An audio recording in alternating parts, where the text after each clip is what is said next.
کاسێتی چوارەم دیوی یەکەم یەک ڕەتلی یەک حامدی حاجی خالید سەرپەرشتیە کرد و قادر خەبات و حەمەی حەمەد سەعید یاریدەدەری بوون.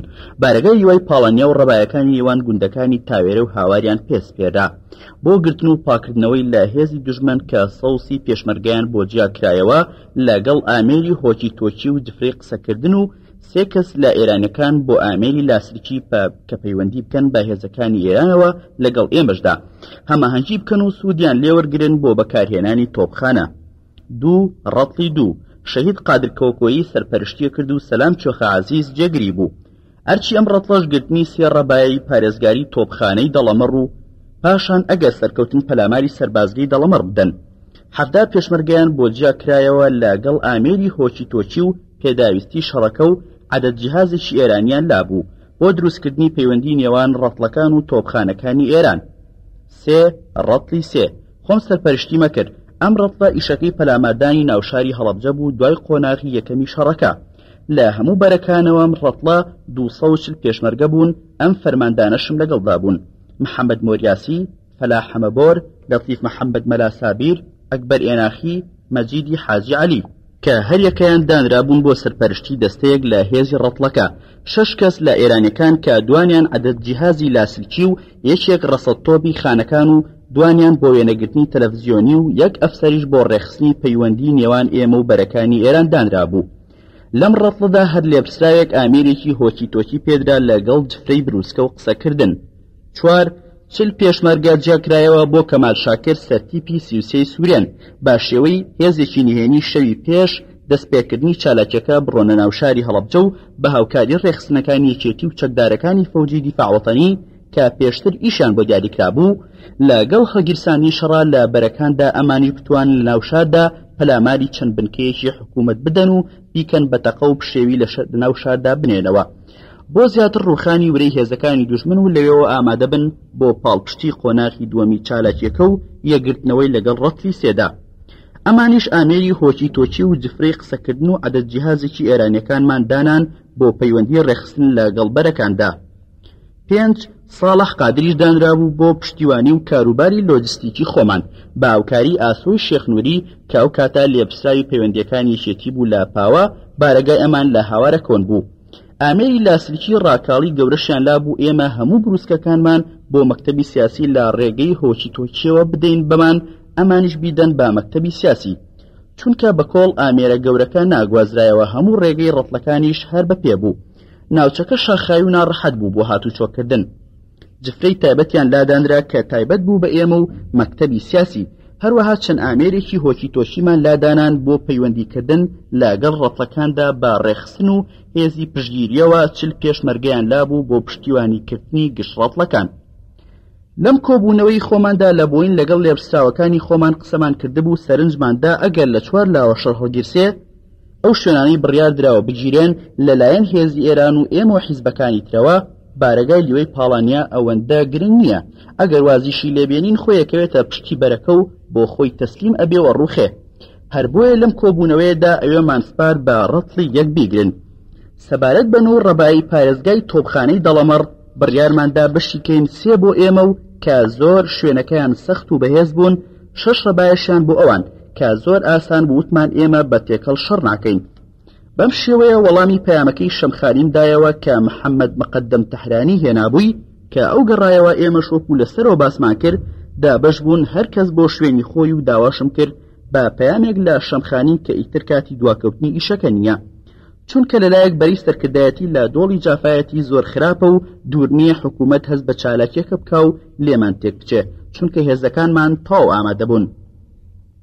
هەر لەم کۆبوونەوەیدا کاتی دەستپێکردنی چالاکیەکەمان بە لێپرسراوەکان وت کە پێشتر لەستەری ڕێکەوت بوون لەگەڵ لێپرسراوەکانی ئێرانیەکان و بەرەکانی تری حیزبەکاندا کە شەوی 14/5/1970 یەکەم قۆناغی شەڕەکە دەستپێکە. هەموو ڕەتڵەکانی ئێمەش جگە لە ڕەتلی سێ کە ڕەتلی ناوشاری هەڵەبجە بوو ئیتر هەمووان لەگەڵ پەلاماردانی هێزەکانی ئێراندا بۆ سەر بنگە و سەربازگەکانی ڕژێم لە شاخی شنروێ بەفری میری شاخی باڵەمبۆ بەرزایەکانی مەگر و ئێرانەکان کە 300 کەسیان دانابوو بۆ گرتنی 6 ڕەبایی پارێزگاری تۆپخانەی دەڵەمەڕ لە کۆی 9 ڕەبایە کە سیانان بۆ یەکێتی دانرابوو واتە هەماهەنگ پەلاماری هەر 9 ڕەبایەکە بدرێ. بەم شێوەیە ئێمە هەموو هێزەکانی خۆمان دابش کرد و بەرنامەمان لەگەڵ دانان کە هەموو سەرسعاتێک بەهۆی ئامێرەکەەوە پەیوەندیمان هەبێت و لە گۆڕانکاریەکان یەکتر ئاگادارکەین. هەر لێپرساوێک هێزی خۆی بەڕێ کرد بۆ نزیک ئەو شوێنەی بۆی دیاریکراوە. تەنها ڕەتڵەکەی خۆم مایەوە لا بۆین کە بۆ شاددانرا بوو بۆ قۆناغی دووهەم. جێگای بیرخستنەوەیە کە پێشتر لە کۆبوونەوەکانی کرماشانە وادانرا بوو کە بارەگای لیوای پاڵانیا و هەموو ڕەبایەکانی پارێزگاری تۆپخانەی دەڵەمەڕ ئێرانیەکان بیگرن. بەڵام ئەو ڕۆژەی کە هێزەکانی خۆمان گەیاندە ناو خاچی کوردستان پەیامێکی عەلی شامخانی کە فەرماندەی گشتی هێزی زەمینی ئێرانیەکان بوو و لێپرسای یەکەمی چالاکیەکە بوو. بۆیە هێزەکانی هات و وتیان گوایە هێزی ئەوان ناتوانێت ئەو دوو شوێنە بگرێ. بۆیە داوای کردبوو لە من هێزەکانی ئێمەیان بە هاوبەش لەگەڵ ئەواندا بینیان وەکی چێتی ئەو شوێنانە بگرین. دیار بوو زۆر ترسابوون لە تۆپخانەی دەڵەمەڕ و حسابی زۆریان بۆوە کرد.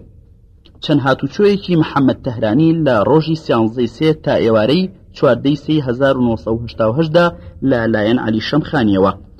هەموو هێزەکانی ئێمە کە دابشمان کردن هەریەکە بەرەو شوێنی خۆی ڕۆشت بۆ ئەوەی ئامادە بن لە نزیک مەبەستی کاری خۆیان.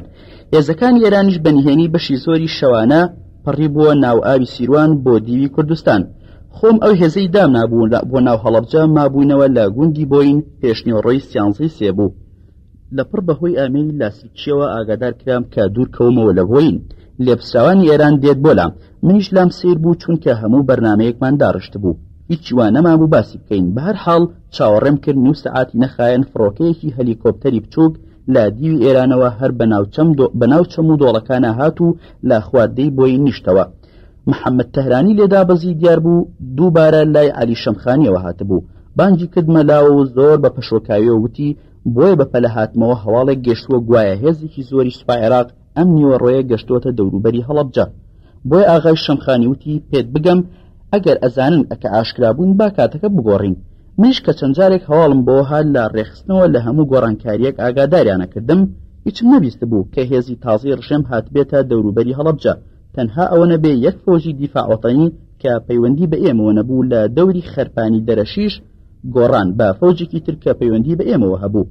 تەنها و ئاڵوگۆڕە ڕوویدا بوو. بۆیە زۆر بەدڵنیایەوە وەڵام دایەوە کە هیچ شتێک ڕووی نەداوە و عێراقیش زۆر بێئاگایە و سەرگەرمی شەڕی ناوچەی سەرکردایەتیە. و هیچ مەترسیە مەکەن. گۆڕانکاری نەبوو و ئاشکرایی چالاکیەکە دوابخرێ چونکە هەموو هێزەکانمان ڕۆشتبوون بۆ شوێنەکانی خۆیان. دیار بوو ئاغای دەحقانی کە دایان نابوو لەگەڵ 300 پاسدار بۆ گرتنی ڕەبایەکانی دەوری سەربازگەی دەڵەمەڕ خۆی پیاوێکی کەمتوانا بوو. ئەو هەواڵەی گەورە کردبوو گەیاندبووی بە شامخانی بۆ ئەوەی ئیشەکە دوابخات هەتا ئیشەکەی خۆی بگۆڕێ بۆ جێگەیەکی تر چونکە زۆر مەترسی ئەکرد ئەو شەش ڕەبایی بۆ نەگیرێ کە بۆی دیاری کرابوو. منیش کە ئەمان بە تەهرانی و دڵنیام کرد هیچ نییە پاشنیوەڕۆ هەر بەو هەلیکۆپتەرە گەڕایەوە بۆ لای شامخانی و هەواڵەکەی بۆ بردەوە چونکە زۆر باوەڕیان بە زانیاریەکانی ئێمە هەبوو. بەم شێوەیە خۆرگەشتە ئاوابوون و ڕۆژی 13/1970 منیش دڵنیا بوون لەوەی کەس بینێشە و لە هەموو لا هێرش دەست پێکا بۆ دڵنیاکردنی سەرکردایەتی خۆمان کە هەموو شت ئامادەیە. خۆم بەکراوەی چوومە سەر ئەو جیهازە بێتەلەی پەیوەندی هەبوو لەگەڵ مەکتەبی سیاسی و لەگەڵ کاک نەوشیرواندا بە ئاشکرا هەموو شتێکم بۆ باس کرد و دڵنیام کردن کە سبەینێشە و دەست بەکارە بین.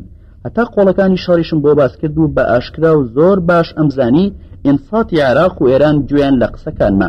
تەنها بۆ ئەو بوو سەر لە سوپای عێراق تێک بدەم و خافڵیان کەم. لەم بەرەوە ئەگەر هەتا باوەڕیش بە هەواڵەکە بکەن ئەوە هیچ گۆڕانکارییان پێناکرێت لەم چەند سەعاتەی لە پێشمان داما بوو. ئەو لەبەستێکی ترمەوە بوو هەندێک سەرنجی سوپای عێراق پێشم کە سەریان لێ بشێنم لە هێرشکردن بۆ سەر بارەگاکانی سەرکردایەتی لە دۆڵی جافایەتی.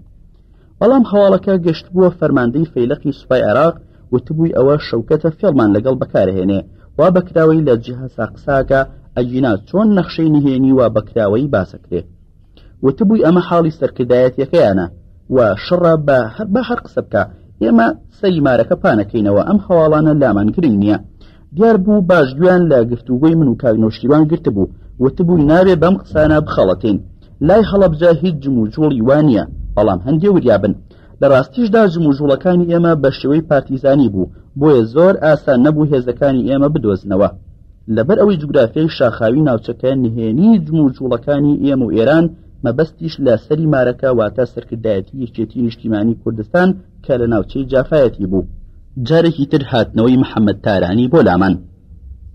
سەرلەبەیانی ڕۆژی 14 سەی 1970 محەممەد تارانی لای شامخانیەوە هاتەوە بۆ لام و برادەران سڵاویان هەیە و دەڵێن چۆن ئەبێوا بەکراوی لەسەر جیهاز قسە بکرێ کە زۆر زیان بە نەخشە و بەرەکەمان و کێشەمان بۆ دروستەکە.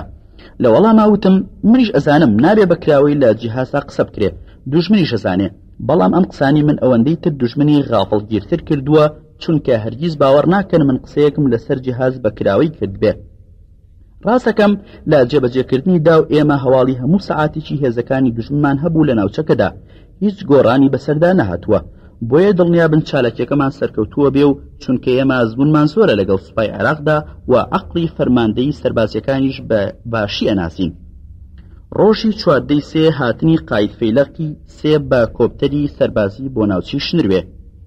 سەعات 2:30 پاشنیوەڕۆی 14 سێ ئێمە لە بۆین بووین لە پڕ چاومان لێبوو 3 هەلیکۆپتەری عێراقی لە دیوی هەڵەبجەوە سەرکەوتن بۆ سەرشاخی شنروێ لەوێ نیشتنەوە ماوەی 45 دەقیقەمانەوە پاشان هەڵسان و گەڕانەوە. دیار بوو قاید فەیلەقی یەکی عێراق بوو هاتبوو لە نزیکەوە تەماشای بارودۆخی ناوچەکە بکە. قاید فرقەی ناوچەکەشی لەگەڵ بوو. لەو کاتەدا محەممەد تەهرانی لای من بوو، زۆر ترسا کە چالاکیەکەمان و جموجوڵەکان ئاشکرا بوو بن. منیش پێم وت ئێمە چەند سەعاتێکمان ماوە دەست پێ بکەین و سوپای عێراقیش ئەناسین لە جموجوڵدا هەرگیز فریا ناکەوێت بەم ئێوارەیە ناوچەکەوە لێ بکە ئێمە ئەتوانین کارەکەمان ئەنجام بین. پاشانیش لە پسراوەکانی سوپای عێراق زۆر غەڕان، سەرگەرمی شەڕی سەرکردایەتین، هیچ مەترسە لیان تێک ناچێت. پاشان کە کۆپتەرەکان گەڕانەوە لە ڕاستیدا خۆشم هەندێک گومانم پەیدا کرد کە هێزەکانی سوپای عێراق گومانیان کردبێ خۆیان قایم بکەن، بەڵام هەر کوێر بوون، ئەجینا هێزەکەی ئێمە لە خواریانەوە بوو، ئەبوایە هەستیان پێ بکردینایە، ئەجینا 35250 پێشمەرگە ئێمە لە خوار ئەوانەوە بووین. لێرەدا باش دەرکەوت عەقڵی ئیستیطلاعی سوپای عێراق زۆر لاوازە و جاسوسەکانیشیان ڕاستیان لەگەڵدا ناکەن.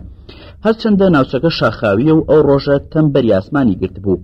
پاش ڕۆشتنی هەلیکۆپتەرەکان یەک ڕیز کاتیۆشا هات بۆ ناوچەی دی بۆین کە بەباشی هەموو لای پێکە، 8 پاسداری کوش لەگەڵ چەند بریندارێک ئیتر هەر ئەوە بوو، ئیجرعاتەکەی فەرماندەی فەیلق و هیچی تر. بەڵام ئێمە نەمان هێشت هیچ کارکاتە سەرکات و شوێنی ئیشەکانمان، لای ئێوارەش هەوڵماندا بۆ هاتوچۆ گۆڕانکاری نییە. لە بەرەکانی عێراق و هێزی تر نەهاتووە هەتا دوای خۆر ئاواش هەر وەکو خۆی بوو. ئێمە ئەم هەواڵەماندا بە شەمخانی و لەولاشەوە بە مەکتەبی سیاسی خۆمان، هەواڵی بەرەی حیزبەکانی تر و ئێران لە ناوچەکەدا. کاتی خۆراوە بەهۆی جیهازەکانەوە پەیوەندیم کرد بە قۆڵەکانی ترەوە لە ناوچەی خولماڵ و هێزەکانی پارتی دیموکراتی کوردستان نزیک کەوتبوونەوە لە شوێنەکانی خۆیان لە پشتی دێی زەڵم و ئەحمەد ئاوا، هەموو لە کەرەجاڵ و وشکەناودا کە دۆڵی قوڵی ناوچەکەن کۆکرابوونەوە و ئامادەی جموجوڵ بوون بۆ نیشانەکانی خۆیان. لەلای بانی شارەوە هێزەکانی حیزبی سۆسیالیست بە پێداویستەکانیانەوە هاتبوونە خوارەوە بۆ دەشتی شارە زور و لە چەمی زەڵم و دەوروبەری لە شوێنمەبەستی خۆیان نزیک بووبوونەوە. هێزی ئێرانی شەوی ڕابردوو لە ئاوی سیروان پەڕی بوویەوە و لە هەردوو قۆڵی گریانە بۆین هاوارەکۆن و لە مۆردین و گردەناوێ بۆ دۆڵەکانی پشتی سازان نزیک بووبوونەوە و گەشتبوونە هەندێک حەشارگا کە تێیاندا پشویاندا بوو بۆ شەوی داهاتوو دەست بەکار بن. ئەم هەواڵانە لە بەرەکانی تر وەرگرت کە جێگەی دڵخۆشی بوو کەوا ئیشەکان بە باشی ڕۆشتون تا ئێستا.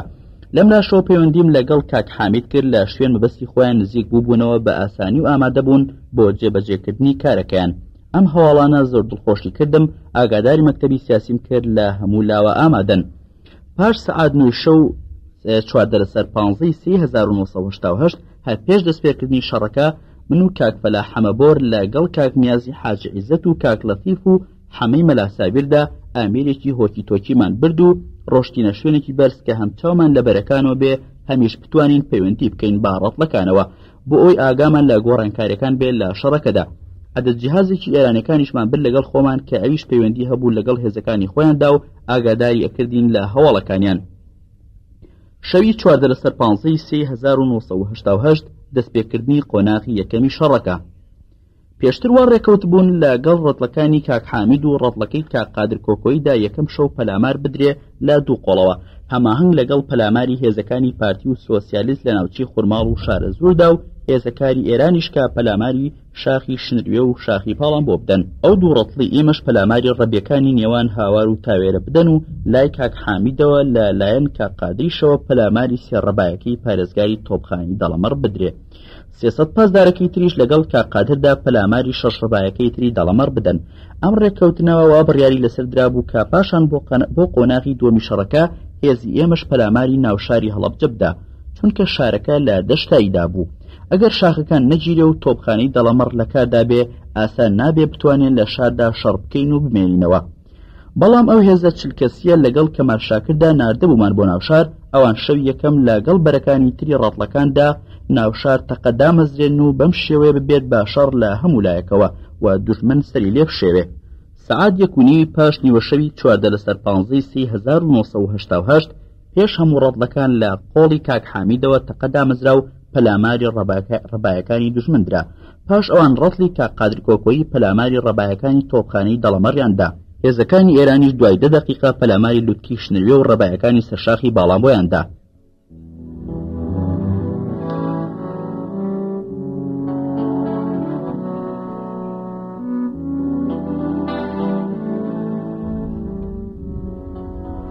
لەولا شەوە لەبەرەی خوڕماڵ شەردەستی پێکرد و تۆپخانەی ئێرانیش هاوکات لە سێلاوە ڕێگەی باینگان سەرپێڵ لە 2 ئاوی لای نەوسوود لە دسڵی لای مەریوان بەجارێک کەوتنە تۆپبارانی ناو سەربازگەی دەڵەمەڕ، سەربازگەی هەڵەبجە، سەربازگەی دی ڕۆستەمبەک لای خوڕماڵ، سەربازگەی پاڵنای. سەرجادەکانی سێ سادق بۆ پردی زەڵم لە تۆپخانەکانی لای مەریوانەوە ئاگرباران ئەکرا و واتە لە هەموو لاوە بوو بە ئاگرباران. بە شێوەیەک بوو هەموو ناوچەکە گومە و بڵاچی گولە و تۆپ بوو. پاش چەند دەقیقەیەک ئەوسا تۆپخانەکانی عێراقیش لە بەری سێ سادق و گوندی بێسەڵمێنەوە، ئەوانیش کەوتنە تۆپبارانی بەرەکانی ئێمە. وای لێ هاتبوو بە ئاسماندا لە هەر چوار لاوە هەر تۆپ بوو، بەم لاولادا ڕۆشت و ئاگریە نایەوە. لە یەکەم پەیوەندیدا بۆمان دەرکەوت کە ئەم 300 پاسداری دانرابوون لەگەڵ ئاغای دێحقانیدا کاوکات لەگەڵ ڕەتڵەکانی کاقادر کۆکۆیدا پەلاماری ڕەبایەکانی تۆپخانی دەڵەمەڕ بدەن. نەیانتوانیەوە بگەنە شوێنی دیاریکراوی خۆیان و لە دوورەوە تەقەیان کردووە و هیچیان پێ نەکراوە.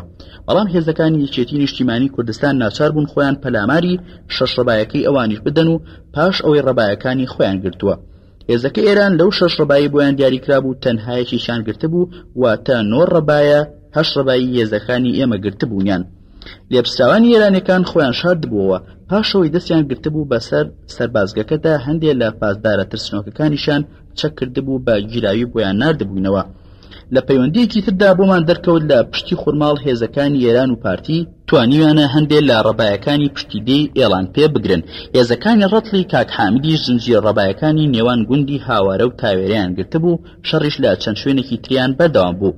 لەم لاشەوە جیهازی ئێرانیەکان پێڕاگەیاندین شەڕ لە لوتکەی باڵامبۆ و مەگرد دەستی پێکرد و بڵێسەی گولەی RPG تۆپخانەکانیش بە باشی بن کە سەربازەکانی عێراقی دووبەزیوەتەوە و بە خەستی ئەیکوتا. پاشەوەی ئاگری تۆپخانەی دەڵەمەڕ کوژایەوە بۆمان دەرکەوت تەواوی سەربازگەکەش گیراوە و بەشێکی دەبابەکان لە ژێر تۆپباراندا و پەلاماری پێشمەرگەکاندا بەرەو هەڵەبجە هەڵهاتبوون. بەمەش بەجارێک پشتی هێزەکانی عێراق شکا، چونکە تەنها ئومێدیان ئەم تۆپخانەیە بوو لە ناوچەکەدا. لە پەیوەندیەکی تردا بۆمان دەرکەوت کارولکەی شاخی شنروێ لەلایەن هێزەکانی ئێرانەوەی گیراوە کە بارەگای سریەیەکی لێبوو. پاشماوەی ڕەبایەکانی تری نێوان شنروێ و گوندی عەبابەیلێ کە لەسەر شاخ بوو گیرابوون و تۆپخانەی خوارەوەشی گیرابوو.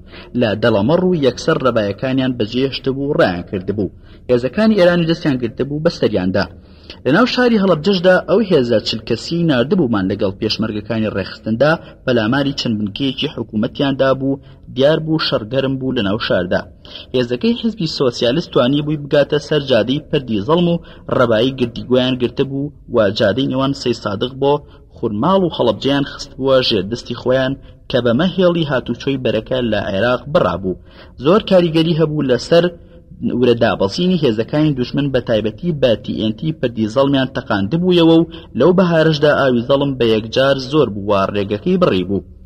هێزی پشتیوانی سوپای عێراق لە سەی سادقەوە هاتبوون بەهانای شەڕەکە و ناوچەی هەڵەبجەوە لە گوندی تەپەڕێزینە کەوتبوونە ناو بۆسەی هێزەکەی سۆسیالیستەوە و دەستی باشیان لێوەشان دەبوون. پێشڕەوی بۆ نەکرابوو هەر لەو بەری زەڵمەوە مابوونەوە. لە ڕاستیدا کە تەماشای ناوچەکە دەکرد بە یەک پارچە ئاگرباران بوو، هێزەکانی عێراق بەجارێک غافڵگیر کرابوون و شپرزەبوو بوون. شەوی تاریک بوو بە ڕۆژی ڕووناک. هەلیکۆپتەر بە شەو هەڵسا بوو تۆڕی ڕووناککەرەوەی فڕێدا. دنیا ڕووناک کردبوو و چەند فڕۆکەیەکی جەنگیش هەڵسا بوون کوێرانە بۆمبارانیانە کرد. ئێمە پاشەوەی دڵنیا بووین هەر لە هەموو لە شەڕی تێدا هەڵگیرسا و هەندێک شوێنیش دەستی بەسەردا گیراوە. ئیتر گەڕاینەوە بە شوێن هێزەکەی لای خۆماندا و کە بۆ قۆناغی دووەم و شەڕ دانرا بوو بۆ ئەوەی بیان جوڵێنین و بەرەو نزیکترین شوێن لە هەڵەبجەوە بەڕێیان بخەین، چونکە ئێمە وامان بەرنامەدانا بوو شەوی یەکەم لە هەر چوار لاوە پەلامار بدرێت و هەندێک شوێنی گرنگ کە دیاری کرابوو بگیرێ. بۆ شەوی دووهەم ڕەتڵەکەی ئێمەش پەلاماری شاری هەڵەبجە و ئۆردوگاکانی عانەب و زەمەقی بدەن. سەعات 4:30 بەرەبەیانی ڕۆژی 15/1978 بوو. گەڕاینەوە لای هێزەکەمان و لە دوای ڕاوێژکردن لەگەڵ شارەزاکانی ناوچەکە یەکەم جار ڕێگایەکمان هەڵبژار کە لە گوندی بۆین بۆ گوندی ڕێشاو لەوێشەوە بە چەند دۆڵ و شیوێکدا بەلاڕێدا یەکسەر ڕووبکەینە گوندی بامۆک کە کەوێتە سەروی شاری هەڵەبجەوە. هەرچەندە زۆر مەزەنی دووری ڕێگاکەمان نەکردبوو، بەتایبەتە ماوەیەکی زۆر بە گرد و دۆڵە ئەبوایە بڕۆشتینایە، پاشان ڕۆشتینەوە دەشتێک کە بەهۆی بارانی ڕۆژی پێشووەوە قوڕێکی خستی ناخۆش بوو کە زۆر دوای ئەخستین، بۆیە کە ماوەیەکی زۆر ڕۆشتین هەر ئەو شەوە بە خۆمان و هێزەکەوە هەستمان پێکرد. نەخێر، ئەوە ئێمە بەسمانە بە شەو پێی ناگەین وا ڕۆژ ئەبوویەوە. هەم هێزەکەمان زۆر هیلاک و ماندوو بوو، هەروەها لە دەشتەکەدا ئەکەوینە بەرامبەر سەربازگەی هەڵەبجە کە هێزێکی زۆری سوپای لێیە. بەشێکی سەربازگەی دەڵەمەڕ لەوێ کۆبووبوونەوە، جگە لەوەش تانک و زریاپۆشەکانی سەربازگەی دەڵەمەڕ کە بە سەلامەتی دەرچووبوون لەو دەشتەدا پشتی سەربازگەی هەڵەبجە دابەش بووبوون. بە هەر چوار لای خۆیاندا لە ترسا تەقیانە کرد، بۆیە زۆر ناڕەحەت بوو بەو بەیانی زووە هێزەکەمان بخەینە بەردەست ئەو ئاگرەی دوژمن، بە تایبەتیش بە ئیشارەت هەڵکردن ناوچەکەیان تەواو ڕووناک دەکردەوە. اینجا پاشەوەی حسابی ڕێگە و ماوەکە و دژواری و هیلاکی هێزەکەمان کرد، بیرمان کردەوە کە ڕێگەکە بگۆڕین بەرەو لای ملەهۆمڵە و گوندی سازان کە چەند دۆڵ و شیوێک ئەیبردنەوە بۆ ئەوێ بۆ بە دیوی تردا لەوێشەوە ئەمانتوانی بڕۆین بۆ چاویجی باوەکۆچەک لە تەنیشت هەڵەبجەوە. ئەگەرچی ڕێگەکە دوورتر بوو بەڵام سەلامەتتر بوو. هەتا ئەم ئاڵ و گۆڕەمان کرد شەوێ بەرەو کۆتایی هات و ڕۆژ بوویەوە. لە سەر ڕێگاکەماندا چەم و دۆڵێکی باشمان هاتە ڕێ کە نەماندی بوو. هێزەکەمان تێدا بڵاو پێکرد و بۆ پشوویەکی چەند سەعاتی بۆ ئەوەی تۆزێ نان و چاپخۆن و بنون و پاشان لە ساتێکی لەباردا بەڕێ بکەوین. لەو ماوەیەدا بەهۆی ئامێری بێتلەوە پەیوەندیمان کرد بە هەموو بەرەکانی شەڕەوە، بۆمان دەرکەوت کە هەندێک سەرکەوتنی باش بەدەستهێنراوە. لەوانە یەک تۆپخانەی دەڵەمەڕ ئاگربارانی نەمابوو، دەستی بەسەرا گیرا بوو کە زۆر هەواڵێکی گرنگ بوو بۆ هەموو بەرەکان. دوو ڕەبایەکانی پشتی خوڕماڵ لەلایەن پارتی و ئێرانیەکانەوە دەستی بەسەرا گیرا بوو. سێ ڕێگەی سێ سادق هەڵەبجە خوڕماڵ بڕابوو. چوار شاخی شنروێ گیرا بوو. 5 شاخی باڵامبۆ گیرا بوو، جگە لە هەندێک ڕەبایی ناوچەکان نەبێ باڵامبۆ مابوون. ئەم هەواڵانە دڵخۆشیەکی زۆر باش بوون بۆ ورەی هێزەکان و شکستی دوژمن، هەر بۆیە بەجارێک کەیف و خۆشی لە دەموچاوی هەمووانە باری. 6 هەر لەلایەن ڕەتڵەکانی کاک حامیدەوە هێزێ جا کرابوویەوە بە سەرپەرشتی حەمەی حەمەسایی بۆ گرتنی ڕەبایەکانی شاخی پەروێنی و پاشان گرتنی بارگای لیوای پاڵانیا. 7 هەموو هێزە شکاوەکانی عێراق بڵاوبوو بوونەوە بە ناوچەکەدا و بەشێکیان گەشتبوونەوە ناوشاری هەڵەبجە کە بووە هۆی ڕوخانی ورەی هێزەکانی ناوڕژێ. 8 هێزەکەی لای کەمال شاکر شەوێ دەستی باشیان لە ناوشار وەشاندبوو، بەڵام نەیانتوانی بوو بمێننەوە. سەر لە بەیانی دەرچووبوون لە شار گەشتبوونە لای دیهاتەکانی تەپەکوڕە و خێڵی حەمە. 9 شاخی مەگروم لە هۆمڵە لەلایەن هێزەکانی ئێرانەوە دەستی بەسەرا گیرا بوو. بەیانی ڕۆژی 15/1978 و ڕۆشتنی ڕەتڵی ئێمە بەرەو شاری هەڵەبجە. سەعادەی بەیانی بوو لە چەم و دۆڵەی نێوان ڕێشا و ملە هۆمڵە بووین. هێزەکەمان پشوێکی دابوو، هەموو ساز و ئامادە بوون بۆ ڕۆشتن، بە تایبەت بەرزایەکانی ملە هۆمڵە و مەگر گیرا بوون و ڕێگە واڵا بوو کە ئێمە بتوانین بە ڕۆژ ماوەیەکی باش بە پێ ببڕێ و لە شار نسیک ببینەوە. بۆیە هێزەکەمان کۆکردەوە و هەندێک ئامۆژگاری پێویستمان پێڕاگەیاندن لەگەڵ هەواڵی سەرکەوتنەکاندا و بەڕێکەوتین بە دۆڵ و لاڕێکاندا برەو لە هۆمڵە کە ڕێگایەک لەوێەوە ئەیانگەیاندینە بە دۆڵێکی دێش بمانگەێنێتە چاڵەبەردەکانی پشتی گوندی باوەکۆچەک و ئەوە سەلامەتترین ڕێگا بوو و پێیان ئەوت دۆڵە درێژ. بەم شێوەیە بەڕێکەوتین سەعات 11 گەشتینە ملە هۆمڵە. هەندێ لێگۆڕانمان بۆ هاتە پێش لەگەڵ هێزەکانی ئێران کە لەوێ بوون، بەڵام پاشان لێک ئاشنا بووین بەڕێکەوتین بەرەو دۆڵە درێژ. پێش ئەوەی بگەینە دۆڵەکە چەند جارێک فڕۆکەکانی عێراق هاتە سەر ناوچەکە و ئێمەش ناچار بووین بڵاو بووینەوە. پاشان کۆبینە و جارێکیش بە بۆمبای ئەنقودی ناوچەکەی دابێژە. لای ئێمەوە زیانی نەبوو، بەڵام لەسەر ملە هۆمڵە چەند سەربازێکی ئێرانی کوشت. بەردەوام لە هەموو لاوە فڕۆکە هەڵئەسا و بۆمبارانیە کرد لە هەردوو لای بەرەکەشەوە با کاتوێشا و تۆپی دوورهاوێش ناوچەکانیان ئەکوتا با جارێک دووکەڵ و تەپ و تۆس ناوچەکەی داپۆشی بوو. سەعات 1:30 پێشنیوەڕۆ هەموو هێزەکەمان گەیاندە کانەبەردەکانی پشتی باوکۆچەک بەهۆی جیهازەکانەوە پاش بۆمان دەرکەوت کە هێزەکانی عێراق تەواو شتپرسن و ئاژاویان تێکەوتووە. بۆیە لەگەڵ لێپسراوە سەربازەکانی هێزەکەدا کۆبوونەوەیەکمان کرد و با دووربین تەماشای دەوروبەری هێزەکانمان کرد. بڕیارماندا عەسر دەست پێ بکەین با جموجوڵ بەرەو شار واتە پێشتر بڕیارەکەوا بوو شەو پەلاماری شار بین. هێزەکەی خۆمان دابەش کرد بەم شێوەی خوارەوە هەر بەشەی بۆ شوێنێک بجوڵێن و پاشان لە شار یەک بگرینەوە. یەک لە قۆڵی گوڵانی شێخ اسماعیل هێزێک بە سەرپەرشتی کاک فەلاح حەمەبۆر بڕۆن و خۆیان بگەیەنە گوندی حەسەناوە. پاشان دەست بەسەر ڕۆژئاوای شارە بگرن و جیهازی هۆکی تۆشیمان پێدان. دوو لە لای سەروی هەڵەبجەوە هێزێک بە سەرپەرشتی لەتیف مەلا محەممەد سابیر کە هەردوو هێزەکە لێپسراوەکانیان خەڵکی هەڵەبجە بوون بڕۆن بۆ گوندی باموک و پاشان خۆیان بگەێنە گەڕەکی سەرا و سەربازگی پشتی هەڵەبجە لە ڕۆژهەڵاتی شارەوە. سێ هێزی سەربازی سێم بە سەرپەرشتی خۆم و کاک محەممەد مۆریاسی و کاک ئەکبەرسان ئەحمەد لە باوکۆچەکەوە یەکسەر بەرەو گەڕەکی کۆکۆیەکانی ناوشاری هەڵەبجە بڕۆین و خۆمان بگەێنینە ناوشار و پەلاماری قایمقامێتی هەڵەبجە بدەین. ئەم هێزە ناوقەدیر بۆ ناوشار وەک باسمان کرد هەرسێ هێزەکە بەهۆی ئامێری هۆچی تۆچیەوە پەیوەندیمان دەکرد بەیەکەوە. بە پێی دوور و نزیکی ڕێگاکان وامان کرد یەک لە دوای یەک بەڕێ بکەوین بە ئامێرێکی تیش پەیوەندیمان هەبوو لەگەڵ هێزەکانی ئێران. لەم کاتانەدا بە ئاشکرا دیار بوو هێزەکانی عێراق خراپ تێکشکابوون و سەریان لێشێوا بوو. سەعات 3:30 عەسر واتە 15/1988 هەر بە نزیکبوونەوەی هێزەکانی هەرسێ قۆڵەکە لە سەنگەرەکانی هێزی عێراق تەقەدەستی پێکرد و لە هەرسێ لاوە شەردامزرا و تۆپخانەی ئێرانیش باش هەردوو سەربازگەی هەڵەبجە و زەمەقی ئەکوتا. هێزەکەی ئێمە زۆر ورەی بەرز بوو سەنگەر بە سەنگەر هێزەکانی دوژمنیان ئەشکان و شوێنیان لێگرتن. لەو کاتێ ڕەتڵەکانی قۆڵی خۆمان نزیک شار بووینەوە لە هەموو ڕەبایەکانی ناوشارەوە بە دۆشکا و ڕەشاژ ڕێگاکەی ئێمەیان داگرتەوە. بەهۆی ئەو عەدەد جیهازە و ڕەسەدەی کە لەگەڵمان بوون پەیوەندیمان بە تۆپخانەکانی ئێرانەوە هەبوو. هەوڵماندا ئاگری تۆپخانەی تەنها سەربازگە و سەنگەرەکانی دوژمن بکوتێ و لایدەن لە شار کە زۆر جار سەریە کرد و ڕێگای ئێمەشی داکوتا. بەو هۆیەوە هەندێک دواکەوتین لە خۆگەیاندنە ناو شار بەڵام پاش پەلامادانی هەرسێ قۆڵەکەی ئێمە تواندا لە ماوەی سەعات و نیوێکی شەڕدا یەک قۆڵەکەی سەروی هەڵەبجە لە بامۆکەوە خۆی بگەێنێتە سەربازگی پشتی هەڵەبجە و دەستی بەسەردا بگرێ و هێزە شکست خواردوەکەی دوژمن بەرەو ناوشار ڕاونێن و هەموو کەرەستە سەربازیەکانیان بەجێبێڵن. دوو هێزەکەی خۆڵی لای ڕۆژئاوای هەڵەبجە لە گۆڕستانەکانی گوڵانەوە خۆیان گەیاندە حەسەن ئاوا و هێزێکی دوژمن لەو سنوورە خۆیان مەڵازدا بوو و بیان شکێن و یەک تانک و چەند تۆپێکیان بێبەجێ بێڵن. هەندێکیان لێ بەدیل بگرن و خۆیان گەیاند بووە ناوخانەکانی ناوشار لە ڕێگای ناوچەی نەڕۆڵیەوە. سێ هێزەکەی لای خۆشمان توانیان پاش ڕوبەڕووبوونەوەی چەند خۆراگریەکی هێزەکانی دوژمن خۆمان بگەینە گەڕەکی کۆکۆیەکانی ناوشار و پاشان بەرەو گەڕەکی سەرا و با کۆڵانەکاندا هێزەکانی ڕژێمیان هەڵبڕی. بەهۆی ئامێرەکانەوە هەوڵماندا پەیوەندی بە هێزەکانمانەوە بکەین و بیان جوڵێنین و گەڕەک بە گەڕەک هێزەکانی دوژمن دەرپەڕێنین و ڕەبایە و سەنگەرەکانیان دەست بەسەرا بگرین.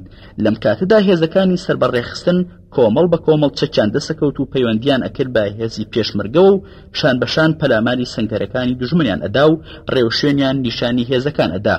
تاوای لێهات خەڵک بەجارێک ڕژانە ناو کۆڵانەکان و هەر کەس لای خۆیەوە پەلاماری پیاوەکانی ڕژێم و هێزەکانی ئەدا و یەک لە دوای یەک بنکە و سەنگەرەکانیان تێکەدان.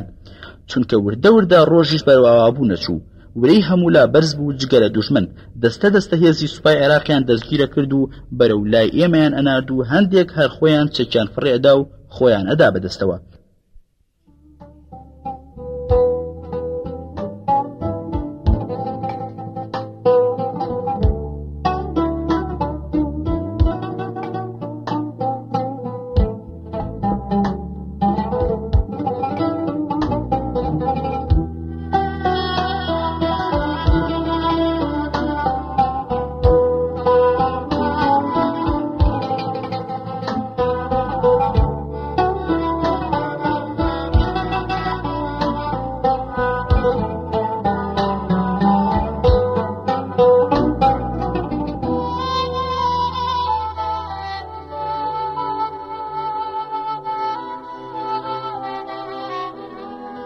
کاسێتی چوارەم دیوی دووەم بەجارێک وەکو ڕۆژی حەشری لێ هاتبوو. خەڵک لە خۆشیان شاگەشکە بوون کە ئەمە هێزی بەعسەوە بەشکاوی ئەیبینن. ڕەتڵەکەی ئێمە کە ڕێگەکەی نزیکتر بوو لە گەڕەکی سەرا کە زۆربەی دام و دەستگاکانی بەعسی تێدا بوو، پێش هەموو لە گەشتی نەبینای قایمقامێت و مەڵبەندی پۆلیس و بنکەی ئەمن و ئیستیخبارات. شوێن لە دوای شوێن دەستی بەسەردا گیرا و بەو پەڕی ڕیسوابوونەوە دام و دەستگاکانی بەعس کۆنتڕۆڵ کران. شاڵاوی پێشمەرگە و جەماوەری داخ لە دڵ و ڕێخستنەکان بەجارێ پەرەیسەند و کەس بە کەس نەبوو. هەر کەس لە لای خۆیەوە پەلاماری ئەدا و بۆ خۆی وەک پێشمەرگە شەڕیە کرد. لە بارەگای ئیستیخبارات و ڕێکخراوی بەعسیەکان نەبێت لە گەڕەکی سەرا ئیتر شوێنەکانی تر زۆر کەم بەگریان تێدا کرد. هەرزوو خۆیان بەدەستەوەدا. ئەم دوو شوێنش کە زانیان دەستگا و بنکەکانی تر خۆیان بەدەستەوەدا هیچ چاریان نەما و پاش هێرشێکی بەربڵاوی پێشمەرگە و خەڵک هەڵهاتن و خۆیان لە ناو شاردا حەشاردا و بنکەکانیان دەستی بەسەردا گیرا و هەندێک لە پیاوەکانیان بەدەستی پێشمەرگە و جەماوەر کەوتن و بە سزایان گەیاندن. هەر لەو ماوەیەدا لە گەڕەکی سەرا بووین ئەو ڕەتڵەی کە لە سەربازگەی هەڵەبجەوات بوون لەگەڵ ئێمە یەکیان گرتەوە و لە حەوشی قایمقامێت چاوم بە لێبسراوەکان کەوت و هەواڵی سەرکەوتنی هێزەکەی لای خۆی پێڕاگەیاندم. پاشان هێزەکەی لای سەربازگەی دەڵەمە ڕێژ کە بە سەرپەرشتی قادر کۆکۆیی بوو گەیشت و هەموو لە گەڕەکی سەرایەکمان گرتەوە. لە لای خوار و شار کە بە گەڕەکی پیر محەممەد ناسراوە بینایەکی گەورەی لێبوو کە فەرمانکەی ئینحیساری تووتن بوو. بڕێک لە جاشە خۆفرۆشەکانی تێدا بوو بە دۆشکە و ڕەشاش بەرگریانە کرد. هەروەها لە گەڕەکی کانی قوڵکەش بە گەرمی تەقاه بوو. بۆیە ئێمە باشمان زانی هەتا تەواو تاریکی نەکردووە هەموو هێزەکان بەرەو ئەو شوێنانە بەرین کە شەڕی تێدایە بۆ ئەوەی لەگەڵ ڕەتڵەکەی کاک فەلاحەمە بۆردا یەکگرینەوە و کۆنتڕۆڵی ناو شارکەین. بۆیە زۆر هەوڵمدا هێزەکەمان دوورخینەوە لە گەڕان بە شوێن دەستکەوتی تایبەتی و شڕەخۆریدا کە لەو کاتی شەردا سەر هەڵەدا و هێزەکان خەریکەکە. بەم شێوەیە بەشێکی باشی هێزەکانمان یەخستەوە.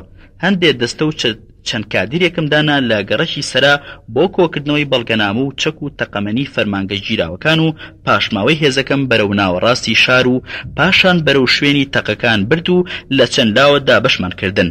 بە RPG و دەستڕێژ هێرشیان کرد بۆ ئەو ڕەبایە و بنکەنە ژیراوانەی جاشەکان و جێیش شعبی و سەرباز. پاش کەمتر لە 1 سەعات لە هەموو لاوە پێشمەرگەی هەرسێ قۆڵەکە و ڕێخستنەکان و جەماوەر دەستیان بەسەر هەموو ناوشارا گرت بوو. سەعات 4:30 عەسر 3 هەلیکۆپتەری بارهەڵگری سەربازی عێراق وەجبەیەک سەربازیان لە لای سەی سادقەوە هێنا و لە خواردەی بیاوێڵەوە زۆر بە شپرزەی هەڵی ڕشتن.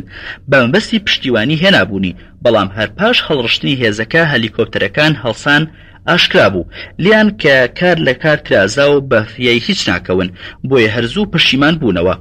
دیار بوو هەلیکۆپتەرەکان دووبارە ویستیان بنیشنەوە و هەڵیان گرتنەوە، بەڵام ڕەتڵی تۆپخانی هەموو ناوچەکەی داڕشت و لە هەموو لاشەوە دەستکرا بە تەقەکردن لە هەلیکۆپتەرەکان. ئیتر زۆر شپرزە بوون و نەیانتوانی سەربازەکان هەڵگرنەوە. بەپەلە هەڵسان بەرەو سێ سادق و بە نزمی بە زەویدا گەڕانەوە و ئەو دەستە سەربازەشیان بەجێهێشت. چاومان لیان بوو بە ناومێدی هەڵئەهاتن و بەرەو پێدەشتی شارەزور بۆ لای گردی درۆزنەی گوندی تەپە کوڕە ڕۆشتن و پاشان ئەوانیش گیران و تەفروتو نابوون.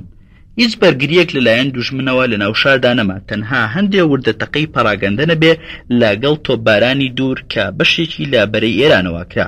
ئیتر هەستم کرد تۆپباران بەسە و هەوڵمدا ڕێگەی ڕەسەد و عەدەد جیهاز ئێرانیەکەوە کە لەگەڵماندا بوو پەیوەندی بکەین بە تۆپخانەی ئێرانەوە. لە هەر سێ لاوە دزڵی دوئاوی نەوسود درۆڵەی ڕێگەی باینگان چونکە لە ڕاستیدا ناوشار زۆر شپرزە بوو. هەندێک شوێن تۆپبارانە کرد کە هێزی ئێمە و خەڵکی لێبوو. بەجارێک سەری لێ تێکدا بووین، هەرچەندە عەدەد جیهازەکە کە پەیامەکانی ئێمەی پێدان کەوا شار تەواو دەستی بەسەرا گیرا و دوژمنی تێدا نەماوە و تۆپباران ڕاگرن. باوەڕیشان ناکرد بە هەواڵەکە، چونکە بەو شێوەیە شارێکی وەکو هەڵەبجە بەو هەموو دام و دەستگا حکومیەوە بە ئاسان دەستی بەسەرا بژیرێ. بۆیە لە تۆپبارانی خۆیان ناوەستان تەواو ئێمەیان شپرزە کرد و زیانی زۆریشان لە خەڵکدا. تا بە ناچاری پەیوەندیم کرد بە مەکتەبی سیاسی خۆمانەوە و هەواڵی سەرکەوتنەکانم پێڕاگەیاندن و داواشم کرد لە ڕێگەی خۆیانەوە ئێران ئاگادار بکەن تۆپباران بۆ ناوشاری هەڵەبجە و دەوروبەری ڕاگرن. لە پاشان خۆم زۆر بە توندی قسەم لەگەڵ لێپرساوی ئێرانیەکان کرد و تێمگەیاندن هیچ پێویست بە تۆپباران ناکا بۆ ناوشار و خەڵکی هەژار و زیانیان لێکەوێ. هەموو ناوشار گیراوە لەلایەن پێشمەرگەوە. ئەم شێوەیە نزیک سەعات 8 شەو تۆپبارانەکەیان ڕاگرت، هەرچەندە زیانێکی زۆر لە هاوڵاتیان کەوتبوو. لە ناوشاردا و چەند هاوڵاتی و پێشمەرگەیەک شەهید و بریندار بوون لە ئەنجامی تۆپبارانی ئێرانەدا. بەم جۆرە شار و دەوروبەری شەڕ تێدا نەما و هەموو کۆنتڕۆڵ کرا. دەستەش خەڵک و پێشمەرگەش سەربازی لکراویان بە کۆمەڵ ئەهێنا بۆ لامان و ڕەوانەی پشتەوەی بەرەکەمانە کرد. تا سەعات 9:30 شەو نزیکەی 600 ئەفسەر و سەرباز و جێیش شعبی و جاش و پیاوی ڕژێم بەدیلی دەستی خەڵک و پێشمەرگە کەوتبوون. لە سەربازگەی هەڵەبجە و سەربازگەی زەمەقی و ڕەبایەکانی دەوروبەری شار و بنکەکانی سەر بە حکوومەتدا لە قۆڵی سەربازگەی هەڵەبجە زرێپۆشێک گیرا بوو لەگەڵ 2 دۆشکەدا و لە قۆڵی گوڵان و هەسەن ئاوا 2 دەبابەی زرێپۆش و مدەڕعەیە گیرا بوو. لە سەربازگەی زەمەقی دەبابەیەک و زرێپۆش و مدەڕعەیە گیرا بوو جگە لە چەندین دۆشکای 12.5 و 4.5 لە سەربانی بەڕێوەبەرایەتی پۆلیس 1.23 میلیمی گیرا بوو. چەندین هاوەنی 6 میلیم و 81 و 82 میلیم گیرا و لەگەڵ هەزاران فیشکی هەمەجۆر و گولەی RPG و هاوەن و هەندێکی باشی لە بەڵگەنامەکانی ئەمن و ئیستیخبارات و منەظەمەی بەعز دەستی بەسەرا گیرا بوو. بەڵام لە ڕاستیدا بەهۆی کەمی هێزەکەی ئێمە و بەربڵاوی شارەکە و شەڕەکەوە زۆری جەماوەری ڕاپەڕی و چەکدارەوە بە باشی نەدەتوانرا دەستکەوتەکان بپارێزرێت و هەرکەس بۆ خۆی پەلاماریدا بوو. بڕێکچەک و تەقەمەنی و بەڵگەنامی بردەبوو بە تایبەتیش کە شەوی یەکەمی بەسەرا هات. ئیتر سەرجەم خەڵکی شارەکە ڕژابوونە ناودام و دەستگاکانی حکوومەت و ڕەبایەکان و هەرکەسە بۆ خۆی شتی ئەبرد و بە هیچ شێوەیە کۆنتڕۆڵ ناکرا. وانەش ئەکرا بە زۆری چەک لە خەڵکی بسەنینەوە چونکە هەمووی خۆی بە دوژمنی بەعس ئەزانی و داخلە دڵبوون. بەم شێوەیە تا شەو لە هەموو قۆڵەکانی شەڕەوە تەنها 3 شەهیدمان هەبوو لە هێزی پێشمەرگە و 5 بریندار لە کاتێکا کوشتارێکی زۆر لە هێزی دوژمن کرابوو. 9 هاوڵاتی شەهید بوون کە هەندێکیان بە تۆپی ئێران پێکرا بوون یا بە دوورە تۆپی دوژمن. یەکەم کۆبوونەوە لە شاری هەڵەبجە شەوی 15/16 1988 سعات 9:30 شەو پاش ئەوەی لەلام ڕوون بوویەوە کە هێزی دوژمن شپرزە بوو بەرگریان نەماوە و جگە لە هەندێک تەقەی پەراگەندە نەبێ بە باشم زانی کۆبوونەوەیەکی بەپەلە بکەین با لێپسراوانی قۆڵەکان بۆ خۆڕێخستنەوە و کۆنتڕۆڵکردنی بارودۆخی ناوشار و پاکسازی ئەو شوێنانەی مەترسی بوونی هێزی دوژمنی لێیەکرێ و دابەشکردنی هێزی تازەی چەکداری سەربەڕژێم و ڕێخستنەکان و خەڵک دووبارە بەسەر ڕەتڵەکانی خۆماندا. لە ماڵی حاجی ڕەشید عەزیز لە گەڕەکی پاشا کۆمکردنەوە و نادمن هەندێک لە لێپسراو ئێرانیەکانیش گەشتبوونە بەرزایەکانی پشتی شار. ئەوانیشمان هێنایە کۆبوونەوەکە بۆ ئەوەی داوای پێداویستیان لێ بکەین بۆ بەهێزکردنی بەرگری لە ناوشار و چارەسەرکردنی ژیانی خەڵک و کردنەوەی ڕێگاکان بۆ سنووری ئێران و گەیاندنی کۆمەک و یارمەتی بۆ ناوشار. ئەو لێپسراوانی کە بەشدار بوون لەو کۆبوونەوەیەدا جگە لە خۆم کاک قادر کۆکۆیی، کاک فەلاح حەمەبۆر، کاک ئەکبەرسان ئەحمەد و کاک محەممەد مۆریاسی و کاک محەممەد حەمامین و کاک مەجیدی حاجی عەلی و کاک لەتیف مەلا محەممەد سابیر بوون. لەو کۆبوونەوەیەدا بەرنامەیەکماندانا کە چۆن جارێکی تر هێزەکان دابەشکەینەوە چونکە پارێزگاری لە هێمنی شار بکەین و چۆن خۆمان ئامادەکەین بۆ هێرشی پێچەوانەی دوژمن لە ڕۆژی داهاتوودا و ئەو چەکانی دەستکەوت بوون چۆن دابەشیان بکەین بۆ بەرگری و ئەو شوێنانەی مەترسی هێزی دوژمنی لێیە چۆن پاکسازی بکەین و ڕێگەی گەیاندنی کۆمەک و نردنی بریندار بکەینەوە. بۆ ئەمە بەستانە چەند خاڵێکمان گەڵاڵە کرد و سەر لە نوێ هێزەکانمان دابەش کردەوە بەسەر شار و دەوروبەریدا و هەر کەس ئەرکی تازەی خۆی بۆ دەستنیشان کرا بەم شێوەیی خوارەوە. یەک هێزێک دانرا بۆ پاکسازی ئەو شوێنانەی کە هێزی دوژمنی لێما بوو. 2 هێزێک لەگەڵ چەند کادیرێک بۆ کۆکردنەوەی چەکە قورسەکان و دابەشکردنی باشەکانیان بەسەر دەوروبەری شاردا بۆ بەرگریکردن لە هێرشی ئاسمانی و زەمینی دوژمن. 3 هێزێک ئامادەکرا بۆ سپێنێ بەیانی زوو بەرەو ناحی سیروان و ناحی خورماڵ بەڕێبکرێ بۆ پاڵپشتی هێزەکانی پارتی و سۆسیالیست لە پاکسازی دەشتی شارەزور لە هێزی دوژمن. 4 لیژدەیەک دانرا بۆ سەرپەرشتی کاروباری دیلەکان و گەیاندنیان بۆ پشتی بەرەکان. 5 لیژنەیەک پێک هات لە کاک محەممەد حەمەئەمین سیاسی، مامۆستا سەلاح شوێخا محەممەد و کاک محەممەد مۆریاسی بۆ کۆکردنەوەی خەزنەکانی قاسەکان و فەرمانگەکانی حکوومەت و بەڵگەنامەکان و گەیاندنیان بۆ شوێنی خۆی بێمەترسی. 6 مەفرەزەیەکی 20 کەسی دانرا بۆ سەرپەرشتی کاک مەجید حاجی عەلی کە خەڵکی ناوچەی ماوەت بوو بۆ پارێزگاری لە بینای بانکەکانی هەڵەبجە کە پارە و کەلوپەلی حکوومەت و خەڵکی لێبوو و خەزنەی بانکەکە دانرا بوو تا دواتر بڕیاری لێدرێ.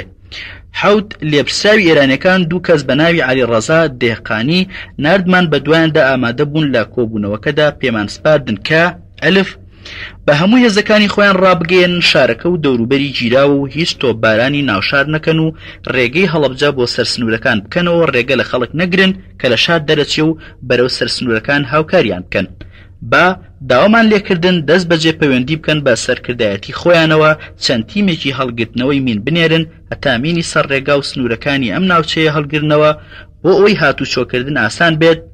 جیم پەلە ڕێگای تەوێڵانە و سوود بکرێتەوە. دال بە پەلە ئەو چەند کیلۆمەتری ڕێگای خورماڵ ئێلانپێ دزڵی کەمابوون دروستی کەن بیکەنەوە بۆ ئەوی لە چەند لایەکەوە هاتوچۆ ئاسانتر بێ. ها داوامان کرد بە پەلە دەستەیەک بهێنن لە شارەزایانی چەکە قورسەکان کە گیرابوون وەک تانک، تۆپ، دژە ئاسمانی. جگەل لە ناو هێزەکانی ئێمەدا هیچ شارەزای ئەو چەکانە نەبوو. واو داوامان کرد هەندێک چەکی دژە ئاسمانی بە پەلە بگەێنە سنووری هەڵەبجە لە ترسی هێرشی ئاسمانی حکوومەتی عێراق بۆ داهاتوو.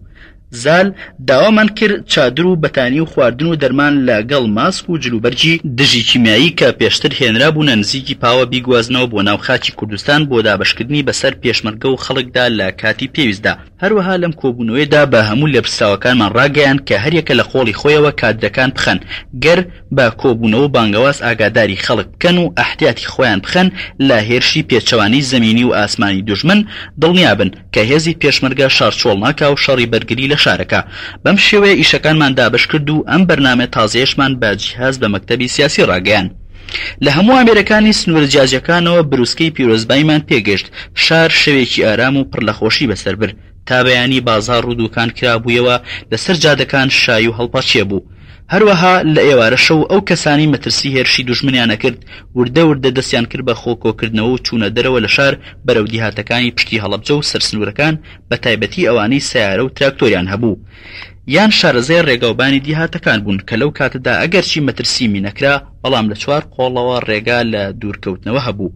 یەکەم ڕێگای هەڵەبجە ئەبابەیلێ بەرەو هاوار و تاوێرە. دوو ڕێگای سەرەکی هەڵەبجە هەورامان بەرەو بیارە و تەوێڵە. سێ ڕێگای هەڵەبجە سازان بەرەو سنووری مەرخێڵ و سەرسیروان. چوار ڕێگای هەڵەبجە ناوچەی نەورۆڵی بەرەو دیهاتەکانی نەورۆڵی و شەمێران. لە سەعات 1:30 شەو 15 لەسەر 16 1970 هەواڵمان بۆ هات لە پشتی سەربازگەی دەڵەمەڕی پشتی هەڵەبجە هێزێکی سوپای نۆی بەدر سەر بە ئەنجومەنی باڵای شۆڕشی ئیسلامی عێراق بوون لەگەڵ هێزەکانی سوپای پاسدارانی ئێراندا لەم شەڕەدا بەشدار بوون. ڕێگایان لەو خەڵکو و ماڵانە گرتبوو کە بەرەو دیهاتەکانی ڕێشا و بۆینی سەرسنوور کەوتبوون ڕێ. لە شار دەرەچوون و ئەوانیش لەبەر ناشارەزاییان بوو لە چۆنیەتی بارودۆخی ناوشار و نیان ئەزانی شار بە تەواوەتی گۆڕاوە و هێزێکی دابڕاو بوون لە لێپرسراوەکانیان و ئامێریان لا نەبوو هەواڵ بزان نەشیان ئەزانی ئەو خەڵکە لە شارە دەرئەچن کێن و بۆ کوێچن. بە تایبەتی بەشێکی زۆری خەڵکەکە کە چەکیان پێبوو کە لە چەکدارەکانی پێشووی ڕژێم بوون یان چەکی هێزەشکاوەکانی حکوومەتیان دەستکەوتە بوو. بەم شێوەیە هەندێک خێزانیان گێڕابوویەوە بەرەو ناو شار کەەوە هەواڵەمان بیست دەست بەجێ من و کاقادر بە سیارە ڕۆشتین بەرەو سەربازگەی دەڵەمەڕ و لەگەڵ ئەو هێزە لەوێ بوون قسەمان کرد کە ڕێگەیان گرتبوو. تێمان گەیاندن کە شار و دەوروبەری ئازاد کراوە ڕێگە لە خەڵک نەگرن هەر کەسی شەکی پێبێت جێگای مەترسی نییە هی خۆیانە یان دۆستی شۆڕش و دژی ڕژێمن بۆیە نابێت ڕێگا لە کەس بگرن یارمەتیان بدەن کێ بۆ کوێ چی ئازاد بێ. بەم شێوەیە ئەوانیش کە لە بارودۆخە گەشتن ئیتر ڕێگەیان کردەوە بەڵێنیاندا ڕێگە لە کەس نەگرن. لە چەند شوێنێکی ترەوە کە خەڵک ڕۆشتبوون هێزی ئێرانیان دیبوو بەو شێوەیە ڕێگەیان لێبەستبوون نیان هێشتە بوو بڕۆن. بەشێک لە خەڵکەکە گەڕابوونەوە بۆ ناوشار یا لە دەوروبەر بڵاویان کردبوو تا ڕۆژ بوویەوە ڕێگایان کرابوونەوە. دیارە لە ناوچەیەکی وا شاخاوی و بێڕێگەیدا هێزی پەراگەندەی زۆر بڵاو بووبوونەوە لایەکەکانی خۆیان دابڕاند بوون و ئامێری پەیوەندیکردنیان لا نەبوو کە هەواڵەکانیان پێبگا. بۆیە زۆر کەسیان هێشت بوویەوە کە نەڕۆن بۆ سەر سنوورەکان و ئەم هەواڵە لە هەموو لا بڵاو بوویەوە کە ڕێگاکانی گیراون ناهێڵن خەڵک لە شار دوورکەوێتەوە. ئەمە کاریگەری خراپی هەبوو لەسەر ئەوەی خەڵک شار چۆڵ نەکەن کەواتە تەنها هێزەکانی سەر بە ئێران بوون نەک هێزی پێشمەرگە چونکە هێزی پێشمەرگە بەشی هەرە زۆری لە ناو شار و چواردەوری شارەکە بوون نەک لەسەر سنوورەکان. لەبەر ئەوەش کە دنیا زۆر سار بوو هەر کەسێ گەڕابوویەوە یەکسەر بە ناوی شار گەڕابوویەوە و زوو ئەو هەواڵە بڵاوی کردبوو. بۆیە زۆر کەسی تر بە هیوا بوون لە شار دەرچن دڵسات بوونەوە لە ڕۆشتن. ڕۆژی 16 1970 ئێمە و خەڵک و ناوشار شەوی ڕابردوو لە ماڵێکدا 3 سەعات حەواینەوە ئەگەرچی جارجار بروسکەی ئامێرە لاسلیکەکان ئەهات ئەبوایە وەریگرین یان وەڵامی بدەینەوە یان نامەی قۆڵەکانی بەرەکە هات یان هەواڵی جۆرا و جۆر بەم شێوەیە تا بەیانی نانووستم هەرچەنە هەر باش بوو تۆزێک حەواینەوە شەوی ڕابردوو تەنها بردومانی تۆپ و ڕاجیمەی دوورهاوێش هات بۆ ناو شار لەسەر بازگەکانی لای سێ سادق و بێسەڵمێن و تووەقوتەوە بە هەمان شێوەش لە سنوورەکانی ئێرانەوە وەڵامەدرانەوە بە تۆپخانەی دوورهاوێش چەند جارێکیش فڕۆکەی هەلیکۆپتەر و جەنگی هەڵئەسان بەسەر ناوچەکەدا ئەسوڕانەوە و تۆڕی ڕووناکیان هەڵئەدا بە سەر ڕێگاوبانەکان وەک ڕۆژ ڕووناکیان ئەکردەوە هێڵی بەرەکانیان بۆمبارانە کرد بەڵام ناوشاریان ناکرد چونکە بارودۆخی ناوشاریان بە تەواوەتی لاڕوون نەبوو بوویەوە بە تایبەت کە زۆربەی لێپسراوە سەربازی حکوومەکان سنوورەکە بەدیرگیرا بوون ئەو هاتوچۆی فڕۆکانش تا ڕادەیەک کە بردومانیان نەکرد بەشەوە خەڵک هێور بوو و دوودڵ بوون لەوەی کە حکوومەت شارەکە بردومان ئەکا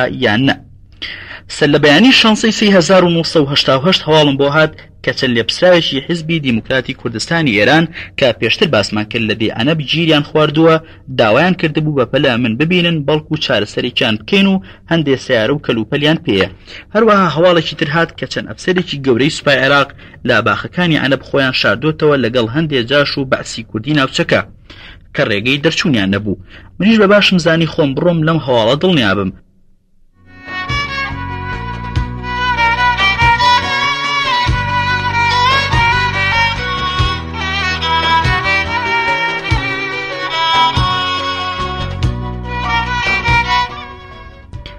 هەر لەو بەیانیەدا هەواڵی بەرەکەی کاک حامیدی حاجی خالیدم بۆ هات کە هەموو سنوورەکان خۆیان پاکردوتەوە بە سەرکەوتوی و هێزی زۆری عێراقیان بەدیل گرتووە و شوێنی باشیان گرتووە و دەستکەوتیان زۆر بووە کە بەرەو عەنەب ڕۆشتین لە ڕێگا تۆپبارانێکی زۆر بەم لاولای جادەکەدا ئاباری چەند جارێک لە ڕۆشتن ڕایگرتین هەندێک جار زۆر لە نزیکمان گول لە تۆپەکان ئەکەوتن لە هەردوو لای عێراق و ئێرانەوە هاتن کە نزیک بووینەوە هێزێکی پاسداران لە بەرزایەکانی پشتی عەنەب و جەلیلە نزیک بوونەوە تەقەی زۆریان لێکردین ناچار بوون لە سیارەکان دابەزین و بانجان بکەین هەر لەو کاتەدا بوو بە تەقە و تۆپبارانە پێشمەرگەیەکمان شەهید بوو وایەکێکمان بریندار بوو پاشان کە ناسیانین تەقەیان وەستاند و ئێمەش بە ویاییەوە بەرەو ناودێ ڕۆشتین دیار بوو بڕێک جاشی کوردیش لەوێ خۆیان هەشاردا بوو هێشتا خۆیان نەیابوو بەدەستەوە لە باخەکان داگەڕاین چەند ئەفسەر و سەربازێکی سوپای عێراقیشمان گرت و پرسیارمان لێکردن چی لەم ناوەدایە زانیاریمان لێوەرگرتن دوو پێشمەرگەکەم ناردە ناوماڵەکان بۆ دڵنیابوون لە هەواڵی دیموکراتەکان کە گەڕانەوە لامان تەنها دوو کەس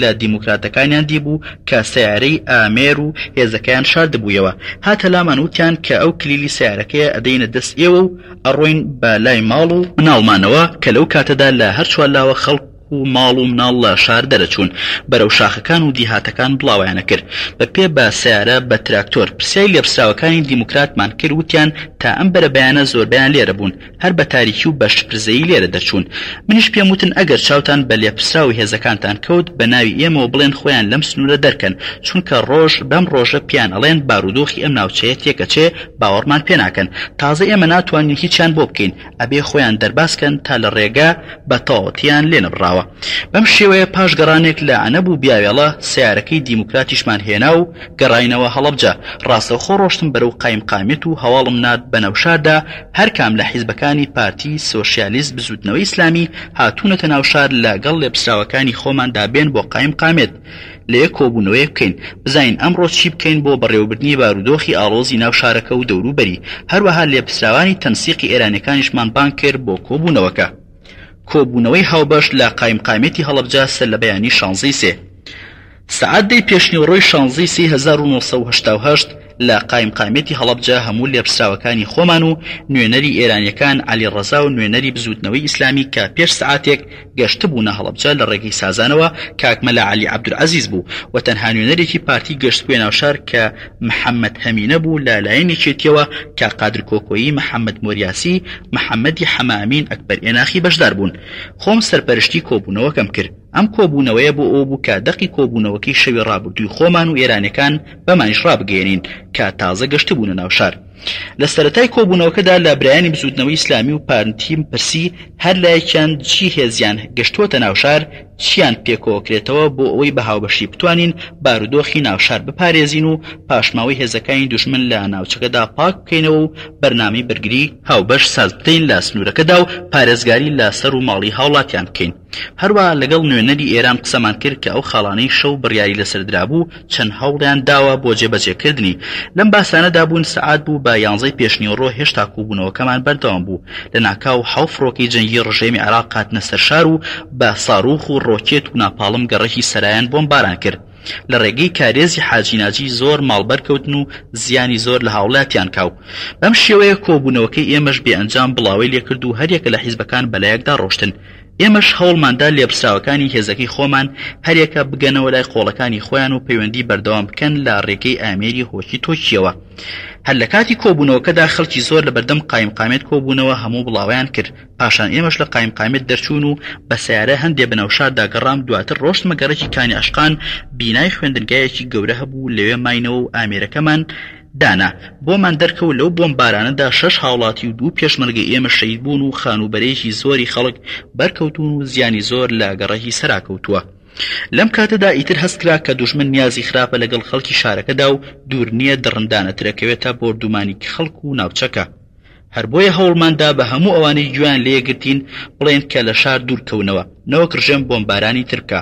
ئەگەرچی بۆمبارانەکەی سەعات 11 هیچی کیمیایی نەبوو، بەڵکو تەنها تەقینەوە و موشک و بۆمبای گەورە و ناپاڵم بوو. لێرەدا خەڵک ترسیان لێ نیشت و نایان ئەوێرا لەم خان و لە ژێرزەمینەکان دوورکەونەوە لە ترسی بۆمباران لە هەموو لە بڕیار هاتە سەر ئەوەی کە نزیکی خۆراوە بوون هەموو خەڵک شارچۆڵکە بۆ ئەوی فڕۆکەکانی ڕژێم نەیان بینێ و سوول لە تاریشی شەو بەگیرێ. چونکە بەردەوام فڕۆکە لەسەر ئاسمانی ناوچەکە بوو. هەر لەم کاتانەدا بوو بەهۆی ئامێرەکانەوە ئاگادار کرام لە هەموو لا خەڵک ئەچوونە لای لێپسراوەکانمان و ئەیان پرسی ئایا ڕێگەی سیارە بۆ کوێ هەیە دەرچێ و ئایا ڕێگای بیارە نەوسود کراوەتەوە، ئایا هێزی پێشمەرگە لە شار دامێنێتەوە، ئایا کەسێک سیارەی نەبێت چۆن لە شار دەرچێ، ئایا گەر خەڵک ماڵەکان چۆن کا چۆن بگەڕێتەوە، کەلوپەلەکانیان چی لێ بکەن.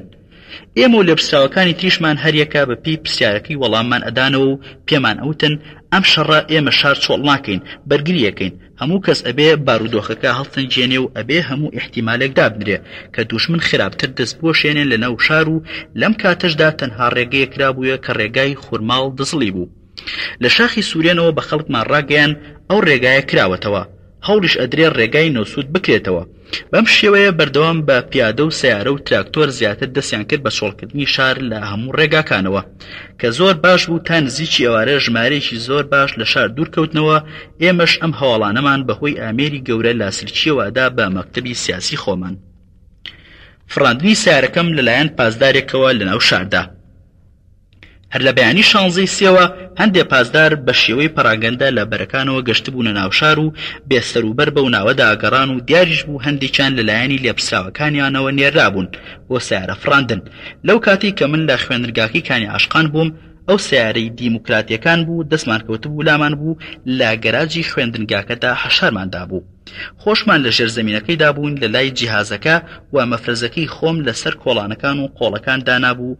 مەترسی بۆمبارانی ترمان هەبوو چونکە بەردەوام فڕۆکە ئەسوڕایەوە. پاش نیو سەعات پێشمەرگەیەک هاتەلا موتی ئەرێ سیارەکەی خۆمان چێ بردوێتی نەماوە. منیش کە سویچەکەم لابوو سەیرم لێ هات. یەکسەر ڕۆشتین بینیمان سیارەکە نەماوە بەهۆی ئامێرە بچووکانەوە ئاگاداری هەموو هێزەکانی خۆمانم کرد کە سیارەکەیان ڕفاندوین. لە هەر شوێ بینیان ڕێگەی لێ بگرن خۆشمان بە پێ کەوتین. با کۆڵانەکانە ڕۆشتین لە کانی عاشقانەوە بەرەو فلکی لای فەرمانگەی ئینحیسار لە خواری شارەوە. وتمان ئەوێ بگرین لە هەر لایەکەوە بڕوا، ناهێڵین ئەیگرینەوە. گەشتین ئەوێ لەگەڵ کاقادر کۆکۆیی و محەممەدی حەمەسەعید و مەفرەزەکەی خۆماندا تەماشامان کرد. سیارەکەی ئێمە بە خێرایی لاسەرەوە هات بۆ خوارەوە بڕوات. بەناو بازاڕە ئێمەش لەم بەر و ئەوبەری جادەکە دابەش بوون و دەستمان لێ ڕاگرت بۆستێ. بەڵام زۆر هەوڵماندا نەوەستا و دای بەلاماندا ئەوەندەی نەمابوو چەند پێشمەرگەیەک پشێلێ. منیش هاوارم کرد ڕێگەمەدەن بڕوا لە هەر چوارلاوە دامانە بەر ڕێژنەی گولە تایەکانی پەنچەر بوون و سیارەکە ئاگری تێبەر بوو. ئەوەی فراندبووی بە توندی خۆی فڕێدایە خوارەوە ویستی ڕاکا، بەڵام پێشمەرگان گەشتنە سەری و گرتیان. لێمان پرسی لەکوێوە هاتوویت و سەر بەشوێیت و ئەم سیارە چۆن خستە ئیش و بۆ کوێ ئەبەیت. دیار بوو سوپای پاسداران خەڵکیان لەم بابەتە زۆر بوو کە سویچی جۆکەریان پێداون بۆ سیارە فڕاندن لە کاتی شەڕەکاندا و ئەیویست لە جادەی هەڵەبجە بۆ سیروان بۆ خورماڵی بە و بیگەینێتە لای هێزەکانی خۆیان. هیچ چەکیشی پێ نەبوو. دیار بوو هەر بۆ کارە تەرخان کرابوو. باشتریش لەم بابەتە چەند کەسێکی ترمان کرد ئیتر کە ناومێت بوون لە سیارەکە سوتا و کەڵکی نەما. بڕێکی باشیان لە کابرادا و پاشان پەلاماریان دا.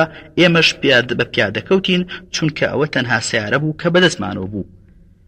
پەیوەندیکردن و چاوپێکەوتنمان لەگەڵ کاک حامیدی حاجی خالید و لێپسراوی یەکەمی ئێرانەکان لە گوندی جەلیلە.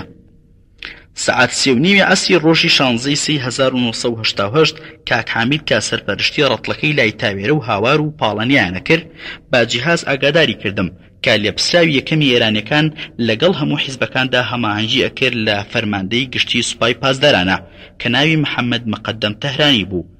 گەشت بووە لای کاک حامید و داوای کردبوو چاوی بە ئێمە بکەوێ. منیش وەڵامم دایەوە سەعات 4:30 بۆ دیاریکردن ئەوان بێنە گوندی جەلیلە و ئێمەش ئەچینە ئەوێ و یەکە بینین لە کاتی دیاری کراودا. ئێمە گەشتینە جەلیلە و ئەوانیش لەوێ بوون لە سەرکانی مزگەوتەکە کۆبوونەوەیەکمان بەست و من باسی بارودۆخی ناوشار و بەرەکانی خۆمان و بردومانەکەی پێشنیوەڕۆ و حیزبەکانم بۆ کرد. ئەوانش ئاگاداریان کردم کە هەموو بەرەکەی لای هەورامان هێزی دوژمنی لێ نەماوە و لەگەڵ خورماڵدا لێکدراوەتەوە. پارتی لەسەر سوپای پاسداراندا بەرەی خورماڵیان قایم کردو و سۆشیالیست لە پردی زەڵم و شارەزور پردەکەیان تەقاندۆتەوە لەگەڵ پاسداراندا و ڕێگای هاتوچۆی هێزی دوژمن بە ئاسانی نەماوە. هەر لێرە بڕیارماندا پێکەوە بۆ ناوشار و وەزئی ناوشاریش ببین. دوو سیاری خەڵکمان پێ بوو سواربووین و ڕۆشتین بۆ ناوشار گەشتینە خوار قایم قامێت. یەکەم بردومانی کیمیایی سعات 5:15 عەسری ڕۆژی 16 سی 1970 بوو. خەڵکێکی زۆرمانەبینی بە پێ و بە سیارە بەرەو ڕێگای عەنەب و عەبابێلی و بامۆکە ڕۆشتن و شاریان چۆڵە کرد. بە 4 لادا ژن و مناڵ و گەنج و پیر ڕێگایان پڕ کردبوو. لەم کاتەدا جۆمان لە گرمەی فڕۆکە بوو کە زۆر بەنزمی بەسەر شاردا هاتن و هەر کە سوڕانەوە یەکسەر کەوتنە بردومانی ناوشار. ئێمەش خۆماندایە بندرگا و خانۆکان و جۆمان لە تەقینەوەکان بوو. ئەم جاریان زۆر بە چڕوپڕی بۆمبا بە جۆرێکی تر تەقیەوە کە دەنگەکەیان وەک بردومانەکەی پێشوو نەبوو بەڵکو تەپەیان ئەهات. دووکەڵی سپی بەرز بوویەوە لە گەڕەکی پیر محەممەد و تووە وشک و خواری شارەوە کە ئێمە لە بەرزاییدا بووین. چەند شوێنێک دیار بوو لێمانەوە هەر کە دووکەڵە ڕەش بەرز بوویەوە یەکسەردا ئەبەزی و ئەنیشتەوە بەسەر شاردا و بە هێواشی بڵاو ئەبوویەوە. پاش چەند ساتێک کەسمان بە جۆرێک بۆن کرد تایبەت بوو کە لە بۆنی سیر یا جیای گەنی وەچوو. یەکسەر زانیمان کە ئەمەیان چەکی کیمیاییە بۆیە هەرزوو ماسکەکانمان کردە سەر و جلی تایبەتی دژی کیمیاییمان پێبوو کردمانە بەر و ڕۆشتینە ناو سیارەکان و دەرگا و پەنجەرەکانمان داخست بەرەو لاو سەروی شار ڕۆشتین تا خۆمان بگەینینە باوەکۆچەک یان دەی بامۆک. گەشتینە سەر ئەو شەقامەی کە لە هەڵەبجەوە ئەڕوا بۆ باوەکۆچەک دیمان بەجارێک پڕپڕە لە خەڵک سیارە و ژن و مناڵ و هەموو ئەگرین و هاوارەکەن. ڕێگەکە تەواو بڕابوو. ئێمە ناچار لە ڕێگەکە لاماندا بەلاڕێدا هەندێک ڕۆشتین و دەستەکەش قوڕ بوو. هەر خەڵکت ئەبینی ئەکۆچی و ئەڕشایە و ئەکەوت. دیمەنێکی زۆر ترسناک بوو. شیوەن و گریان ناوچەکەی پڕ کردبوو وەک ڕۆژی حەشروا بوو. کەس نەیە پەرژایە سەر کەسی تر. هەندێک لەو خەڵکە ئەیانزانی کیمیاییە کە چاویان بەلاشەی کەوت و خەڵکی تر ئەکەوت یەکجار وریان بەرئەدا و لا جێگەی خۆیان ئەکەوتن. لێشاوی خەڵک هەموو ناوچەکەی گرتبوو. لە سیارەدا بەزین و بە هەر چوار لادا بڵاویان لێ کرد. کەزانیمان هیچ ڕێگەمان نەما بە سیارە بڕۆین ئێمەش دابەزین و ڕێگەی باوکۆچەکمان گۆڕی بەرەو بامۆک ڕۆشتین و بە شۆفێرەکەمان و دەتوانێت سیارەکان دەرکەن و بیگەێنە بامۆک. وایەمەش بە پێڕۆین. باش بوو سیارەکان گەشتنە لامان لە خواروی بامۆک و ئەو ڕێگا و بانش بە جۆرێک بوو لە خەڵک و گریان و شیوەن هەموو ناوچەکەی پڕ کردبوو. ناوبەناو ژن و مناڵ و پیاو کەوتبوون و هەندێک جانی ئەدا لە ڕێگەدا و هەندێک کۆتاییان هاتبوو. زۆر سیارە بەجێما بوون. کەلوپەلی خەڵک لەسەر جادەکان بە کۆڵ و بارەوە کەوتبوون سەر ڕێگاکان پڕ بوون. زۆر کەس ئەبینی ساغ و سەلامت بوو بەڵام حەپەسا بوو نەی ئەزانی چی بکە چونکە شتیوایان نەدی بوو سەر لێ شێوە بووبوون. دایەک مناڵی بەجێهێشتە بوو خێزانی زۆر لێک دابڕابوون و نەت ئەزانی تەماشای چی بکەی. ئەوەندە دیمەنێکی ناخۆش بوو پیا و سەری لێ شێوە و توانای ڕۆشتنی نەبوو. ئێمە شەر ئەوەندەمان پێکرا وریان پێ بدەین و پێیان بڵێن بڕۆن بەرەو بەرزایەکان و لەم چەم و ئاوەکاندا دەم و چاوی خۆتان بشۆن. زۆر کەس بە گویانە کردین و هەش بوو کە هیچ جم و جوڵی نەمابوو لە بێدەسەڵاتیدا هەر هەواریە کرد. زۆر کەس دەبینی ماڵ یا مناڵ یا کەسێکیان مردەبوو بە دیارێ و دانیشتە بوون وە گریان تاوای لێ هات گازەکە کاری ئەکردە سەر ئەویش و بەلادا هاتووە کەوت. لە ناویاندا دایکێک لەسەر جادەکە کەوتبوو شەهید بوو. مناڵێکی کۆرپەی لەولاوە بوو ئەگریا و بەگا کۆڵکێ بەرەو لای دایکی هات. هەرچەندە دەم و چاوی سوور بووبوویەوە بەڵام توانای مابوو بەدەم گریانەوە داوای مەمشیە کرد و لە دایکە شەهیدەکەی کە دیمەنێک بوو هەرگیز لە یادم ناچێ. بەم شێوەیە لەناو خەڵک و لاشە و کەلوپەلی فڕێدراودا تێپەڕین و خۆشمان بە تەواوەتی تەنگە نەفەس بووبووین و کەوتینە کۆکە وڕشانەوە. ناچار بووین بە شۆفێرەکان بڵێن سیارەکان بە خێرایی بە دەشتەکاندا لێخڕن. هەندێکمان لە سیارەکان دابەڵسین و بەڕاکردن بەرەو بەرزایەکان یان ناوچەم و ئاوەکان ڕۆشتین. ئەومانە کرد بە دەم و چاومان ناوجلەکانمان تەڕا کرد کە زۆر کاریگەری هەبوو لە نێوان ڕێگەی باوکۆچەک و بامۆکدا دیمەنی زۆر سەرسوڕهێنەرمان بینی ئاژەڵ و مەڕ و ماڵاتی بەلاداهات و تێکەڵ بوون لەگەڵ لاشەی مرۆڤدا.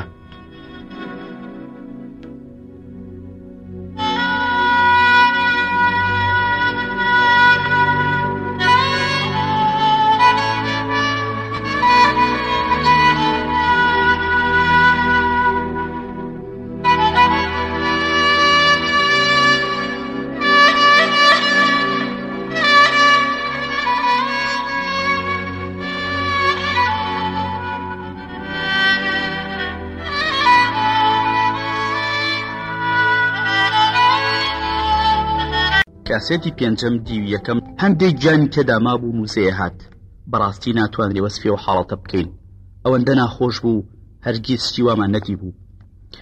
مرۆڤ خۆی پێ ڕاناژیرا هەر لەم کاتانەدا و چەند فڕۆکەیەکی ترماندی کاتنە سەر شار و بە هەمان شێوەی پێشویان شاریان بێژا و نوقمی دووکەڵیان کرد. لەم کاتەدا زۆر بە ناومێدیەوە بیرمان لەوە کردەوە بەم شێوەیە بڕوا خەڵکێک بە یەکجار ڕکوژرێت و ئەو هێزانی ئێمەش دابەشمان کردەوە بێگومان لە بەریەک هەڵەوەشێن وەش پرزیان تێکەچێت و دووریش نییە لەم کاتی سەر لێ شێوانەدا دوژمن هێرشی پیادە بکاتەوە بۆ سەر شار بۆیە بێ بگەینە جێگەیەک هەوڵی پەیوەندی بدەین بە هێزەکانمانەوە. لە ناوخۆشماندا بەم شێوەیە هەموو لێپرسراوەکان پێکەوە نەمێنین هەریەکە بەرەو ئیشێک بڕۆین چونکە من و کاک حامید و مقدەم تەهرانی و عەلی ڕەزا و دەحقانی هەموو پێکەوە بووین هەریەک لە ئێمە بەرپرسی کارێک بووین هیچ ئاگامان لە هێزەکانمان نەمابوو بۆیە بڕیارماندا بڕۆینەوە بەرەو پشتی جەلیلە و لەوێدا بەش بین هەریەکە بەرەو کارێک و بزانین چیمان پێکرێ بۆ ڕزگارکردنی گیانی و کەسانی کە بەگاز بریندار بووبوون و نەمردبوون کە بە هەزاران کەس ئەژمێران.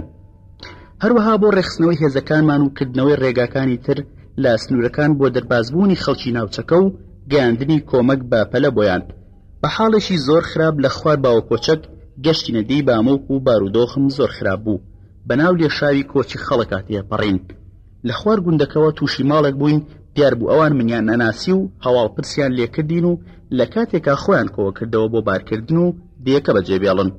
منیش کە زۆر ناڕەحەت بووم بە شەرمێکەوە داوام لە ماڵەکە کرد کە بەڵکو و چایەکی گەرمم بدەنێ. زۆر سەرم سوڕما کە ژن و ماڵی مناڵەکە لەو کاتە ناڕەحەتەدا کە گومانم هەبوو وەڵام بنەوە کەچی بە پێچەوانەوە زۆر بەڕوویەکی خۆشەوە ژنەکەوتی بەسەر چاو هەر ئێستا بۆت لێ ئەنێم ئەگەر چی کەلوپەلەکەمان کۆ کردوتەوە کە ئەو هەڵوێستا زۆر دڵخۆشی کردم بە پەلە دەستی کرد بە چالێنان کە ئامادە بوو چایەکەم خوارد و تۆزێ قوڕێکمان کرایەوە و لە تەنگە نەفەسی باشتر بووین. بەم شێوەیە چەند چایەکی گەرمان خوارد کە پیاوی ماڵ هاتەوە دیم کە دۆستێکی کۆنی خۆم بوو زۆر خۆشحاڵ بووم بە دیتنی و سوپاسی خۆی و خێزانەکەیمان کرد و خواحافیزیمان لێکردن و ڕۆشتین. پاشنیۆڕۆی 16 سێ چەک و تەقەمەنی و بەڵگەنامی زۆرمان دەستکەوت بوو. کاک حاجی عەلی حەمامین حامید بەک خەڵکی جاجان لێپسراوی لیژنەی ناوچەی هەڵەبجەی ڕێخستنی شۆڕژگەڕان بوو هەموو شتەکانی کۆکردبوویەوە و هاتەلام وتی ئەم کەلوپەروچەکانم کۆکردووەتەوە و لە ناو سیارەیەکم داناوە بۆچی نەیان بینە دەرەوەی شار. منیش پێم باش بوو خۆی و محەممەدی برای و حەمەجانی ژنبرای چەند کەسێکی تر بە سیارە بردیان لە ڕێگەی عەنەبەوە و شەو بیگەێنە شوێنی پارێزرا و پاشان خۆیان بگەڕێنەوە لامان گەشتبوونە پێشگوندی عەنەب ژمارەیەک فڕۆکە بۆردومانی سەر ڕێگاکەیان کردبوو ئەگەرچی ئەمان ماسکی دژی کیمیایی و جلوبەرگی دژی کیمیایی و دەرزیان پێبوو بەڵام ئەوەندە بەخەستی لە دەوروبەری ئەمانیدا بوو یەکسەر هەمویان شەید بوون. ڕۆژی دواتر کە هەواڵمان وەرگرت ڕۆشتینە سەریان دیمان کە جلی کیمیاییان لەبەردایە و ماسکیان بەسەرەوەیە و لە ناو سیارەدان هەتا محەممەدی برای دەرزیەکی کیمیایی بەدەستەوە بوو ویست بووی بیدا لە خۆی فریانەکەوت بوو هەر بەدەستیەوە وشک بوو هەموو گیانیان دەرچوو بوو کە دیار بوو تەنیا ساتێک نەژیا بوون ئەمەشمان زۆر لە جێگەی سەرسوڕمان بوو. کۆبوونەوەی دووەم لە جەلیلە شەوی 16 لەسەر حەفتەی 1970 لە پشتی شارەوە بەڕێکەوتین لە ڕێگەی چەندین شوێن تووشی کۆمەڵێ زۆر خەڵک بووین هەموو لە شار دەرەچوون بەرەو عەبابەیلێ و شاخەکانە ڕۆشتن. گەشتینە جەلیلە سعات 8 شەو بوو خەڵکێکی زۆرمان بینی بە هەر چواردەوری دیەکەدا پەڕاگەندە بوون بە هاوار و گریانەوە سوڕانەوە و دیمەنێکی زۆر ناخۆشتر بوو لەوەی کە دیبوومان. ڕوومان کردە مزگەوتەکە دیمان پڕە لە خەڵک و پیا و ژن و مناڵ بە هەموو لاداکەوت بوون هەرێک بە شێوەیەک هاوارەکە هەندێک گیانیان لەدەستدا بوو. ئێمەش ڕۆشتینە ناو مزگەوتەکە و پەنایەکمان دۆزیەوە خەڵکی لێ نەبوو لەوێ دانیشتین زۆر بە پەرێشانیەوە دەستمان کرد بە قسەکردن. لەناو مزگەوتەکەدا خەڵکێکی زۆر لە ژن و پیا و مناڵی تێدا بوو، هەموو بریندار بوون، هاواریانە کرد و گریان و پرسیاری کەس و کاریانە کرد. لەناو هەموو گریان و زایڵەدا دەنگی پێکەنینێکی بەرزەهات. کچێک بوو زۆر بەتوندی پێیەکەنی، بەڕاستی زۆر سەرمان سوڕما. کە لێ نزیک بووینەوە دیمان کچێکی عازەبە لە مزگەوتەکەدا لە سوچێک بۆ خۆی داریشتووە و قاقا پێیەکەنی. هەر ناوەستایەوە. زۆر کەسیش نەیانەزانی ئەمە چییە، جنێبیان پێدا، بۆچی پێیەکەنێ، بەڵام ئەویش هیچ گوێی پێنادا و بۆ خۆی خەیاڵ بردبوویەوە. زۆر سێرمان لێ هات کە دیار بوو لە ژوورە تاریکەکەدا ئەم کچە گازی عەساب لێدا بوو، لە جیاتی گریان بە پێکەنینەوە گرتبووی. بەڕاستی هەر کەس هەستی بۆ ڕاگرتایە دوور نەبوو لەو حاڵەتە ناخۆشەتا بێتە پێکەنین، ئەوەندە بە لەزت پێکەنی. ئەم دیمەنەش زۆر سەرسوڕهێنەر بوو. بڕیارماندا دابەش بین و هەرێک بۆ کارێ بڕۆین، هەوڵ بدەین پەیوەندیمان هەبێ پێکەوە بەم شێوەی خوارەوە. یەک، من لە ناوچەی هەڵەبجە و دەوروبەری بمێنمەوە بۆ کۆکردنەوە سەرپەرشتی هێزەکانی خۆمان کە مابوون لە سنوورەکەدا و چەند شوێنێک هەڵبژێرم بیکەم بە شوێنی کۆبوونەوەی هێزەکان و ڕێخستنەوەیان بۆ بەرگری لەوەی پێمان ئەکرێ بۆ ڕزگارکردنی گیانی ئەو خەڵکانەی کە هێشتا ماون. دوو، کاک حامید لەگەڵ محەممەد تەهرانیدا بڕوا بەرەو ئەحمەد ئاوا پشتی خورماڵ بۆ پەیداکردنی چەند تیمێکی پزیشکی گەڕۆک بۆ ڕزگارکردنی گیانی بریندارەکانی خەڵک و پێشمەرگە. هەروەها هەر پێشمەرگەیەکیش بەرەو سنووری خورماڵ ڕۆشتووە کۆیان کاتەوە لەوێش بنکە یەکدانیان بۆ کۆکردنەوە و سازدان و ڕێخستنەوەی هێزە پەراگەندەکان. لەگەڵ ئەوشدا ئەوەی ئێرانیەکان ئەیێرن لەو سنوورەدا کاک حامید هەوڵی گەیاندنی هەرچی زووتری بدا بۆ سنووری هەڵەبجە. سێ، محەممەد مقدم تەهرانی بە پەلە پەیوەندی بکە بە سەروی خۆیانەوە و باسی بارودۆخی سنوورەکە بگێرێ کە چەند پێویستی بە فریاکەوتنی بە پەلەی لە هەموو ڕوویەکەوە هەیە و بە زووی هەوڵی جێبەجێکردنی بەڵێنەکانی پێشویان بدات و ڕێگاکانی سەر سنوور هەموو بکەنەوە و خەڵک وەرگرن لە ناوخاچی ئێراندا و چادرگایان بۆ بکەنەوە. چوار، علی ڕەزا و دێحقانی کە هەردووچیان حاڵیان زۆر خراپتر بوو لە ئێمە گازەکە کاری تێکردبوون، داوایان کرد بگەڕێنەوە بۆ تیمارکردن و خۆیان بگەێنە خەستەخانە. لەوێش داوا بکەن کە لە لێپسراوانی ئێران هەرچی زووترە توانای حکوومەت بخەنەکار بۆ بەرگری لە گیانی خەڵک و ئەو کارەساتی لە دەسەڵاتی ئێمەدا نەبوو. هەر پاش ئەم کۆبوونەوەیە هەریەکە هەڵساین و بەرەوکاری خۆمان کەوتینە ڕێ. ئەم بڕیار و بارودۆخەمان بەهۆی جیهازەوە بە بروسکە دام بە مەکتەبی سیاسی و داوەشمان کرد ئەوانیش لەلای خۆیانەوە توانای خۆیان بخەنەگەڕ کە حکوومەتی ئێران بە پەلا بگاتە فریای ناوچەکە بۆ ڕزگارکردنی گیانی ئەو خەڵکانی ماون. ئێمە هیچمان پێ ناکرێت لەبەر بێتوانایی، چونکە سەعات بە سەعات هەزاران کەس گیانان دەرەچێ. داواش لەندەوەیە گرتوەکان و دەوڵەتان و ڕێکخراوە خێرخوازەکان بکرێ بۆ فریاکەوتنی خەڵکی هەڵەبجە. ئەو ژمارەیە پاشان بڵاو بوویەوە کە 5,000 کەس شەید بوون. ئێمە لەم بروسکەیەدا دامان بە هەموولا کە بە پێی مەزەنەی خۆمان زیاتریش بوو، بەڵام لەو کاتەدا تەنیا توانیمان ئەو سەرژمێریە بکەین. هەر لە بردومانی ئێوارەشەوە ئێمە سەرنجماندا بوو کە دەستە دەستە فڕۆکە ئاهاتن هەر بە 45 دقیقە جارێک بە هەمان شێوەی ئێوارە بردومانی ناوشار و هەموو ناوچەکەیان لە سیروان بۆ خورماڵ و بۆ ئۆردوگاکان و دیهات و ڕێگاوبانەکانی سنوورەکەیانە کرد. هەمووشی بە گازی کیمیایی بوو. هەر لەو کاتەدا ئێمە لە جەلیلە بووین. بردومانی دێ ئەنەبی کرد کە لەو ڕێگایەوە خەڵکێکی زۆر بە پێ و بە سەیارە بەڕێوە بوون بڕۆن بەرەو سەر سنوور. لەم بردومانەدا خەڵکێکی زۆری کوشت لەناو دێیەکە و سەر ڕێگاکان کە بە شێوەیەک بوو هەموو سەرجادەکانی پڕکرده بوو لە تەرم و سەیارە بەجێما و ڕێگەکەی بڕی بوو. کاک حامید و محەممەد تەهرانی گەشتبوون عەنەب نەیانتوانی بوو بە جادەکەدا بڕۆن، ڕێگەی سەیارەش نەبوو لە دەشتەکاندا، بۆیە سیارەکان بەجێ هێشتە بوو بە پێ لە دەشتەکانەوە ڕۆشتبوون بەرەو ئەحمەد ئاوا و پشتی خورماڵ. شەوی 16 لەسەر حەڤەی 1988 چۆن بەسەر برد. وەکو پێک هاتین دوای ڕۆشنی هەردوو کۆمەڵەکە من و مەفرەزەکەم ماینەوە لەگەڵ لەتیف محەممەد مەلاسابردا تەنها سیارەیەکی بەرازیلیمان پێبوو بۆ هەموولا. ڕۆشتین بۆنی گازی ژەهراوی ئەهات و تەواو ناڕەحەت بووبووین. جێگەی ژیان نەمابوو لە ناوچەکەدا. دەستە لە دوای دەستەش فڕۆکەکان بە دوایەکدا هاتن و هەموو سنوورەکەیان بۆمبارانە کرد. هەمووشی گازی ژەهراوی بوون. ئێمەش بە باشمانزانی بڕۆین بۆ عەبابێلێ و هەم دێیەکە و بەرزایەکە گاز کەمترێ گرێتەوە و هەمیش سەرڕێگا بوو خەڵکی زۆر و پێشمەرگەش بۆ ئەوێ ڕۆشتبوون. بەڵکو وا بکەین لە دەوروبەر بارەگایە بکەینەوە و هێزی لێ کۆ بکەینەوە، بە هەر حاڵ بە پێ و بە سەیارە بەڕێکەوتین. درەنگێک گەشتی نەدەی عەبابێلێ. دیار بوو شەو 2 جار بردومانی دەوروبەری عەبابێلێ کرابوو. خەڵک خۆیان ناگرت لەوێش. هەڵ ئاهاتن بەرەو دۆڵی ئەشکەوەڵ و گوندی هاوار. هەندی ئاژەڵی کوژراوماندی چەند کەسێک کە ژەهراوی بووبوون لە ناو ماڵەکاندا هاواریانە کرد. ئێمەش ڕۆشتین بەرەو لای سنووری دێیەکە و تاوەکو هەندێ هەوای پاک هەڵمژین لە مەترسی بۆمبارانیش دوورکەوینەوە و هەواڵێکی پێشمەرگەکانمان بزانین. کەچی هیچ سوودی نەبوو، کەسمان نەدۆزیەوە، بەڵام هەواڵمان بیست هێزەکانمان بووبوون بە چەند بەشێکەوە. یەک، هەندێکی کە گازەکە کاری تێکردبوون بەرەو خەستەخانەکان ڕۆشتبوون. دوو هەندێکی تر لەگەڵ ماڵ و مناڵیان ڕۆشتبوون و بیان گێنە شوێنێکی سەلامەت. سێ بەشێکی تریش دیلە عەرەبەکانیان لەگەڵ خۆیان بردبوو بەرەو سنوور. چوار بەشێکی تر لەو پێشمەرگانی کە شارەزای ناوچەکە بوون خەڵکی شوێنە دوورەکان بوون لەبەر ناشارەزای ئەوانیش کشابوونەوە بۆ بارەگاکانی سەر سنوور. بەم شێوەیە هێزەکانمان پەراگەندە و شپرزە بوون بە ئاسانی بۆمان کۆ ناکرانەوە. هەروەها فلتەری ماسکەکانی خۆشمان توانای تەنها 7 سەعاتی هەیە بۆ بەکارهێنان، ئیتر سوودیان لێ وەرناگیرا و فڕۆکەکانیش هەر بەردەوام بوون لە بۆردومانکردنی ناوچەکە. هەر لەو شەوەدا ئێمە گەشتی عەبابێلێ جارێکی تر لە لای ڕۆژئاوای دیەکە بۆردومان کرا. گەڕان خانوویەکمان دەستنیشان کرد بیکەین بە بارەگا بۆ کۆکردنەوەی هێزەکانمان بڕیارماندا کە ئامێری هۆکی تۆکی و چەند پێشمەرگەیەکی لێدا بنین. ئێمە تا شەوێکی درەنگ لە عەبابێلێ ماینەوە، بەڵام زۆر حاڵمان شڕ بوو لەبەر بۆنی گازی کیمیایی بەتایبەت کە فلتەری ماسکەکان دەوری نەما. ئیتر مەترسی کەوتە سەر ژیانمان چونکە بۆنی گاز هەموو ناوچەکەی پڕ کردە بوو. پاش نێوە شەو بەهۆی ئامێرەکانەوە توانیمان پەیوەندی بکەین بە کاک حامیدەوە، ئاگادارمان کرد کە زۆر پێویستمان بە فلتەری ماسکەکان و دەرزی دژی کیمیایی هەیە. هەروەها خواردەمەنی سنوورەکەش هەموو ژەهراوی بوو، بۆیە دەبێ هەوڵ بدا لەگەڵ ئێرانیەکان فلتەر و دەرزی و بەڕێخواردنمان بۆ ڕەوانە بکە. ئەو داواکاریانی کە داوامان کردبوو بۆ خەڵک و ناوچەکە پەلیان لێ بکات بە جفرە پێمان ڕاگەیان کە بنکەیەکمان لە عەبابێلێ داناوە بۆ کۆکردنەوەی هێز و پێداویستیەکان لە ناوچەکەدا. ئێمە لە ڕێگەی ئامێری PRC پەیوەندیمان کرد لە کۆڕی بناری قەرەداغ بوو، ئامێرێکی گەورەی ڕاکاڵیشی لێ بوو. حاڵمان لە هەموو پێشمەرگەکان شڕتر بوو، زۆر تەنگەنەفەس بووبووم، هەردوو چاوم پڕ بوو لە خوێن دەموچاو و بنباڵ و بینی هەردوو ڕانم سوتا بوون و ڕەش بووبوونەوە. پێشمەرگەکان زۆران لێ کردم کە خۆم بگەێنمە لای دکتۆر باشترە. پێشتر سیارەیەکی تیۆتامان هەبوو، بەیانی ڕۆژی 16 بەهۆی ئامێری لاسلکیەوە ئاگادارم کردبوو لە پاوە بوو خواردن و پێداویستیمان بۆ بێنێ.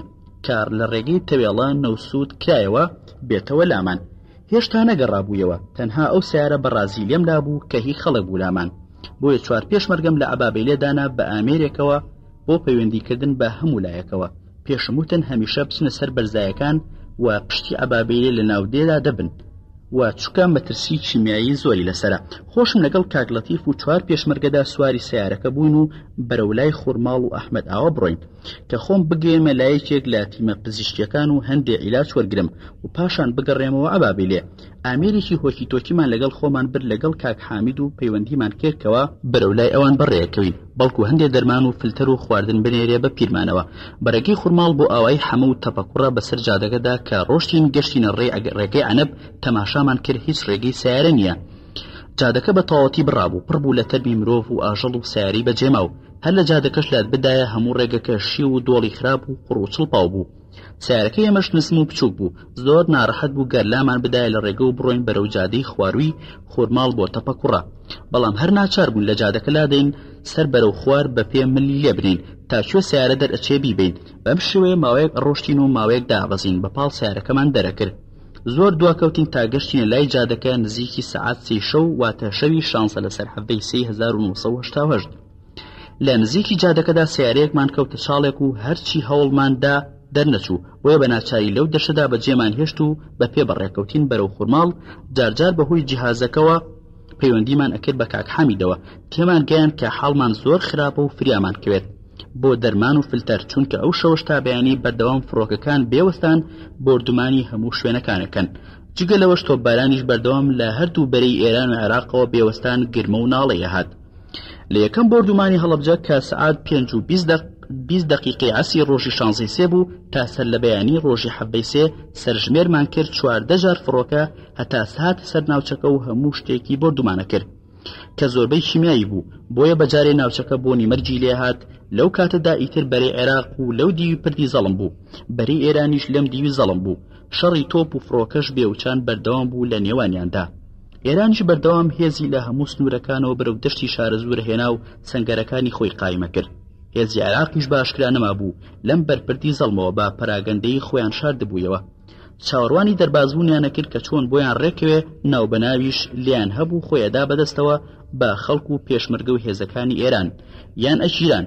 ئاوی چەمی زەڵمیش لەو بەهارەدا زۆر بوو کە پردی زەڵم بڕابوو ئیتر ئاسان نەبوو بپڕنەوە بۆ دیوی هێزەکانی عێراق بە پیادا لەولا شەوە ئاوی دەریاچەی دەربەندیخان زۆر بوو ناوچەکەی شارەزۆری پڕ کردبوو و بوو بە بربەست و سنوور لە نێوان هەردوو هێزی عێراق و ئێراندا هەندێک لەو هێزانەی عێراق کە بە شارەزایی یا شارەزاییان پەیدا کردبوو هەوڵی پەڕینەوەیاندا بوو لە چەمی زەڵم زۆر کەمیان توانی بوویان بپڕنەوە ئیتر هەمویان ئەو بردبوونی و خنکابوون ئێمەش کە زۆر بە هیلاشی و بە پێ بە شەو بەڕێکەوتین بە جادەکەدا و ناوبەناو پەیوەندی جیهازمانە کرد زۆرمان و بووین تا گەشتینە گوندی ئاوایی حەما شەوەکەش سارد بوو وردەبارانیش ئەباری هەموو لەشمان تەڕ بوو ئیتر نەمانتوانی لەوێ بەولاوە بە پێ بڕۆین لە کەلاوەکانی دیەکەدا پاڵکەوتین و ئاگرێکمان کردەوە من زۆر ناڕەحەت بووم کاک لەتیف محەممەد مەلا سابیر بە ئامێرە بچووکەکە پەیوەندی ئەکرد و برادرانی تێگەیان کە من تەندروستیم خراپە بەڵکو فریامان بکەون بەڵام دیار بوو بەو شەوە هیچ نەکرا ئەگەرچی جیهازەکەی لای کاک حامید وتی سیارەمان ناردووە بە پیرتانەوە دەرمان و فلتەر و خواردنیان پێیە بەڵام ڕاستیدا نەگەشت پێمان و ڕێگەیان لێگۆڕابوو گەڕابوونەوە بۆ ئەحمەد ئاوە سەلەبەیانی حەڤەی سێ بەڕێکەوتین بە پێ بۆدەی گۆمەلار و پاشاندێ کۆن بەهۆی جیهازەوە بە کاک حامیدمان وت زۆر پێویستە فریامان کەون بەڵام نەیانزانی ئێمە لەکوێداین هەرچەندە بەڕەمز ئەم ویست تێی بگێنم لە دێکۆنین چونکە ئەترساین لەوەی دوژمن جێگاکەمان بدۆزێتەوە بەهۆی گوێگرتنی جیهازەکانەوە بەڵام هیچی لێ تێنا گەشت و نیان بدۆزینەوە تا بەناچاری پێموت باشکرا لە دێکۆنین ئەوسا لێمان تێگەیشت لەولا شەوە جیهازی عێراقی شوێنەکەمانی دەستنیشان کردبوو دوایی هەستم کرد کە شتێکی خراپم کردووە باشکرا شوێنەکەم باس کرد یەکسەر بە پێشمەرگەکانم وت هەڵسن و بە پەلە با دوورکەوینەوە لە ناو دێ کە چۆڵ بوو دوور نییە بردومان نەکەین باش بوو غیرەتماندایە خۆمان و نزیکی 1 کیلۆمەتر لە دێکۆن دوورکەوتینەوە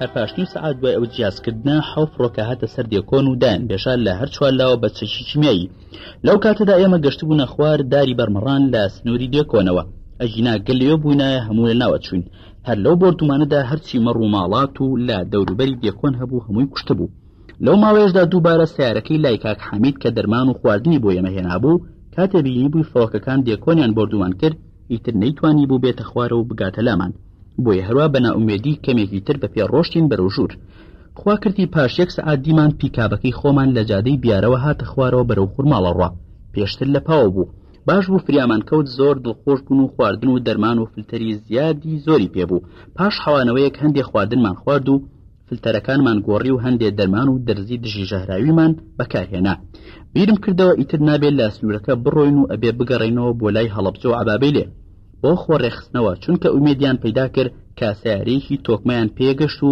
خواردن و فلتەر و دەرمانی زۆرمان لایە ورەمان زۆر بەرز بوویە و 4 پێشمەرگەش لەگەڵ سیارەکەدا هاتبوون بە 9 کەس لە جادەکەی خەرپانی عەنەبەوە ڕۆشتین بەرەو عەبابەیلێ و جیهازی ڕاکاڵە گەورەکەی خۆمان کە لە پاوە بوو بۆیان هێنابوون ئیتر نەمانتوانی ڕاستەوخۆ پەیوەندی بە هەموو لاوە بکەین بەباشی تێپەڕین و گەشتینە عەبابەیلێ دوای عەسری حەڤەی سێ بارگاکەی ئەوێمان بەهێزتر بوو چەند کەسێکی تریش گەشت بوونە ئەوێ جیهازە گەورەکەمان لە عەبابەیلێ دانا و کاک محەممەد حەمە سەعید و مامۆستا ساڵحمان دۆزیەوە ئەوێزانە بەرەولای هاوار و تاوێرە ڕۆشتە بوون سەرپەرشتی ئەو هێڵەیان پێسپێرا بوو بۆ گەیاندنی بریندارەکان بەرەو سەر سنوورەکان چونکە گوندی تاوێرە سێڕێیانی عەبابەیلێ هاوار عەنەب تەوێڵە بوو هەر پاش نیوەڕۆی ئەو ڕۆژە کە حەڤەی سێی ساڵی 1970 بوو وردە ئەو داواکاریانی پێشتر داواکرابوون دەستکرا بە گەیاندنیان دیار بوو مەکتەبی سیاسی زۆر داوایان لە ئێران کردبوو بڕیارەکان جێبەجێ بکە لە جادەی نەوسوود تەوێڵەوە ژمارەیەکی زۆر سیارەی ئیسعاف و دکتۆر هات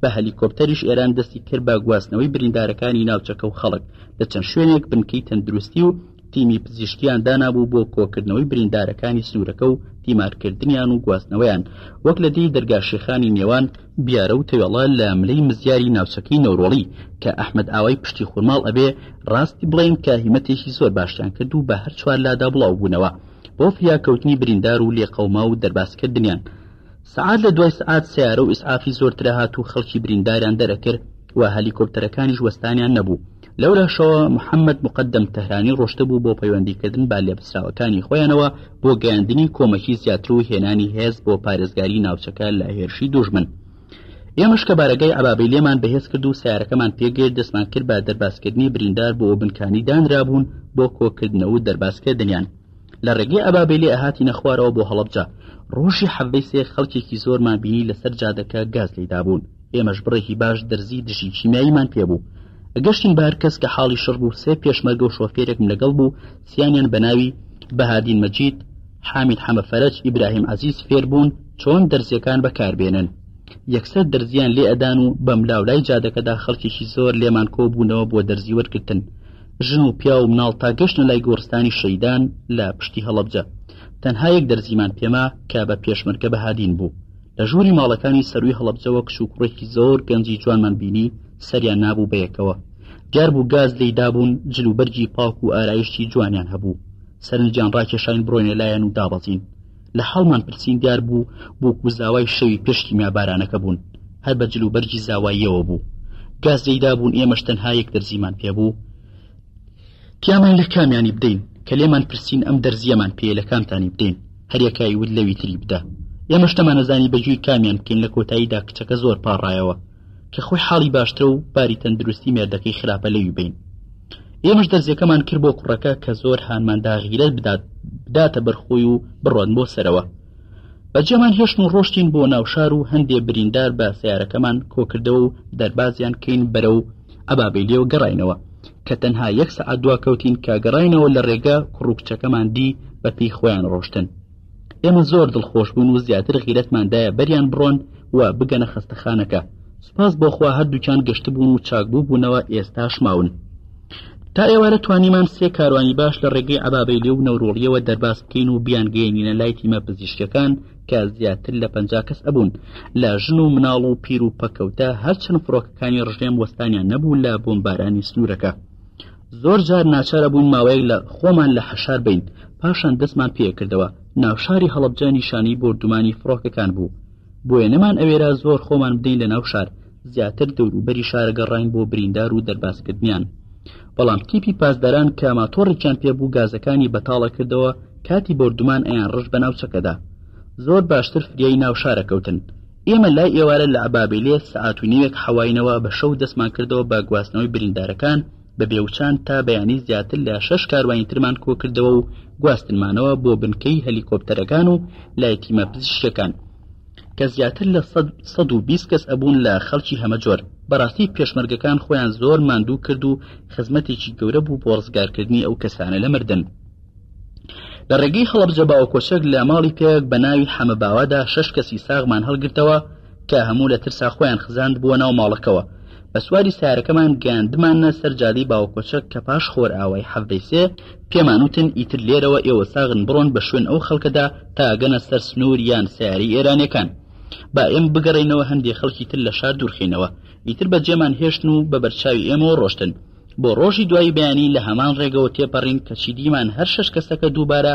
هاتبوونەوە هەمان ماڵ و هاواریانە کرد دەربازمان کەن جارێکی ترکیانمانە دەیبامۆک لەوێ پێمانوتن ئیتر مەگەڕێنەوە بڕۆن بە شوێن ئەو هەموو خەڵکە لە شار دەرچن کە ئێمە گەڕاینەوە بۆ کاروانێکی تر خەڵک بەرین پاش چەند سعاتێک دووبارە بەو کۆڵانەدا تێپەڕین کەچی هەمان دەستەی 6 کەسەکە لەبەر هەمان ماڵدا هاوارەکەن فریامان کەون و دەرمانکەن واتە بۆ جاری سێم ناچار بوون ئەم جارش سواری سیارەکەمان کردن تاوەکو ئەبابەیلێ نەمان وەساندن لەوێش خستمانە ناو سیارەیەکی ئێرانیەوە بە بەرچاوی خۆمانەوە بردنیان کە دڵنیا بوون ئەم جارش ناگەڕێنەوە ئەو سایە مەگەڕێنەوە بۆ ناوشار و ئەمەش دیمەنێکی سیر بوو ڕۆژی 1970 سەر لە بەیانی ڕۆژی 1970 فڕۆکەکانی ڕژێم بە گەرمی کەوتنە بردومانکردنی ڕێگەی سازانی هەڵەبجە خورماڵ ئەحمەد ئاوا بیارە تەوێڵا ئەو بەیانیە ئێمە لە ئەبابەیلێ بوون کاتێ زانیمان 6 فڕۆکە هاتە سەرمان لە پشتی دێکەوە بەرەو سەر جادەی شنوێ و هاوار دەستیان کرد بە بردومان ئەوەی دڵخۆشکەر بوو بردومانەکە کە بایەک بە وردە بارانەوە هەڵی کرد و خواکردی بواری کیمیایەکەی نەدا زۆر بمێنێتەوە بۆ بڵاوی پێکرد ئەگینە ئەم جاریان زۆر نزیک بوو هەمومان لەناو بچین چونکە زۆر بە خەستی ناودێکە و پشتیدا بێژە ئەگەرچی هاوڵاتیەک و ژمارەیەک ئاژەڵی کوشت بەڵام زۆر کاری نەکردە ناودێکە ئەم جارش ئێمە دەرباز بووین هەر پاش بردومانەکە سوای سیارەکەمان بوون و ڕوومان کردە ڕێگەی سازان تا بزانین سیارەیەکی تر پەیدا ناکەین بۆ ئەوی بە 2 سیارە هەوڵ بین ژمارەیەکی زۆرتر خەڵکی بریندار و پەکەوتە لە ناوچەکە دەرباسکەین زۆر سیارە لەو ڕێگەیەدا بەجێما بوو خاوەنەکانیان ڕۆشتبوون بەرەو سەر سنوورەکان لەسەر ئاوی سیروان چەند تراکتۆر و سیارەمان دی کە هەندێکیان ماڵ و مناڵی بەدیارەوە بوو هەندێکیشان پەچیان کەوتبوو یان پاتری تێدا نەبوو یان تایەکانی پەنچەر بوون یان لیان دەرهێنابوو بۆیە هیچ سوودمان وەرنەگرت ئەوە نەبێ خەڵکەکەمان ئاگادار کرد کە چێ ئەتوانێت سیارەکەی خۆی ئیشکە بابگەڕێتەوە ناوشار و دەوروبەری برینداری زۆر ماون نەمردوون بەڵکو دەریان کەن زۆر باش بوو هەندێک لەو کەسانەی خزم و کەسوکاریان بەجێما بوو خیرەتیاندایە خۆیان و گەڕانەوە دەستیان کرد بە گەڕان بە شوێن بریندار و بڕێکی باشیان دەرباز کرد ئێمەش لەگەڵ لێپسراوانی ئێرانەکان لەو سنوورە یەکمان بینی و پێمان وتن کە ئاگاداری ئیسعافەکان و سیارە بەدەستەکان بکەن لە ناوشاردا لە ماڵەکانە خەڵکی زۆر بریندار ماون بەڵکو هیمەتیشان بۆ بکەن و دەربازیان کەن بەم شێوەیە ئەوانیش ئاگاداری شۆفێری ئیسعاف و سیارەکانیان کرد لە پاشنیوەڕۆی هەژدەی سێوە هاتنە ناوشار و لە ماڵەکاندا خەڵکێکی زۆریان کۆ کردەوە و دەربازیان کردن ئێمەش پاشنیوەڕۆی ئەمڕۆ هەوڵماندا بۆ هات و چۆ لە ناحیە سیروان خەڵکی زۆری تێداما و بڕێکیان بریندار و کەسیش نەچووە بەلایەندا ڕۆژی هەژدەی سێ ڕۆشتم بۆ پاوە بۆ لای لێپسراوی ئێرانەکان ئەسرێکی درەنگی هەژدەی سێ بیرم کردەوە بەم بارودۆخی ئێستا ئیشەکان باش ناڕوا لێپسراوی یەکەمی ئێرانەکانیش لەم سنوورە نییە کاوکاریمان بکەن و ئێمە بیان ناسین لەو کەسانی کە ڕێکەوتنمان لەگەڵ مۆر کردبوون بۆیە بڕیارمدا بڕۆم بۆ پاوە پەیوەندی بکەم بە لێپسراوەکانیانەوە بە تەلەفۆن یا بە هەر شێوێک بێ بۆ پاش خۆر ئاوا گەشتمە بارگاکی خۆمان لە پاوە هەوڵمدا لێپسراوەکانیان پەیدا بکەم و هەرچۆن بوو محەممەد مقدەم تەهرانیم دۆزیەوە و باسی بەڵێنەکانی پێشوم لەگەڵ کردەوە و پێویستی فریاکەوتنی خەڵک و جۆری هەماهەنگی تازەم لەگەڵ باس کرد هەروەها لەوێشەوە پەیوەندیم کرد بە مەکتەبی سیاسی خۆمانەوە و تێمانگەیاندن کە هێزی ئێمە لە سنوورەکەدا پەراگەندە بوو و کەڵکی بەرگری نەماوە ئەو خەڵکەش بەهۆی بردومانەکەەوە کوژراون یا بریندارن لە ناوچەکەدا ئاوارە بوون لە دەسەڵاتی ئێمەدا نییە فریاکەوتنیان بۆیە پێویستە حکوومەتی ئێران ڕاستەوخۆ بکەوێتە کار بۆ پارێزگاری ناوچەکە و فریاکەوتنی خەڵک بەم شێوەیە مەکتەبی سیاسی وەڵامی دامەوە کە بەرگریکردن لە ناوچەکە بسپێرن بە ئێرانەکان کە دیار بوو لەگەڵ ئێران لەم بارەیەوە قسەیان کردبوو ئێرانیش پەسەندی کردبوو سەبارەت بە خەڵکی ئاوارە و دەربەدەریش بریندار و چیمان پێیەکەیە بە هاوکاری حیزبەکانی تر بیکەین و هێزە پەراگەندەکەی خۆشمان لە چەند شوێنێک کۆکەینەوە هەروەها محەممەد تەهرانی بەڵێنیدا زۆر کاری جدی بکە بۆ خەڵکی بریندار و ئاوارەکان وتی سبەینێ پاشنیوەڕۆ خۆشم دەگەڕێمەوە سنوورەکە بۆ ڕێخستنەوەی هەماهەنگی لەگەڵ هێزەکانی ئێران لە ناوچەکەدا بۆ ئەوەی پێکەوە بە هاوکاری لایەنەکانی تر بەرنامەیەکی تازەدا ڕێژین بۆ چارەسەری کێشەکانی سنوورەکە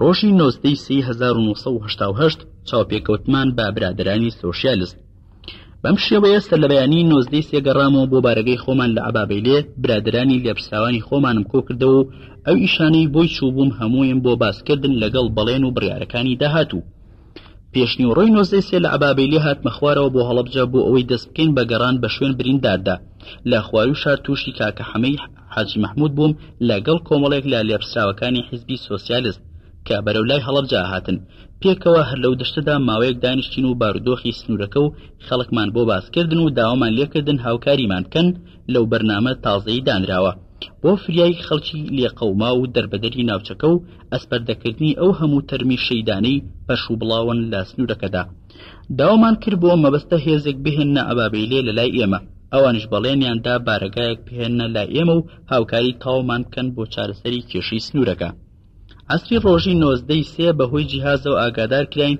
کە محەممەد تەهرانی گەشتۆتە گوندی خەرپانی و داوای کردووە کە بڕۆین کۆبوونەوەیەک بکەین کە ڕۆشتم دیار بوو بارگایەکی پچکۆلیان ڕێخست بوو لەوێ کۆبوونەوەمان کرد لێپسراوێکی پێناساندم بە ناوی مەسعودی کە بە چەند سەیارەکەوە دیاری کراوە بۆ کۆکردنەوە بە خاکسپاردنی شەیدەکانی خەڵکی سنوورەکە و هەر شەوی ڕابردوو ئیمام خومینی فتوایدا بوو کە ئەو شەهیدانی کارەساتی شیمیابارانی هەڵەبجە پێویست بە شۆردن و کفنکردن ناکە بە پێی شەریعەتی ئیسلام هەموو ئەوانە شەهیدن و باجلەکانی خۆیانەوە کۆکێنەوە لە گۆڕستانی دەستە کۆمەڵدا بە خاک بسپێرێن شەرعیە و ناجۆر نییە ئەم فتوایە وای کرد کە دەست بەجێ هەڵمەتێکی سەراسەری بکەین بۆ کۆکردنەوە بە خاکسپاردنی شەیدەکان لە هەموو ناوچەکەدا لەژێر چاودێری مەسعودی لە هەموو لاوە دەستیان کرد بە کۆکردنەوەی تەرمی شەیدەکان بە گەڵابە و لۆری و بەبێ ئەوەی ژن و مناڵ لە پیاو جیا بکرێتەوە بەبێ ئەوەی پێناسەیان بناسترێت لە هەموو لاوە کەوتنە کۆکردنەوەی تەرمەکان و بە شۆفڵ چاڵی گەوریان بۆ هەڵەکەندن و بە گەڵابەکان ئەیان هێنان 200 یا 300 تەرمیان ئەخستە چاڵ و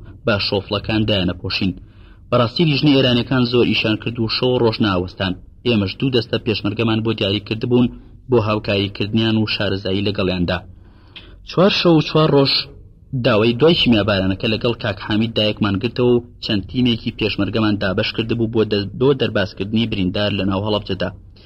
لە یەکێک لە ژێرزەمینەکانی گەڕەکی پیر محەممەددا جۆمان لە دەنگێ بوو هاواری ئەکرد فریام کەون.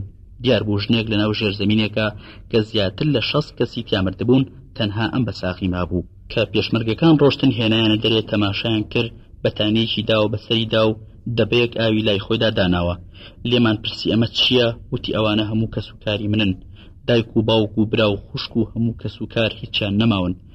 منیش هەر لە یەکەم بردومانە ئاو بەتانیم لەگەڵ خۆم هێناوە داومە بەسەرمدا. بیستومە گازی شیمایی ئەگەر جلو بەرگ تەڕبێ کاریگەری کەمە بێ، بۆیە بەردەوام بە بەتانیەکەدا بەسەرمەوە بوو. ئیتر ئەوان هەموو مردن، من کاری وای لێ نەکردم.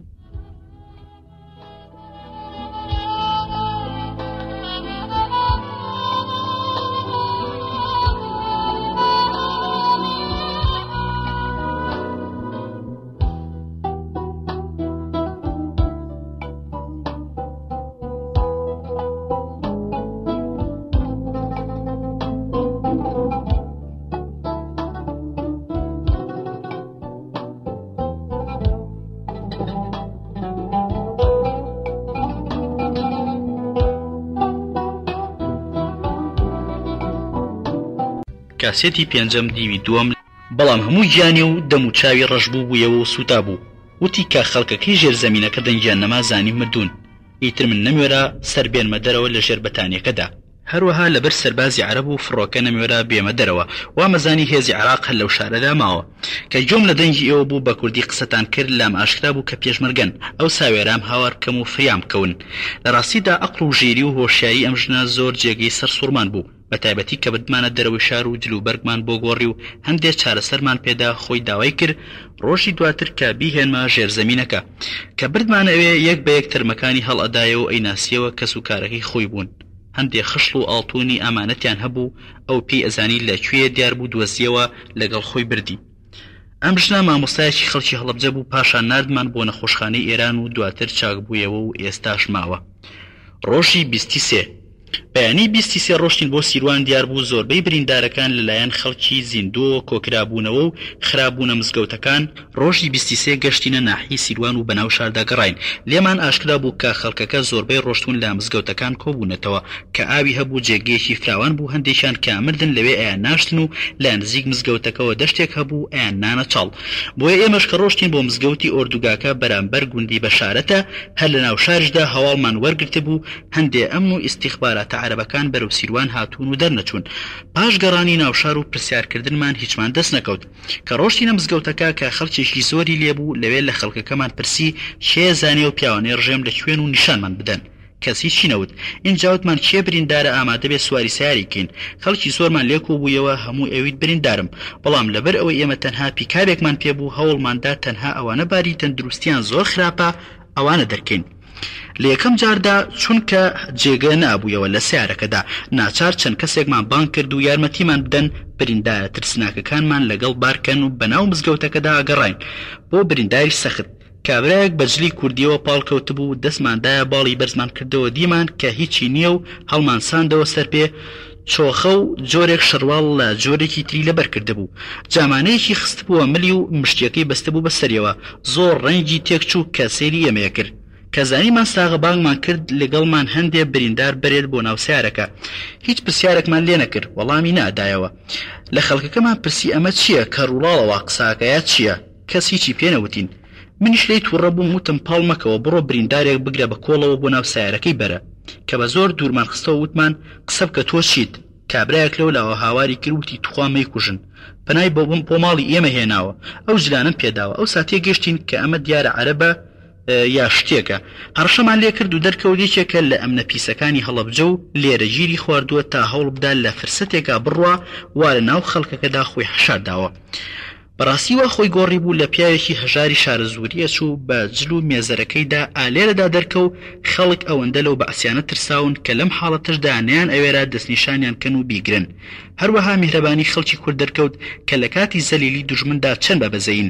هەتا لەم کاتە ناسکەدا بەعسیەکان بە هەزاران کەسیان بە گاز خنکاندبوو کەچی پەنایان بۆ هێنابوون و پەنایان دابوون ئەمە شتێکێ بوو لە ڕووداوە سەیرەکان هەر لەو کاتدا فڕۆکە هاتنە سەر هەڵەبجە و پشتی هەڵەبجەیان بردومان کرد و نەمانوێرا بەرەو بنکەکانی عەبابەیلی و پشتی هەڵەبجە بڕۆین ناچار ڕوومان کردە ڕێگای بیارە لە ڕێگەی تەپەکوڕەوە لە ڕێگە زۆر سیارەی ئەهلیمان بینی بەدەست هێزەکانی ئێرانەوە بوون بە بەتاڵی زۆر قسەمان لەگەڵ کردن کە ئەو سیارانە بن لە سیروان و هەڵەبجە برینداری پێدەرباسکەن یان بیدەن بە ئێمە شۆفێریان بۆ پەیداکەین و برینداری پێبگوازینەوە بەڵام بەگوێیان نەکردین و نەگەڕانەوە هەتا لەدی تەپەکوڕە تووشی شەڕ بوون لەگەڵ ژمارەیەک پاسدار کە من تەنها 4 پێشمەرگەم لەگەڵ بوون 18 برینداریشمان سوار کردبوو کە حاڵیان زۆر خراپ بوو ویسمان بە زۆر لۆرێک بەڕینەوە یان لانی کەم بریندارەکانی ناو سیارەکەی ئێمە بارکەن و بگەڕێنەوە بۆ کاروانێکی تر کەچی هیچ گویان پێ نەداین ئێمە زۆر تووڕە بوون و هەندێکمان لە شۆفێرەکەدا و ویسمان بیگەڕێنینەوە لە پردوو سیارە لە چەکداری پاسدارمان لێ پەیدا بوو کە ئێمە لە شۆفێری پاسدارەکانمانەدا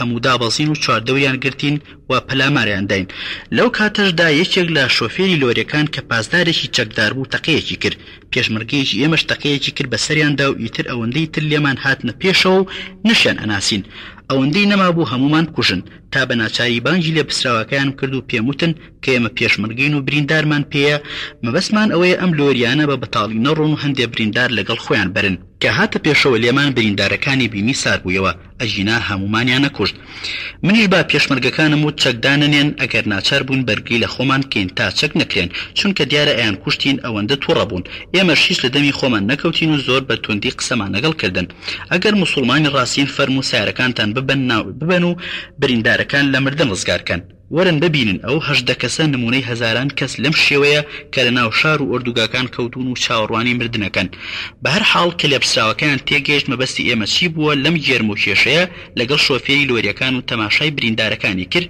وازی لێ هێناین بەڵام گوێی لە داواکەمان نەگرت و ئێمەیان بەڕێ کرد بڕۆین ئەم جارش لە مردن ڕزگارمان بوو ئێمەش بریندارەکانمان برد و ڕۆشتین بۆ بیارە لە دەی دەگا شێخان بنکەیەکیان کردبوویەوە بۆ وەرگرتنی بریندار لەوێ کۆمەڵێک دکتۆر و ئیسعاف هەبوو بریندارەکانیان لێ وەرگرتین جێگەی داغ بوو لە سیارەکە دامانگرتن کوڕێکی تەمەن 12 ساڵە و کچێکی تەمەن 16 ساڵە گیانیان لەدەستدا بوو هەر لەوێ لە نزیک جادەکەدا چاڵمان بۆ هەڵکەندن و دامان پۆشین بەجلەکانی خۆیانەوە دیار بوو دایک و باوکیان لە ناو سیارەکەدا بوون هیچ ئاگایان لە خۆیان نەبوو بێهۆش بوون کە بزانن مناڵەکانیان مردوون یاخود ماون ئیتر پاشان گەڕاینەوە بەرەو هەڵەبجە و تا شەو داهات چەندین کاروانی ترمان لە خەڵک کۆ کردەوە و بردمان بۆ بنگەی ملەی مزیار لە نەورۆڵی و پشتی عەبابەیلێ لە ڕێگەی عەنەب هەڵەبجە دایکێک لەگەڵ 4 مناڵی کوڕ و کچیدا کەوتبوون دیار بوو هەموو مناڵەکانی مردبوون ئێوارە و خۆرئاوا بوو ئێمەش 15 بریندارمان خستبووە ناو پیکابەکە کەچێکی زیاتری تێدا نابوویەوە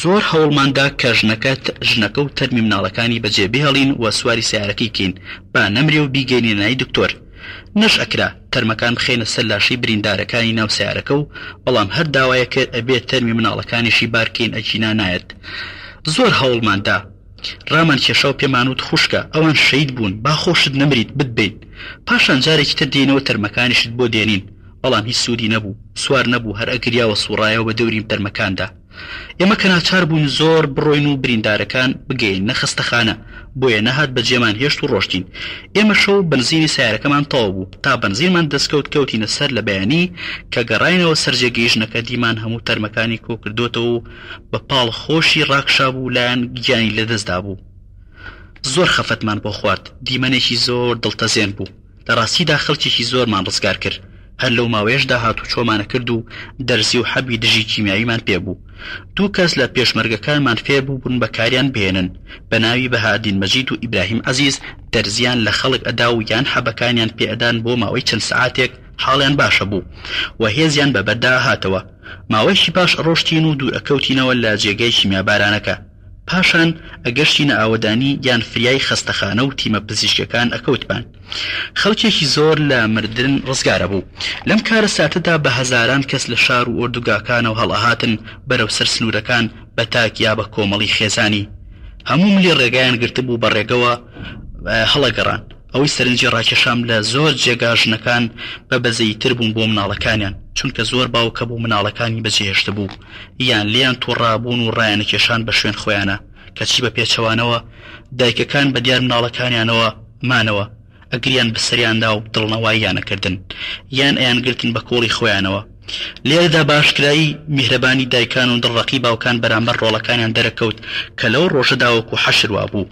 هەمووان هەرکەس هەوڵی بۆ خۆیەدا ئەوەی جێگەی سەرسوورمان بوو لەو کیمیایی بارانی هەڵەبجە زۆر کەم پیرەژنی کوشتە بوو بە تایبەت پیرەژنی هەورامی بە هەر کۆڵان و شوێنێکا بڕۆ ئەو بینی چەند پیرەژنێکمان ئەبینی کە ساغ و سەلامەت بوون گاسکاری لێکرد بوون بۆ ناوەدا بۆ خۆیان ئەگەڕان بە دوای کەسوکاری ون بوو یان شەیدیاندا بەڵام هەر کامت بدیایە هەر ئەگریا و پرسیاری زۆریانە کرد هەروەها لە ناو ئاژەڵەکانیشدا تەنها پشیلە زۆر مابوون و بەرگریان تیا بوو ئەگینا لە باڵندە و ئاژەڵ هیچی نەمابوو هەمووی کوژرابوون و کەوتبوون گەشتنی دەستگاکانی ڕاگەیاندنی جیهانی و ئێرانی بۆ هەڵەبجە هەر پاش بڵاوبوونەوەی هەواڵی کارەساتی شیمیابارانی شاری هەڵەبجە لەلایەن ڕاگەیاندنی حکوومەتی ئێرانەوە کە بایەخێکی زۆری پێدرا بوو لە هەموو کەناڵەکانی تەلەڤیزیۆن و ڕادیۆ و ڕۆژنامەکانیانەوە ئەو ژمارە مەزەندەکراوەی کە ئێمە دامان بە مەکتەبی سیاسی خۆمان کە 5,000 شەهید دەیان 1,000 برینداری خەڵکی مەدەنی شاری هەڵەبجە و دەوروبەری بوو ڕاگەیەنرا بە هەموو جیهان هەر بەم شێوەیەش ڕێگاکانیان کردەوە بۆ تیمی تەلەڤیزیۆنی و میدیای جیهانی و ڕۆژنامەنووسەکانی سەرانسەری دنیا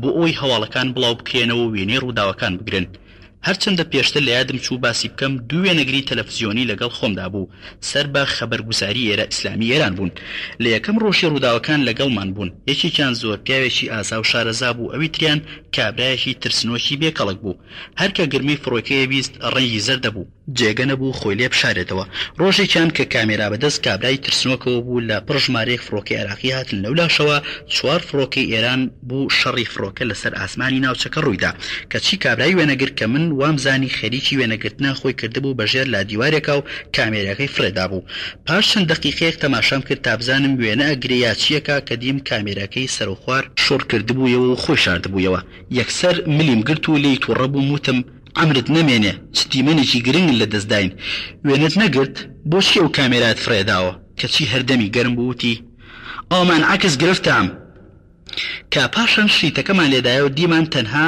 لوتی پێڵاوەکانی خۆی دەرچووە بۆ ماوەی 10 دقیقە ئەوسا پێم وت تۆ بڕۆرەوە بە کەڵک نایی بەڵام ئەوی تریان وەک پێشتر باسم کرد زۆر شارەزا و ئازا بوو ئەگەڕا بەناو شارە ڕۆژانە وێنەی زۆر گرنگیە گرت و هەرچی لە یەکەم ڕۆژەی هەواڵدا گەشتە ڕاگەیاندنی ئێران هەموو هیمەتی ئەو پیاوە بوو کە زۆر بەدڵسۆزیە گەڕا و خۆی هیلاکە کرد ئەو دوو کامێرا بەدەستە ڕۆژی یەکەم پاش کیمیابارانەکە دابڕان لێمان ڕۆژی 23 دۆزیمانەوە دوای ئەمانی ژمارەیەک وێنەگر و ڕۆژنامەنووسی ئێرانی و سەر بە هەموو کەناڵەکانی شارە گەورەکانیش هاتن و وێنە و هەواڵی زۆریان کۆ کردەوە پاشان بڵاویان کردەوە کە دوایی لە دەستگاکان و ڕاگەیاندنی جیهانی بڵاو بوونەوە هەرچەند بەشێکی زۆر کەمیان بڵاو کردەوە چونکە ئەگەر ئەوەی من دیبووم وێنەیان گرت بڵاو کرایەتەوە هیچ کەس خۆی لەبەر بینیندا ڕناگر هەر بۆیە زۆر لەو تاوانانەی ڕژیمی عێراق هێشتا لە ڕاگەیاندندا بڵاو نەکراونەتەوە من خۆم زۆر ڕۆژ لە ناو شاردا بووم کە خەبەرنیگار و ڕۆژنامەنووسەکانی ئێرانی و جیهانی ئەهاتنە ناو شار و هەواڵەکانیان کۆ کردەوە بەڕاستی زۆریان هەبوو خۆی پێڕانا ژیرا و دەستیە کرد بە گریان لە شار ئەڕۆشتە دەرەوە زۆریان کە قسەیان لەگەڵ ئێمە کرد ئەیانوت هەرگیز تاوانی وامان نەدیوە حکوومەتێک کردبێتی لەگەڵ میلەتی خۆیدا و لە جیهاندا بێوێنەیە ئەم شێوەیە لە 19 چەندین دەستە وێنەگر و ڕۆژنامەنووسی سەرانسەری جیهان سەریان هەڵدا لە هەڵەبجە و هەواڵەکەیان بڵاو کردەوە لەو دیمەنە زۆر سەرنجڕاکێشانەی ئێمە دیمان وێنەگرەکان زۆر وێنەیان ئەگرت وێنەی عومەر حەمە ساڵح کە ناسراوە بە عومەری خاوەر لە دیوارێکە لە کۆڵانەکەی خۆیان لە گەڕەشی پیر محەممەد دیمان کە مناڵێکی هەشمانگانەی بە باوەشەوە بوو جامانەکەی کردبوو بە چەفتە لە بەربوونی گازی خۆی و مناڵەکەی کە بە سەرباڵیەوە بوو پێکەوە شەهید بوون و سارد بووبوونەوە دیارە من زۆر لە نزیکەوە شەید عومەرمان ناسی پیاوێکی مەردی کورتپەروەر بوو قسە خۆش و بە شەخسێت بوو زۆر خۆشەویستی ناو خەڵک بوو ئەم پیاوە چەند کچێکی هەبوو بەڵام کوڕی نابوو تازە خوا ئەم کوڕی پێدا بوو کاسی کردبوو بە بردومانی کیمیایی شار یەکسەر پێ خێزانەکەی کەوتبوو دەریانکە بەڵام کوڕەکەی خۆی هەڵی گرتبوو چونکە زۆری لا خۆشەویست بوو کەچی گازی ژەهراوی دەرفەتی لێبڕی بوو لە چەند ساتێک پاش لە ماڵ دەرچوونی شەید بوو لەگەڵ هەموو خێزانەکەیدا کە لە دوورەوە بتبینیایە واتزانی ماوە مناڵەکە لە باوەش گرتووە تا چوینە سەری وامانزانی هەرماوە ئەوە بوو کە لە پاشدا ڕۆژنامە نووسەبیانەکان هەر بەو شێوەیە وێنەیان گر بە خۆی و کۆرپەکەیەوە. ئەو وێنەیە بوو بە نیشانەی کارەساتی کیمیابارانی ساڵی 1970 شاری هەڵەبجە. 5 ڕۆژ دوای کیمیابارانەکە کاک حامیدی حاجی خالی وتی با بڕۆین بۆ ناوشار و هەواڵی کەسوکاری خێزانەکەی بزانین چیان لێ هاتووە کە بە ماڵی ئەحمەد بەگی سەوسن بەناو بانگن. گەشتینە بەردەرگای ماڵەکە داخرا بوو. تێگەشتین کە کەس نەڕۆشتووەتە ماڵەکەوە. یەکسەر وتمان دەبێ هەموو گاز لێدا بن یا مردبن. لە دیواری حەوشەکەەوە پێشمرگەیەکمان سەرخست و لەوێەوە دەرگای کردەوە کە ڕۆشتینە ژوورەوە و جاری جاران سەماوەریان گەرمە و هەڵمی لێ هەڵەسێ. تەنها دووشن دانیشتون و جامخانەکەیان داخستووە کە ئێمەیاندی هەندێک شڵەژان پاشان کە ناسینیانەوە جامخانەکەیان کردەوە وەکو نەبایاندی بێنە باران. ژنەکەی ئەحمەد بەگ کا پیرەژنێ بوو لەگەڵ کچێک کە هەر لە کۆنەوە حاڵەتی ئاسایی نەبوو. یەکسەر بە کاک حامیدیان وت ئەوە لە شۆ هاتووی ئەی سەرباز لە ناو شارا بوون؟ ئایا پرزگی سەربازی ڕێگادا سیارە بڕوا بە سلێمانی؟ کە ئەم پرسیارانەمان بیست زۆر سەرمانسوورمان دیار بوو ئاگایان لە هیچ نەبوو بوو. لەم چەند ڕۆژەدا بۆ خۆیان دەرگایان داخستووە هەردوو کەس لە ماڵەوە بوون. کەس نەهاتبوو بەلایەنە. هەروەها ئەیانزانی سەربازی عێراق لە ناو شاردایە و هیچ ڕووی نەداوە. ئەو ساتێمان گەیاندن ئەمە جیهانێکی ترە و کەس لە شاردا نەما و هەڵسن خۆتان کۆکەنەوە با دەرباستان کەین کە زۆر بە ناڕەحەت قەنەعەتمان پێکردن. هەر ئەمەیان وت سیارەیەکمان بۆ بهێنن با بڕۆین بۆ سلێمانی. تا بردمان لە ناو شار ئەو ساتێ گەیشتن چی ڕوودا و هەرسەی خۆیان ئەکرد و حەپەسا بوون. ئەیانوت ئەمە چییە؟ شار بۆ ئەی لاتووە. ئەو ساتوانیمان ڕازیان کەین و بیان نێرین بۆ سنووری ئێران. ئەمە شێکێ بوو لە شتە سێرەکان کە دیمان. هاتنی هێزی فراوانی ئێران بۆ ناوچەی شارە زۆر. پاشەوەی ئاشکرا بوو شار و شارۆچەکانی ناوچەکە پاک بۆتەوە لە هێزی حکوومەتی عێراقیش ئەو هێرشە کیمیاویی کردە سەر ناوچەکە. هێزەکانی ئێمە شوک و هەموو میلیشیایەکی ناڕێک و پێک لە بەریەک هەڵوەشان و توانای بەرگری هێزی سەربازی عێراقی نەما.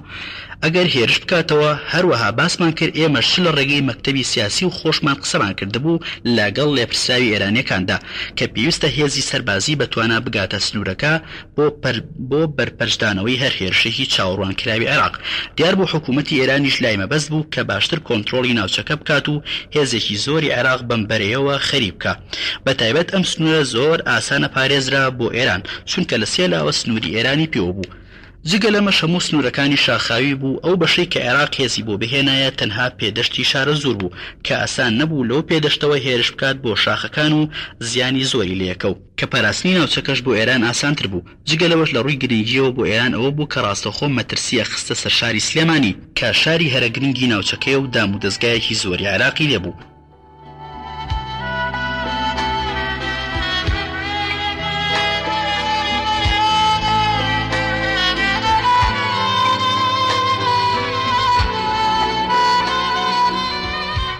هەروەها ڕاستەوخۆش دەیڕوانیە کوردستان و بەشێکی ناوەڕاستی عێراق لە وێستگەی کارەبای دەربەنیخانەوە کە بە هێزی ئاوی دەریاچە و بربەستی دەربەنیخان کاریە کرد.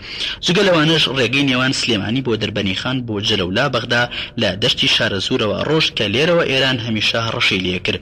هەروەها ناوچەکانی هەورامان و هەڵەبجە بنکەیەکی بەهێزی کۆکردنەوەی ئۆپۆزیسیۆنی ئێرانی بوو کە عێراق لەم سنوورەدا داڵدەی ئەدان و دەردەسەریان بۆ ئێران دروستە کرد. چ ئۆپۆزیسیۆنی کوردی یا غەیرە کوردی کە بەهاتنی هێزی ئێران بۆ ئەم سنوورە ئەو پایەگایان هەڵئەتەکە. لەلایەکی ترەوە بۆ حکوومەتی ئێران ئاسان بوو کە هەموو حیزبە کوردیەکانی کوردستان وەکو یەکێتی پارتی سۆشیالیست بزوتنەوەی ئیسلامی کە هەر یەک جێگە و پایەگای خۆی هەبوو لە ناوخاچی کووردا و هێزی خۆیان هەبوو. هەمویان پشتیوانیان لە ئێرانە کرد لەم لە پەربەرشتانەوەی هەموو هێرش و پەلامار و پیلانێکی عێراق بۆ سەر ناوچەکە. بەم شێوەی سەرەوە کە باسمان کرد ئێران بەباشی چاوی بڕی بوو ئەم سنوورە و مەبەستی بوو بە هێزی بکە. وەکو پێشتر باسمان کرد لە سێ قۆڵەوە سنووری ئێرانی پێولکا بوو. لە هەر سێ سنوورەکەەوە بەم شێوەی خوارەوە هێزێکی زۆری پاسداری بەچەک و کەلوپەلی جەنگی و ئالیات و زرێپۆش و تۆپخانەوە هێنا بەرەو ناوچەی هەڵەبجە و شارە زۆر. یەک قۆڵی مەریوان دزڵی بۆ مڵەخورد و لە شاخی هەورامان لەوێەوە بۆ گوندی ئێڵان پێ و ناحیەی خورماڵ. دوو قۆڵی نەوسود بۆ تەوێڵە و بیارە و لەوێشەوە بۆ شارە زۆر و هەڵەبجە. سێ قۆڵی ڕێگای باینگانی جوانڕۆ بۆ سەر ئاوی سیروان لە ئاستی گوندی هەنجیرکێ و ئێناخی لەوێ لەوێشەوە بەرەو ئەو پردە تازەی کە بەستە بوویان لە سەر سیروان بۆ گوندی سازان پاشان بۆ هەڵەبجە و شارەزور. 4 قۆڵی ڕێگای سەرپێڵ زەهاو بۆ گوندی درۆڵەی ئێران کە پردێکی ئەندازەی بەهێزیان بەستە بوو لە تەنگەبەری درۆڵەدا لەسەر ئاوی سیروان کە بە تانکی ئاسنی گەورە یان بە قولا بەسرا بوویەوە. لەم بەر بۆ ئەو بەر تەنگایی دەریاچەکە بە مێخی ئاسن و چیمەنتۆی خێرا کوترابوون کە سیارەشی پێداتی ئەپەڕی بەرەو گوندی کەوتە و هانەژاڵە. لە ناوچەی نەورۆڵی لەوێشەوە بۆ دەشتی شارەزور و قەراغ دەریاچەی دەربەندی خان. لە ئاستی گوندەکان بەشی پێرک و نێرگسەجار و ئیمامی زامن کە لەو بەری سوپای عێراقی لێبوو کە زۆر جار گەرفڕۆکەکانی عێراق بردومانی ئەو پردە ئەندازەییان کردایە یەک یا دوو تانکیان شکان یەکسەر تانکی سپێریان هەبوو ئەیانگەیان دەسەر پردەکە و باقولا پێکەوەیان بەستەوە کە هەرگیز هاتوچۆی لە سەر دوانە دەکەوت. بەم شێوەیە کە باسمان کە ئێران لە ماوەی 2 ڕۆژدا دوای بۆمبارانەکەی هەڵەبجە توانی هێزێکی زۆر تۆکم و بتوانە لە هەموو ڕێگاکانەوە بگەێنێتە سنوورەکە کە بە هەزاران کەس مەزەنداکرا و پێکهاتبوون لە هێزەکانی قەرارگەی کەربەلا قەرارگەی قودس کە جارجاریش ڕۆژانە چەند فڕۆکەیەکی جەنگی ئەهاتە سەر هێزەکانی عێراق و بەخەستی بۆمبارانیان نەکرد. بەردەوام تۆپخانەیەکی بەهێز لە سنوورەکانەوە بەرەکانی عێراقیان ئەکوتا و چەند بنکەیەکی موشەکی هۆکی دژی ئاسمانیان هێنابوو بۆ ناوچەکە بۆ بەرپەرزدانەوەی هێرشی فڕۆکەکانی عێراق. ئەگەرچی لە ڕاستیدا هێزی ئاسمانی عێراق زۆر بەتوانا بوون و بەردەوام ئاهاتنە سەر ناوچەکە و هێزەکانی ئێم و ئێرانیان بۆمبارانی باشیانە کرد کە هەرگیز بەراورد ناکرا لەگەڵ هێزی ئاسمانی ئێراندا. بەڵام تۆپخانە ئێران بەهێزتر بوو لە هی عێراق. بەم شێوەیە ئێران زنجیرەیەک هێڵی بەرگری پێکەوە گرێدا بوو لە بناری چیای سوورێنەوە لە نێوان گوندەکانی بانیشار میریوسور تا بێتەوە بەرزایەکانی پشتی قەدەفەری و بردی زەڵم و لێوە هاتبوویەوە بۆ ئەم بەری ئاوی زەڵم لە دیوی ناحی سیروان و هەروەها بە قەراغ جادەی سیروان بۆ پردی زەڵم. بەدی هاتەکانی تەپەتۆڵەکە گردی گۆدا بەست بوویەوە پێکەوە لەم بەر و ئەو بەری چەمی زەڵمدا. هەروەها لە خوار ناحی سیروان بە خواری دیهاتەکانی 12 ئیمام بۆکانی شێخ کاگردەڵ بۆ ئیمامی زامن لەوێشەوە بۆ شاخی نێرگسەجار و بەشی پیرک کە گەشت بوویەوە بە هێڵی هاتوچۆ ئێران لە ناوچەی نۆڕۆڵی. ئیتر بۆ پێشەوەش بەرەو هەڵەبجە و خورماڵ و هەورامان پێکەوە گرێدرابوویەوە بە هێڵی هاتوچۆی باشی مەحکەم. ڕۆژ لە دوای ڕۆژ ئێران هێڵەبەرگریەکانی قایمە کرد و دیواری خۆی با شۆفڵ و گلێدەر و بلدۆزەر بۆ دروستە کرد کە بە هیچ شێوەیەک لە دیوی عێراقەوە هاتوچۆی هێزەکانی ئێران نابینرا کە لە ماوەی 10 ڕۆژدا بە شێوەیەک جادە و سەنگەرەکان و هێڵەکانی بەرگری قایم کرد کە بە ئاسانی لەشکان ناهات. جگە لەوەش لەو بەهارەدا ئاوی ڕووباری زەڵم زۆر بوو کە بربەستێکی تری سروشتی دروست کردبوو لە نێوان هێزەکانە کە بە ئاسانی ناتوانرا پەڕنەوە. پێشتر بڕیاروا بوو هێزی ئێران تا سەید سادق بڕوا و جادەی هەڵەبجە بداتەوە لە جادەی پێنجوێن و سەید سادق کە ئەو کاتە ئێران لە ناوچەی پێنجوێن هێزی هەبوو.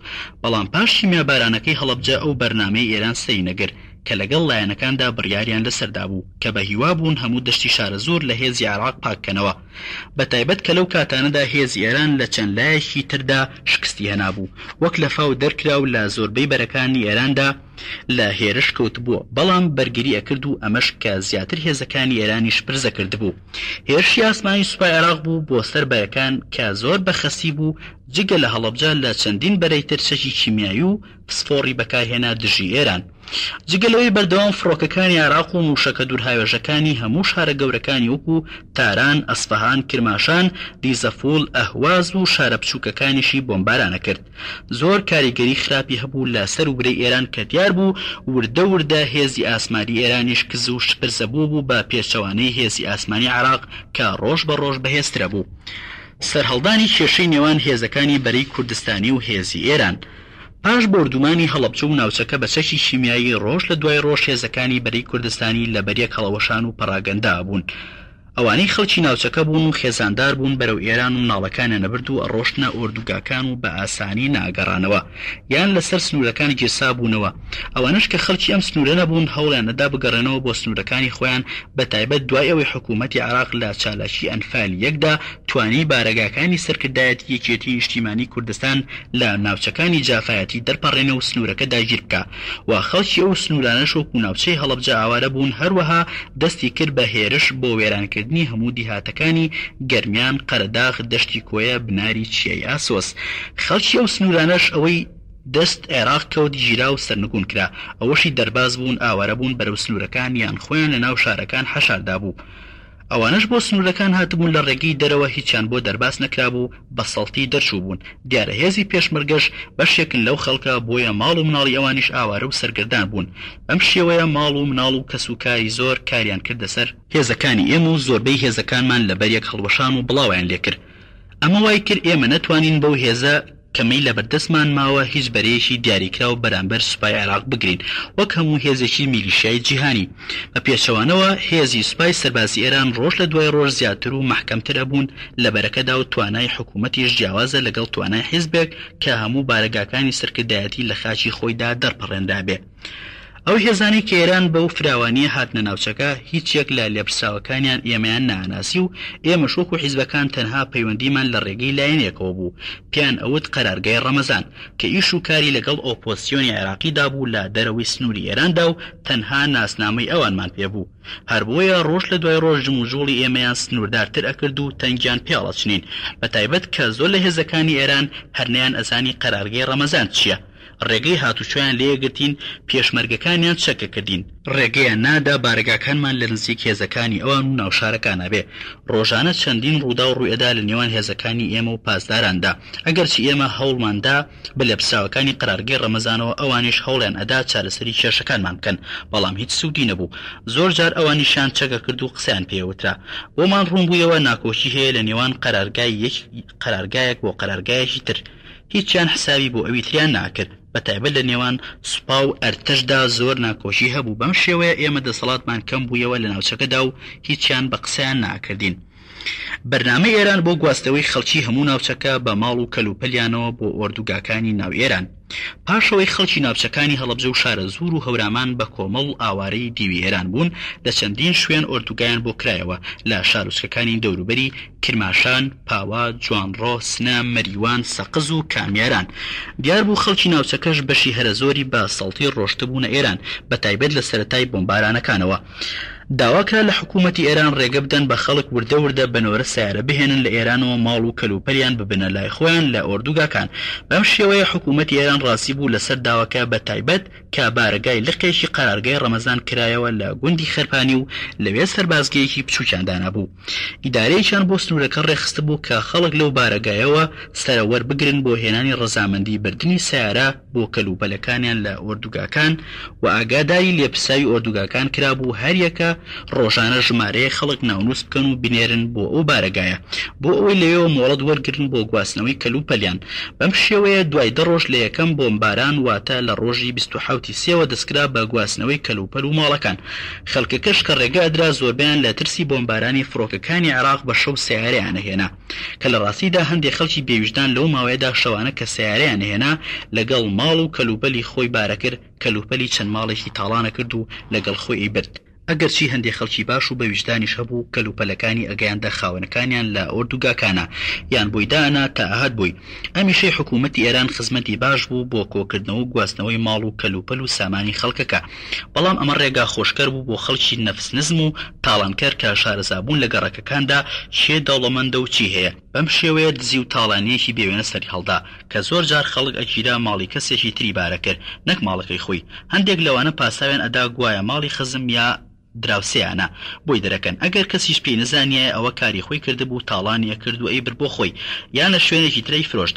ڕێگەش زۆر ئاسان و بۆ ئەو دز و تاڵانکەرانە چونکە ماڵەکان دەرگا و پەنجەری ساغیان پێوە نەما بوو لەبەر بۆمبارانی فڕۆکەکانی عێراق. ئیتر لە هەموو لاوە توانرا بڕۆنە ناو ماڵەکان و تاریکی شەویش نەبوونی کارەبا لە شارەکەدا هۆکارێکی باش بوو بۆ دزەکان. وەک لە سەرەتادا باسمان کرد هێزێکی فراوانی ئێرانیش لە ناو شاردا بوون هەندێک سیارەیان پێبوو. بەشێکی ئەوانیش درێخیان نەکرد لە تاڵان و ماڵگەڕان کە چەندین جار پێشمەرگەی حیزبەکان تووشی شەڕە بوون لەگەڵیان لەسەر ئەو ماڵگەڕی و تاڵانکردنە. بەڵام بێسوود بوو چونکە کەمتر ڕێگە ئەدرا بە پێشمەرگە هاتوچۆی ناوشارەکان بکەن. بەم شێوەیە ئەو ڕێگەکردنەوەیە چەند سوودی هەبوو ئەوەندەش زیانی هەبوو بۆ وێرانکردنی شارەکە و تاڵانکردنی. تا خەڵک ناچار بوون کە زانیان ماڵەکانیان تاڵانەکرێ هەر کەس پیاوێکی مابوو لە ئۆردوگادا بە پەلاهات بە دیار ماڵەکانیانەوە شەو ڕۆژ پاسەوانیانە کرد هەتا نۆرەی بەرەکەوت و سیارەی پێدرا و ماڵەکەی بردەوە.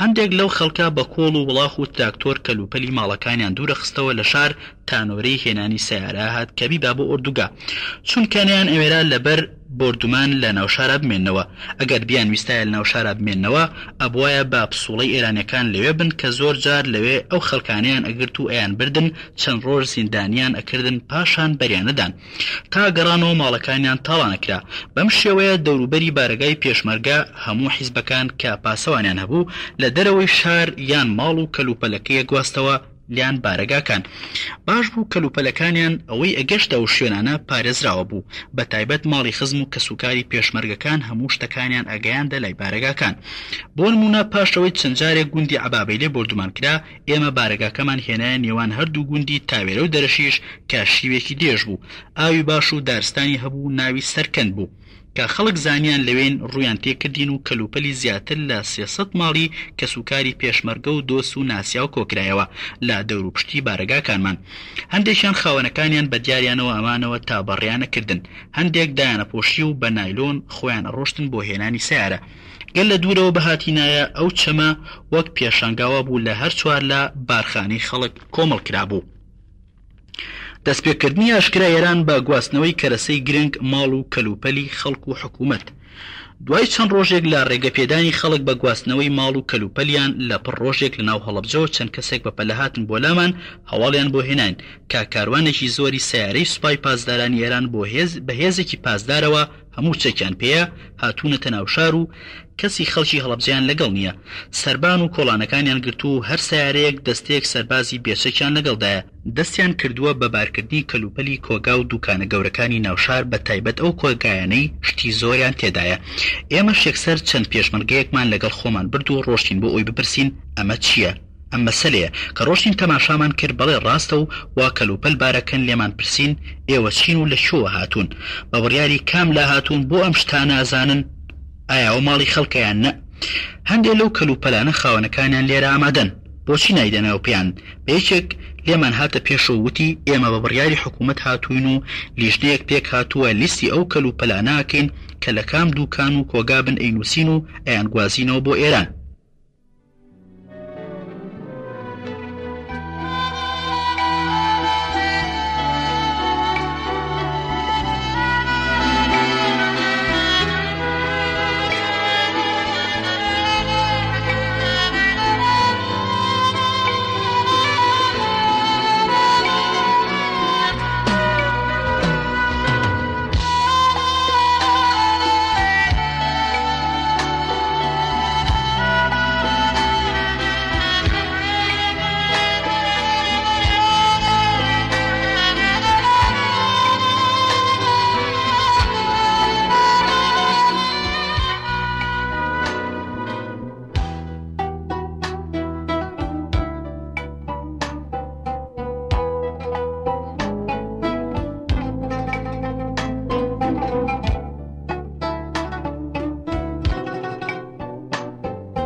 کاسێتی شەشەم دیوی یەکەم بە ژمارە هەر کات خاوەنەکانیان بەڵگەنامەی هێنا بۆ لای لیژنەکە لە ئێران ئەو سایە شتەکانی ئەدەینەوە یان نرخەکەی چەند بوو بۆی ئەبژێرین دیاریش بوو دەفتەر و حسابیان ڕێخستە بوو بە لیست ئەیان نووسی و باریانە کرد هەر جۆرە کەلوپەرێک بەجیا لە سیارەیەکە دایان ئەنا کە دڵنیا بوون ئەمانە بێڕەزامەندی حکوومەت نەهاتوون و هێزی زۆر چەکداریشان لەگەڵ بوو ناکرا بە گژە نابچین ئێمە هەر زۆرتر قسەمان کرد و وتمان ئەوان بەشێکیان خاوەنەکانیان لێرن و ئەیان ناسین چۆن بەبێ پرسی خاوەنەکانیان کەلوپەلیان بارەکەن کابرای لێپرساوتی ئەم کەلوپەلانە زۆرانە هی حکوومەتی عێراق و خەڵکی مەدەنی ئەم هەموو کەلوپەل و ئازوو قەوشتانیان نییە لەلایەکی تریشەوە کابرایوت زۆربەی خاوەنی ئەم کەلوپەلانە لە ناوچوون لە کیمیا بارانەکەدا و بووە با بەیتولمال و کۆماری ئیسلامی ئێران لەوانە بەرپرسیارە بە هەر حاڵ ناکرا هیچ ڕێگیریەکیان لێ بکەین و ئێمەش بە ناومێدی گەڕاینەوە بۆمان دەرکەوت کە ئەمە زیاتر ئەبێ بەهۆی کەمکردنەوەی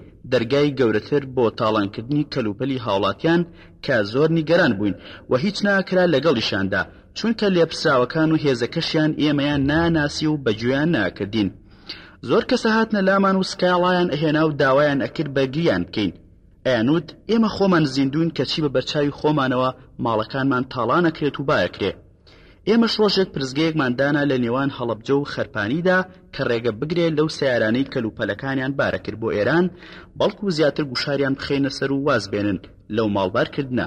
بەڵام دیار بوو خەریک بوو تووشی شەڕیش بین لەگەڵ هێزی پارێزگای لۆرەکان. ئیتر وازمان لێهێنان و ڕوومان کردە لای لێپرسراوەکانی قەرارگەی ڕەمەزان بۆ ئەوەی بەرلەم کردارە بگرن، بەڵام هیچیان پێ نەکرا. ئەم جارە دەستمان کرد بە پسوڵەکردن بۆ خاوەنی کەلوپەلەکان لە ڕێگەی قەرارگەی ڕەمەزانەوە کە هەر کام دڵنیا بووین کەلوپەلی براوە کە ئەڕۆژ داوای شتەکانیە کردەوە کەس نەبوو وەڵامیان بداتەوە. خەرجیەکی زۆران نەکرد و بێئەنجامە گەڕانەوە بە ناومێدی. بەم شێوەیە ئەم کاروانی سیارانە بۆ چەندین شەو ڕۆژ بەردەوام ئەیان برد لە ناو هەڵەبجە و خوورماڵ و سیروان و ئۆردوگاکاندا. جگە لە کەلوپەلی خۆراکی کۆگا گەورەکان و هەموو فەرشی مزگەوتەکان و کتێبخانە تایبەتی و حکوومیەکانیان بارە کرد و بردیانن. هەموو خەڵکی ناوچەکە زانن کە کتێبخانەی گشتی هەڵەبجە گەورەترین و دەوڵەمەندترین کتێبخانەی پارێزگای سلێمانی بوو کە بە هەزاران کتێب و نامیلکەی بە نرخی کۆن و دەستنووسی تێدا بوو کە سامانێکی گەورەی گەلی کورد بوو هەمویان بار کرد و بردیان. لە ماوەی چەند ڕۆژەدا ئەو لیژنەیە کەلوپەلی بە نرخی شاری هەڵەبجەیان بارە کرد. چەندین جار شەڕ و پێکادان ڕوویدا لە نێوان خەڵکی خاوەن کەلوپەلەکان و پێشمەرگەی لایەنەکان لەگەڵ ئەو هێزەی پاسداران. بۆ ڕێگەگرتن لا بردنی شتەکان بەڵام بێسوود بوو. خەڵکیش زۆر ئەهاتنە لای ئێمە و گلەییانە کردوایان ئەزانی شتێک لە دەسەڵاتی ئێمەدایە و بۆیان ناکەین کە لە ڕاستیدا هیچ گوێیان لە ئێمە نەگرت. بۆیە زۆر جار ناچار ئەبووین بینە شەڕ و دەنگەدەنگ بکەین لە سەربردنی کەلوپەل و ماڵی خەڵک کە هیچ ئەنجامی نابوو. ئیتر وازمان هێنا و هیچمان بۆ نەکرا لەگەڵیان. خەڵکیش بۆیان ڕوون بوویەوە کە ئێمە بێدەسەڵاتین لەم ئیشەدا. پاشان دەستیان کرد بە بارکردنی کەلوپەل و دەرگای فەرمانگەکانی حکوومەت و پاشان کارگە تایبەتەکان و حکوومیەکان و عەموودی کارەبای شار و ناوچەکان. لێرەدا بەباش بۆمان ڕوون بوویەوە کە ئێران پەشیمان بۆتەوە لە هەموو ئەو بەڵێنانەی کە لە ڕێکەوتن نامەکانی پێش هەڵگیرساندنی شەڕدا مۆرکرابوون لە نێوان ئێمە و ئەواندا. بۆیە زۆر ناومێد بووین لە ئەنجامی چالاکی و شەڕە هاوبەشەکەمان لەگەڵیان. دەرکەوت بە تەمای ئەم ناوچەیە نەماون بۆیە واسۆڵ یەکەن لە خەڵک و کەلوپەل و کەرەستەکانی تێدا ناهێڵن. پەشیمان بوونەوەی نوێنەری ئێران لە ڕێکەوتن نامەکانی پێشوو. هەر لەو ڕۆشتنەی ڕۆژی 1970 کە چوومە پاوە لە ڕێگەدا هەڵسوکەوتی زۆر سەیری ئێرانم بینی بەرامبەر بە خۆمان. لە پرزگەکاندا ئەگەرچی ئێمە کارتی ڕسمی خۆمان و سیارەکەمان پێبوو بە چەکەوە هاتوچۆی ئێران و ناوچەکە بکەین، بەڵام زۆر ئازاریان داین لە ڕێگەدا و ناڕەحەتیان کردین هەتا ڕۆشتین و گەڕاینەوە ناوچەکە بە هیلاکیان بردین. دیار بوو نەکەر بۆ ئێمە بەڵکو بۆ هەموو لایەنەکان تەنیان پێ هەڵچنین و لە سنوورەکەدا لەو ڕۆژانەدا پەیتا هێزی زۆریان ئەهێنا بۆ ناوچەکە. بۆیە ڕۆژ لە دوای ڕۆژ گوشارەکەیان زیاتر ئەبوو لە سەرمان و ڕێگەی هاتوچۆیان تەنگ کردینەوە. پرزگەکانی پێشمەرگیان لە ڕێگەوبانەکان داخست، بارگای ناوشار و سەرجادەکانیان پێدوورخستینەوە کە ڕۆشتین لەگەڵ لێپرساوەکانیاندا قسەمانە کرد. هەر جارەی جۆرە پاساوێکانی هێنایەوە گوایە حاڵەتی شەڕە یان ئەو هێزانێکی شوێنی دوورن لە ئێران ئاشناییان لەگەڵ قەرارگەی ڕەمەزاندا نییە و یان هەماهەنگی نییە لە نێوان ئەرتەش و پاسدارە. لەسەر ئیش و کاری ناوچەکە بەم شێوەیە ئەیانویست قەناعەت بە ئێمە بکەن بەو بارودۆخە ڕازی بین. پاشان بە یەکجاری هاتوچۆی ئێمە و هەموو لایەنەکانیان بە شەو قەدەغە کرد. وردە وردە ناوی ڕێگەوبان و سەربازگەکانیان گۆڕی بە فارسی و ئیسلامی. جگە لەوانەش هیچ هەنگاوێن نەنا بۆ ئاوەدانکردنەوەی ناوچەکە، بەڵکو هەوڵیان ئەدا هیچ کەس لە دیوی خاچی ئێران نەمێنێ و چ بە تاک و چ بە ماڵ و مناڵەوە. هەر کەسێکی لە ناوچەکەدا بوایە هیچ جۆرە یارمەتیەکیان نادا لە خواردن و دەرمان و پێداویستی تر. تا ناچاریان ئەکردن کە بار بکەن بۆ دیوی ئێران.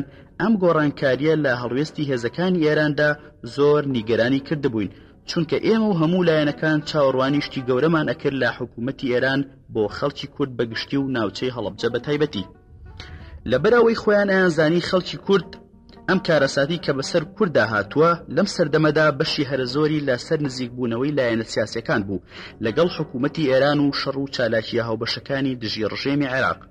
بۆیە دەبوایە لێپرسراوەکانی ئێران هەوڵیان بدایە دۆست و پشتیوانی بۆ حکوومەتی ئێران لە ناو ئۆپۆزیسیۆنی عێراقی و کوردیا زیاد کردایە، نەک نیگەرانیان بکەن و پەشیمان بن لەو هاوکاریانەی کردویانە لەگەڵ حکوومەتی ئێراندا دژی عێراق، کە لە ڕاستیشدا پێچەوانەی بەڵێن و قسەی لێپرسراوە گەورەکانی حکوومەتی ئێران خۆشیان بوو.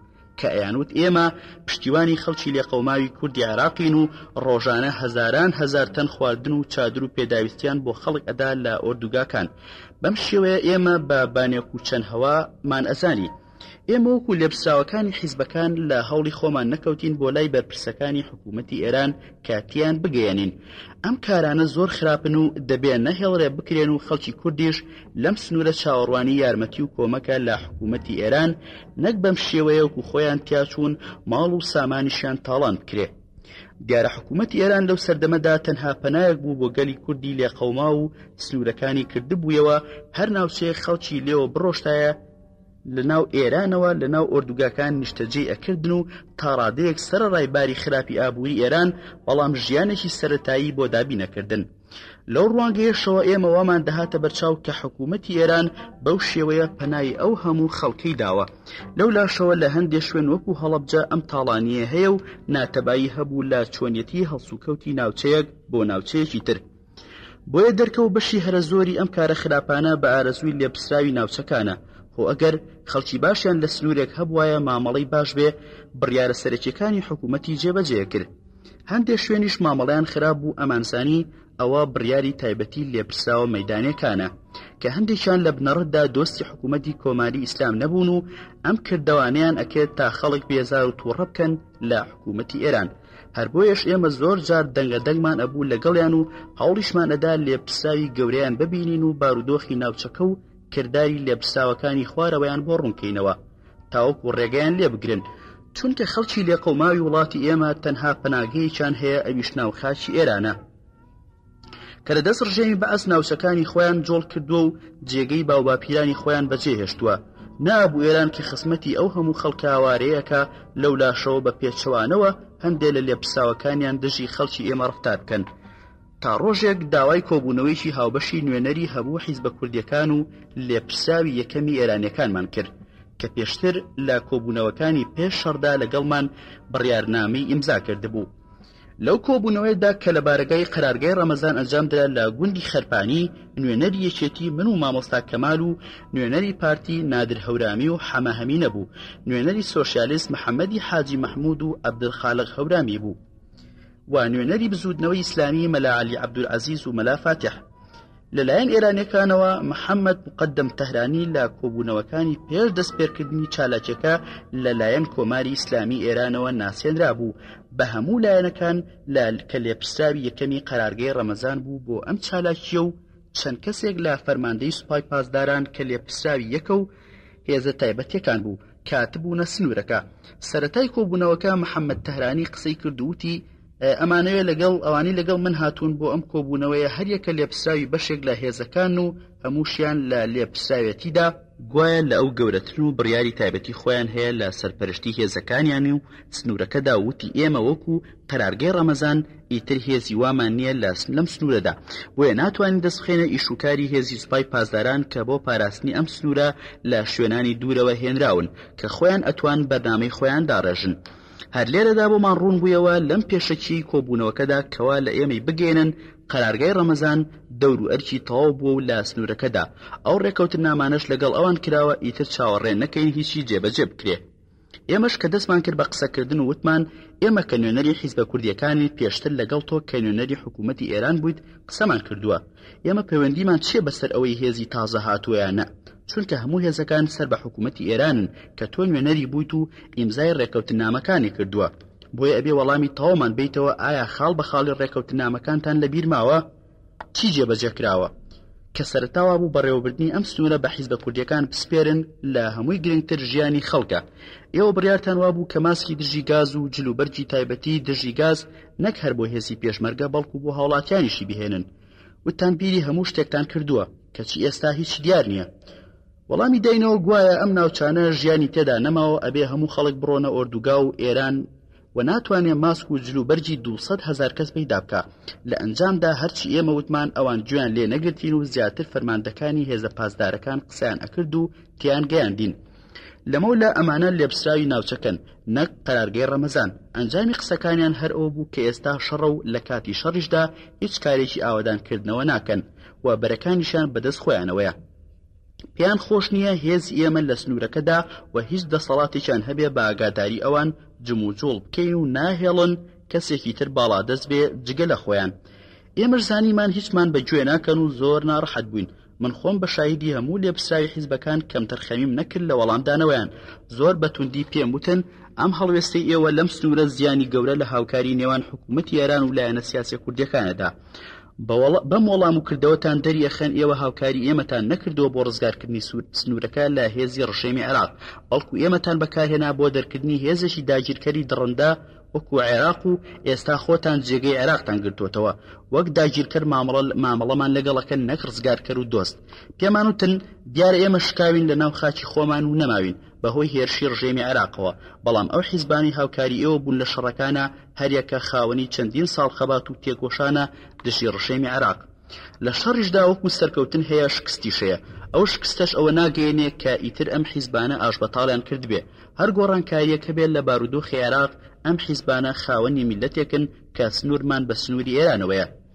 نە ئێمە ئەتوانی سنوورەکە لە ئێوە دووخەینەوە، نە ئێوە ئەتوانن کەوابوو پێویستە دۆستانە مامەڵەمان لەگەڵ بکەن بۆ ئەوەی ئێمە و میلەتیش دڵمان خۆش بێ کە دۆستی حکوومەتێ بووین کە هاوسێ و هاودینمانە و لە کاتی تنگانەدا پەنایان داوین و ڕێزی بۆ چوون و ئیرادەی خەڵک و حیزبەکانی شەگرێ کە ئەمە بۆ کۆماری ئیسلامی ئێرانیش گرنگە نەکەر بۆ ئێمە. بە تایبەتی کە حکوومەتی ئێران دوژمنی زۆری هەیە و دۆستی کەم و ئێمەش بەیەکێک لە دۆستەکانی دانرین کە هەموو کردارێکی باش ئایندەی لە دواوە بێ، بە پێچەوانەوەشەوە خراپی لە دوایە. بە هەر حاڵ ئێمە ئەمانویستیان بگەێنین ئەنجامی ئەم کارە خراپانە زیانی بۆ هاوکاری هەردوو لابێ لە ئایندەدا، لەگەڵ ئەوەی باوەڕی خەڵکی کورد بە حیزبە کوردیەکان کەمەکاتەوە کە دۆستی حکوومەتی ئێرانن، هەروەهاش بڕوای حیزبە کوردیەکان و خەڵکیش با ڕژێمی کۆماری ئیسلامی ئێران کەمەکاتەوە کە لە هەردوو حاڵەتەکەدا ئەوەی سوودی لێوەرەگیرێت تەنها ڕژێمی عێراق و نۆکەرەکانیەتی لە ناوچەکەدا.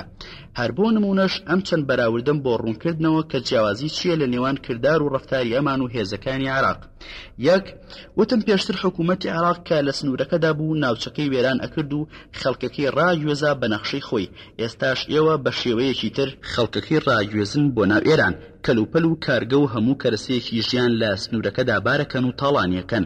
دوو، وتم پێشتر لەسەر جادە و دەوروبەری شارەکان پرزگەی هێزی عێراقی لێبوو کە ئازاری خەڵکیانەدا و بەندیان ئەکردن و بە عەرەبێ لە ناو خاکی خۆمان داوای بەڵگەی هاتوچۆیان لێکردین. ئێستاش لە جێگەی هەمان پرزگا بەعسیەکان پرزگەی ئێوە بە ڕێژەی زیاتر هەیە بە هەمان کردار و ڕەفتاری بەعسیەکان. تەنها گۆڕانکاری ئەوەیە زمانەکە لە عەرەبیەوە گۆڕاوە بە فارسی و لە خاکی خۆماندا ڕێگەی هاتوچۆی ئازادمان نادەن. دوو، وتم پێشتر ناوی ئەم ڕێگا و سەربازگە و شاخانە کە هەمووی لە کوردیدا ناوی خۆیان هەیە بەعسیەکان گۆڕی بوویان بە ناوی عەرەبی وەکو قادسیە، قەعقاع، خالیدی بن وەلید، سەدام و تا دوایی. ئێستاش ئێوە بە هەمان کردار گۆڕیوتانن بە کەربەلا، ئیمام سەدر، قودس، نەجەف و تا دوایی. چوار، وتم پێشتر بەعسیەکان هەزاران بەڵێنیان لە کۆبوونەوەکاندا ئەدا بە حیزبەکان و خەڵکی کورد، پاشان لە کردارە پەشیمان بوونەتەوە، بە پێچەوانەوە مامەڵەیان ئەکرد. ئێستاش ئێوە پەشیمان بوونەتەوە لە هەموو ئەو بەڵێن و پەیمانانەی کە لە کۆبوونەوەکانی پێش شەڕدا لەگەڵ ئێمە ئیمزاتان کرد و هیچتان بۆ نەکردین. پێنج، وتم پێشتر بەعسیەکان جاشی کوردیان لە ناو کوردستانە بەکارهێنا بە ناوی فرسان سەلاحەدین بۆ ڕاونانی تێکۆشەرانی کوردستان. ئێستاش ئێوە هەر جاشی کورد بەکاردێن بە ناوی ساروڵڵاه مجاهیدی موسڵمان بۆ هەمان کرداری ئەوان بە شێوەیەکی تر. خەڵک ئەگەرن و ئەیبن لە ئێران لە ناوی ئەبەن. بەم شێوەیە بێ هیچ سڵکردنەوەیەک ئەم قسانم پێوتن و بۆم ڕوونکردنەوە کە ئەمە نمونەیەکی باش بوو ئێمەش وەکو لایەنە سیاسیەکان و خەڵکی کوردستانی عێراق لە خۆمان بگەین. لەم چالاکی هەڵەبجەدا هەڵوێستی ئێوە چۆن بوو بەرامبەرمان بۆ ئەوەی وانەی لێوەربگرین و جارێکی تر هەڵەی لەم جۆرە هاوکاریانە نەکەین و لەگەڵتان کە ناوچەی هەڵەبجە لە ساڵی 1986 کوردستانی عێراقەوە واتە مشتێک نمونەی خەروارێکە. لە ڕاستیدا کە ئەم قسانم کرد و لێپرسیاوەکانی ئێران زۆر ناڕەحەت بوون، وتیان چۆن ئەبێ بەراوردی حکوومەتی ئێران بکرێ بە حکوومەتی بەعەز.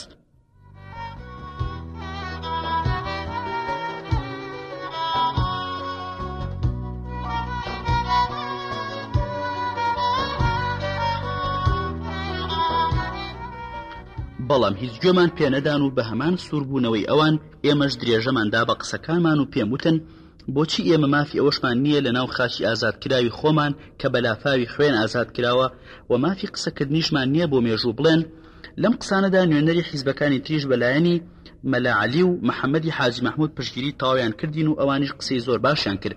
بەم شێوەیە کۆبوونەوەکەمان بە شەڕقسە و قڕەقڕ کۆتایی هات و نەگەشتینە هیچ ئەنجامێک و بۆمان ڕوونبوویەوە کە بە تەواوەتی پەشیمان بوونەتەوە لەو هەموو پەیمان و بەڵێنانەی کە پێشودا بوویان. ئێمەش لەبەر ئەو بارودۆخە خراپەی تی کەوتبووین خەڵکێکی زۆری ناوچەکە ئاواری ئێران بوون و لەولاشەوە چالاشی ئەنفالی یەکی عێراق ناوچەکانی سەرکردایەتی لە دۆڵی جافایەتی گرتبوو، بارەگاکانی سەرکردایەتی هەموو حیزبەکانیش یان هاتبوونە ئێران یان لەسەر سنوورەکان بوون تاکە ڕووناکیەک هەبوو ئەویش پەنای کۆماری ئیسلامی ئێران بوو.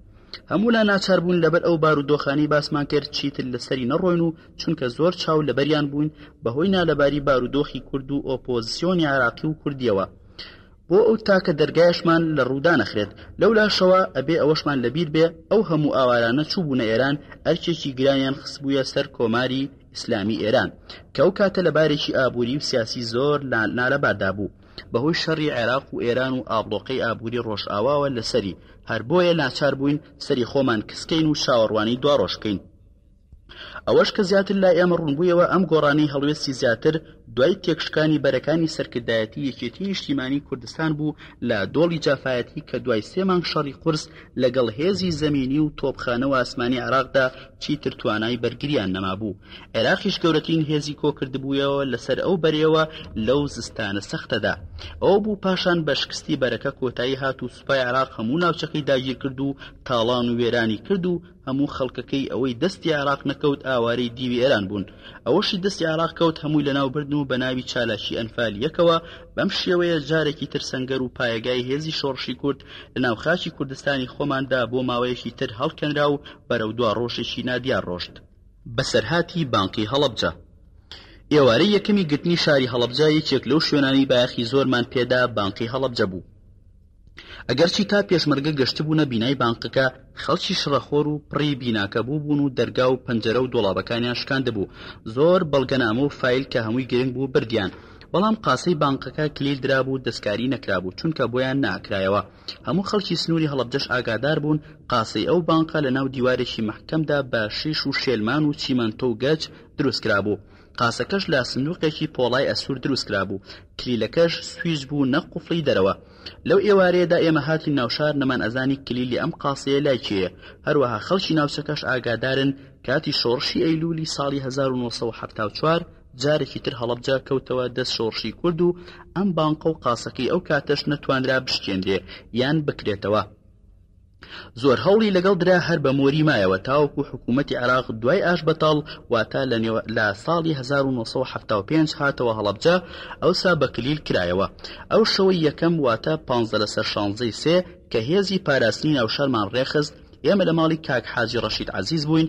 لێپساوێکی دڵسۆز و دەستپاچی خۆمان دیاری کرد بە ناوی مەجید حاجی عەلی کە خەڵکی سنوورەکە نەبوو بەڵکو خەڵکی لای ماوەت بوو. هەموو پێشمەرگەکانیشی هەر خەڵکی لای خۆیان بوون. لەم شارشدا کەس نەیەناسین. داماننا بۆ ئێشکگرتنی بانقەکە زۆریش لێی دڵنیا بوون بڕیاری ئەوەمان پێدا کە ڕێگە بە هیچ کەس نەدا بێتە ناو بانقەکە و دەستکاری قاسەکە بکە. نە لێپسراوانی ئێمە و هەموو حیزبەکان و لێپسراوانی ئێرانیش بە هەمان شێوە.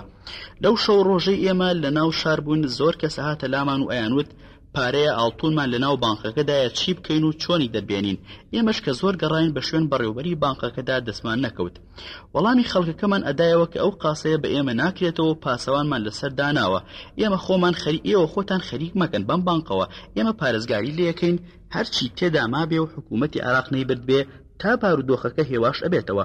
ئەو سابەپی بڕیاری سەرکردایەتی هەموو حیزبەکان شێ بەڵگەنامە و ڕەسیدی بانقی هەبوو کە کرایەوە بێتە لیژنە و حسابی خۆی وەرگرێتەوە. هەر بۆ ئەم مەبەستەش هەر شەوی 15/3/1978 لە هەڵەبجەوە بە جیهاز بروسکەیەکم لێدا بۆ مەکتەبی سیاسی خۆمان لەسەر ئەم بانقە و کاگنەوشیروان لە جیاتی مەکتەبی سیاسی وەڵامی دامەوە کە پارێزگاری لێ بکەین پاشان لیژنەیەک پێک بێت لە نوێنەری هەموو حیزبەکان و کۆماری ئیسلامی ئێران و بەڕێوەبەری بانق بۆ ئەوەی هەر کەسێ بەڵگە و بڕوانامەی هەبوو ماڵی خۆی وەرگرێتەوە. ئەوەش کە مایەوە بکرێ بە ماڵی شۆڕش و بە بڕیاری مەکتەبی سیاسی حیزبەکان تەسەڕوفی پێوە بکرێ. ڕۆژی 16 سێ کاکیمیابارانی شەری هەڵەبجە کرا هەموو خەڵک لە ترسی مردن ئەوەی ساغ بوو لە شار دەرچوون و بانقەکەیان بەجێهێشت بوو. بۆ شەوی 16 لەسەر هەڤەی سێ چەند بە ئامێری هۆچی تۆچی هەوڵمدا تاوەکو کاک مەجید حاجی عەلیم پەیدا کرد و لێم پرسی چێ لای بانقەکەیە، ئایا ئێوە ئێستا لەکوێن؟ وەڵامی دامەوە ئێمە و هەموو پێشمەرگەکان لە شار نەماوین و کەس خۆی لە ناو شاردا ناگەیە لە ترسی شیمیاباران. کەس خۆی نادا بەکوشت بۆ پاسەوانیکردنی بانق. وتی خەمت نەبێ نەک هەر ئێمە هیچ کەس لەو گەڕەکەدا نەماوە لە ترسی کیمیاوی. بۆ ڕۆژی 1970 تۆزێک بارودۆخەکە هێور بوویەوە و بۆردومانی ناوشار کەس بوو. دووبارە داوام لە مەجید حاجی عەلی کرد کە بەخۆی و پێشمەرگەکانی بڕۆنەوە ناوشار بۆ پارێستنی بانقەکە تا بزانین چی لێ بکەین. هەر بەو شێوەیە بە هەزار حاڵ توانیمان پێشمەرگەکان ڕازی بکەین بڕۆنەوە ناوشار و ئاگایان لە بانقەکە بێ. هەرچەندە هەموویان وت کاک شەوکەوت پێشمەرگە ناتوانێت ناو شارە بمێنێ. هەندێکیان بەریندار بوون و ڕۆشت بوونەوە بەرە وڵاتی خۆیان لە دیوی ئێرانەوە. ئەوەشی کەماوە خۆیان ناخەنە بەر مەترسی مردن لەبەر قاسەیەک کە نازانرێت چی تێدایە. بە هەر حاڵ ئەم جارەش نادمانن تا بیرێک بکەینەوە چی لێ بکەین. شەوی 18 لەسەر 93 کە ماسک و فلتەر و دەرزی دژی گازیان پێدان نادمانە لای بانقەکە، بەڵام وتیان هەر کە فڕۆکە بێت ئێمە بەجێ دێڵین و ناتوانین لەوێ بمێنینەوە. بەڕێوەبەری بانق ڕۆژی 83 لە عەبابەی لێ بووم، هەواڵم بیست کە بەڕێوەبەری بانق لە دەی تاوێرەیە لەگەڵ خێزان و ماڵ و مناڵی و چەند ماڵێکی تردا. خۆم و مامۆستا ساڵح قادر ڕۆشتین بۆ تاوێرە لەوێ دۆزیمانەوە. پرسیارم لێ کرد کلیلی بانقەکە لەکوێیە، تۆ چی ئاگاداری لەوەی لەم بانقەدا هەیە؟ وەرە لەگەڵمان بابی کەینەوە. بەڕێوەبەرەکەش کۆنە هاوڕێی قوتابخانەی خۆم بوو، ناوی قادر سۆفی سەعید بوو کە زۆر پیاوێکی پاک و ناسراوە. وەڵامی دامەوتی کاک شەوکەت خوا شاهیدە 5 سەعات پێش ئەوەی پێشمەرگە هێرش بکەنە ناو شاری هەڵەبجە، ڕۆژی 15 سێ بەڕێوەبەری ئیستیخباراتی هەڵەبجە ناردی بۆ کلیلی بانقەکە و لیان وەرگرتم بردیان. ئیتر هیچ زانیاریەکم نییە لەو ماوەی 5 سەعاتەدا چیان کردووە لەو شتانی لە قاسەکەدا بوون و چیان لێ بەسەر هاتووە. وتی ئێستا ناوشار زۆر ترسناکە، من ناتوانم بێمەوە شار و ماڵ و مناڵیشم لەگەڵایە. لەم چۆڵەوانێدا چیان لێ بکەم؟ لە لای شێ بەجیان بهێڵم. بۆیە جارێ با بزانین بارودۆخەکە بەرەو کوێیەچێ. خۆ من هەر لەم ناوەدام یان لە ئێرانم، هەر کاتێ توانیتان قاسەکە بکەنەوە ئەو سادێم لەگەڵتان. خۆ ئێستا بە هیچ کەس ناکرێتەوە، پاشان لیژنەیەک پێک بێنن منیش ئەندامی لیژنەکە ئابم. لێم پرسی نازانی چەند و چی تێدایە، لە وەڵاماوتی چەند بە تەواوەتی نازان، چونکە هەموو بەلیست و ژماردنە و هەر کەس فایلی خۆی هەیە، بەڵام هەر کەس پاری هەبێ لە بانکدا وەسلی هەیە. بەس ئەوەی من بزانم بڕێک پارە و ئاڵتونی تێدایە ئەگەر نەبرابێ لەلایەن عێراقەوە. بەم شێوەیە خەڵکەکەش زۆر تکایان لێکردم، وتیان مەیبەن با لە ناو مناڵەکانیا بێ، هەر کات داواتان کرد ئێمە بەرپرسیار ئەبین کە بیهێنین لەگەڵ خۆمان بۆلاتان. ئێمەش باوەڕمان بە قسەکانی ئەو خەڵکە کرد و بەجێمان هێش لە دەی تاوێرە. ئیتر هەردوو ڕۆژ دوای ئەم قسە و باسانە فڕۆکەی عێراق زۆر ئەهاتنە سەر ناوچەکە بۆ بۆردومان و ئێرانیەکانیش لە هەرکوێ ماڵ و مناڵیان بدیایە بەرەو سنوور بەڕێیان ئەکردن و ئەمانیش ڕۆشتبوونە ئێران. ماوەیەک لەوێ بوون، پاشان بە وەرەقەی حیزبی سۆشیالیست لە سنووری سەردەشت قەڵاتزەوە ڕۆشتبوونەوە بۆ عێراق. بۆ ڕۆژی 1970 لەگەڵ کاک حامیدی حاجی خالید و مامۆستا ساڵح قادر و کاک قادر کۆکۆیی بیرمان کردەوە کە بنێرین لە پاوە هەرچۆنێک بووە دینەمۆیەکی کارەبا و کۆسەرێکی ئاسنبڕ بهێنین بزانین چی ئەتوانین بکەین. ئایا توانین قاسەکەی پێ ببڕینەوە و شتەکانی زەرمەند نەبن و لیژنەیەک بهێنین. بۆ ئەم مەبەستە کاک حامید و مامۆستا ساڵح ڕۆشتن بۆ پاوە لەوێ دینەمە و کۆسەریان هێنا، چونکە لە هەڵەبجە کارەبا نەما بوو بەهۆی بۆردومانەکەوە. ڕۆشتبوون زۆر هەوڵیان دابوو بۆ بڕینەوەی قاسەکە، بەڵام بێسوود بوو، هیچی لێ نەبڕی بوویەوە چونکە پۆڵایەکی زۆر قایم بوو. بۆ ڕۆژی 93 هاتنەوە لام وتیان هیچ سوودی نییە و ناکرێتەوە، خۆ هیلاکردن لەگەڵیدا بێسوودە. هەمومان هاتین سەر ئەو باوەڕی کە ئاگاداری مەکتەبی سیاسی خۆمان بکەین و بیدەینە پاسەوانەتی هێزی ئێران، چونکە پێشمەرگەکانمان نەئەمانەوە و لە ناوشار لە ترسی چەکی کیمیایی و بۆردومانی فڕۆکە و لە لایەکی تر هێزی زۆر ئێران هاتبوونە ناوچەکە و ناوشار و زۆر ئازاری و پێشمەرگانیان ئەدا کە لە شار بوون و دەنجیان بە هەموو لا هەڵچنی بوو. هێزەکانی ئێران لە ناوشاردا جلی دژی گاز و ماسک و فلتەری تازە و دەرمانی دژی گازی کیمیاییان پێبوو. هێزەکانی ئێمە هیچیان لا نەبوو. کاک مەجیدی حاجی عەلی بەردەوام داوای گۆڕینیە کرد، ئەیوت کاکە پێشمەرگە خۆیان نادەن بەکوش لەبەر پارەی خەڵک، چونکە بەردەوام فڕۆکەکان ئاهاتنە سەر شار و بۆمبارانیان ئەکرد. بۆیە ورەی خەڵک و پێشمەرگە بەجارێک لاواز بوو، مافی خۆیان بوو. هەر بۆ ئەو مەبەستەش پاش قسە و باسەکان بۆمان دەرکە و چارەسەری نییە، بروسکەیەکمان کرد بۆ مەکتەبی سیاسی، بارودۆخەکەمان تێگەیاندن کە پاسەوانی ئەم بانقە بە ئێمە ناکێ و ئێرانیش تەنگی پێ هەڵچنیوین و هاتوچۆی ناوشارمان زۆر ناڕەحەتە. داوام کرد پاسەوانەتی بانقەکە بدەینە دەست ئێران. مەکتەبی سیاسی ڕازی بوون لەسەر داواکەی ئێمە و بە بروسکە وەڵامیان داینەوە کە داوا لە ئێرانیەکان بکەین لە بانقی مەڵبەندی مرکزی خۆیانەوە پسپۆر و شارەزا بێنن بۆ ئەوەی بانقەکە بکەینەوە لە ڕێگەی لیژنەی سەرپەرشتیکردنەوە چارەسەری بکەین کە پێشتر ئاگاداریان کردبووین. پاش بروسکەکە ڕۆشتم لە بارگای قەرارگای ڕەمەزان کە محەممەد جەعفەری و محەممەد مقدەم تەهرانی لێوە بوون. هەردوو پێشنیارەکەم خستە بەردەستیان و پێم وتن ڕەزامەندێتی مەکتەبی سیاسی یەکێتی لەسەرە هەر کاتێکیش کرایەوە بە لیژنە ماڵی خەڵک بدەینەوە بە پێی بەڵگە. بەم شێوەیە هەردوو پێشنیارەکەیان پەسەند کرد و کابرایەکی لێپرساوی خۆیانیان بان کرد و بە ئێمەیان ناسان. ناوی ئاغای ڕەزایی بوو کە سەیارەیەکی پیکاپی توێتای پێبوو بە 18 پاسداری پڕچەکەوە. عەسری 23/1988 لەگەڵ خۆمان هێنامان بۆ هەڵەبجە و پاسەوانێتی بانقەکەمان لەگەڵ مەجیدی حاجی عەلی وەرگرتەوە دامانە دەست ئاغای ڕەزایی و بارەگاکەی مەجیدی حاجی عەلیمان گواستەوە بۆ گوندی بامۆک لە سەروی هەڵەبجە. ئەو کاتە قاسەکە ساغ و سەلامەت بوو، هیچ دیوارێکی نەڕووخا بوو جگە لە دەرگا و پەنجەرەکان کە لە ڕۆژی یەکەمی شەڕەکە خەڵکی شڕەخۆر و دز بردبوویان و شکاندبوویان. بەم شێوەیە لێپسراوێتی پاسەوانێتی بانقەکە لەسەر ئێمە نەما و لە هەمان سەعاتەدا بروسکەماندا بە مەکتەبی سیاسی کە کاک نەوشیروان بروسکەکەی وەرگر شەوی 21 لەسەر 22 1970 لە کاتێکا من و مامۆستا ساڵح قادر و کاک حامیدی حاجی خالید و کاک قادر کۆکۆیی لەگەڵ کۆمەڵێکی تر لە لێپرساوەکانی یەکێتی نیشتیمانی کوردستان لە عەبابەی لێبووین. سەعادەی شەو جۆمان لە تەقینەوەیەکی گەورە بوو لە ناو شاری هەڵەبجەدا ئەگەرچی بە شەو ڕۆژ بەردەوام دەنگی تەقینەوەی تۆپ و ڕاجیمە و فڕۆکە هات لە هەموو ناوچەکە و بە ناوشاریشەوە بەردەوام بۆمباران و تۆپەکرا کە بارێکی ئاسایی وەرگرتە بوو. بەڵام دەنگی ئەم تەقینەوەیە جیاواز بوو لە تەقینەوەکانی تر زۆر دەنگی گەورەتر بوو. پاش کەمتر لە سەعات و نیوێک لە ناوشارەوە هەواڵمان بۆ هات کە بانقەکە تەقێنراوەتەوە، واتە ئەو تەقینەوەی ئێمە جۆمان لێبوو دەنگی تەقینەوەی بانقەکە بوو. ئەم ڕووداوە لە کاتێکا بوو زیاتر لە 24 سەعات تێپەڕی کردبوو بەسەر سپاردنی پاسەوانێتی بانقەکە لەلایەن ئێمەوە بە ئێرانیەکان. بە سەلامەتی درابووە دەست ئاغای ڕەزایی. هێزی سوپای پاسداران پاسەوانی بانقەکە بوو و سەرانسەری ناوشاریش پڕ بوو لە هێزی پاسداران و لە هەموو ڕێگاکانی دەرەوەی شاردا پاسگیان هەبوو. هەمان شەو محەممەد تەهرانی کە لێپرساوی یەکەمی قەرارگای ڕەمەزان بوو بۆ پەیوەندی لەگەڵ هەموو حیزبەکاندا لە بارگای خۆی بوو لە گوندی خەرپانی لە نێوان هەڵەبجە و بیارەدا. هەر شەو سەعات 12 کاک حامیدی حاجی خالید و مامۆستا ساڵح کە ئەو هەواڵیان بیست یەکسەر ڕۆشتن بۆ هەڵەبجە سەردانی بانقەکەیان کردبوو کە دیبوویان بە تەواوەتی دیوارەکان ڕووخاون و قاسەکەی تەقیوەتەوە و هیچ کام لە پاسەوانەکانی پاسداران کە دیاری کرابوون بۆ پاراستنی بانقەکە بە ئاغای ڕەزایی لێپرساویشیانەوە لەوێ نەمابوون. هەرکە شەو گەڕاینەوە بارگاکەی خۆمان لە عەبابێلێ و بارودۆخەکان بۆ جێڕاینەوە ئێمە شێکسەر بە بروسکە لە ڕێگەی جیهازی گەورەوە ئاگاداری مەکتەبی سیاسی خۆمان کرد و وێنەیەکی بروسکەشماندا بە پەیوەندیەکانی یەکێتی نیشتیمانی کوردستان لە شاری سەقز کە ئاگاداری لێپرسراوانی ئێران بکەن لەم هەواڵە و ئاگاداری هەموو حیزبەکانی تریش بکەن.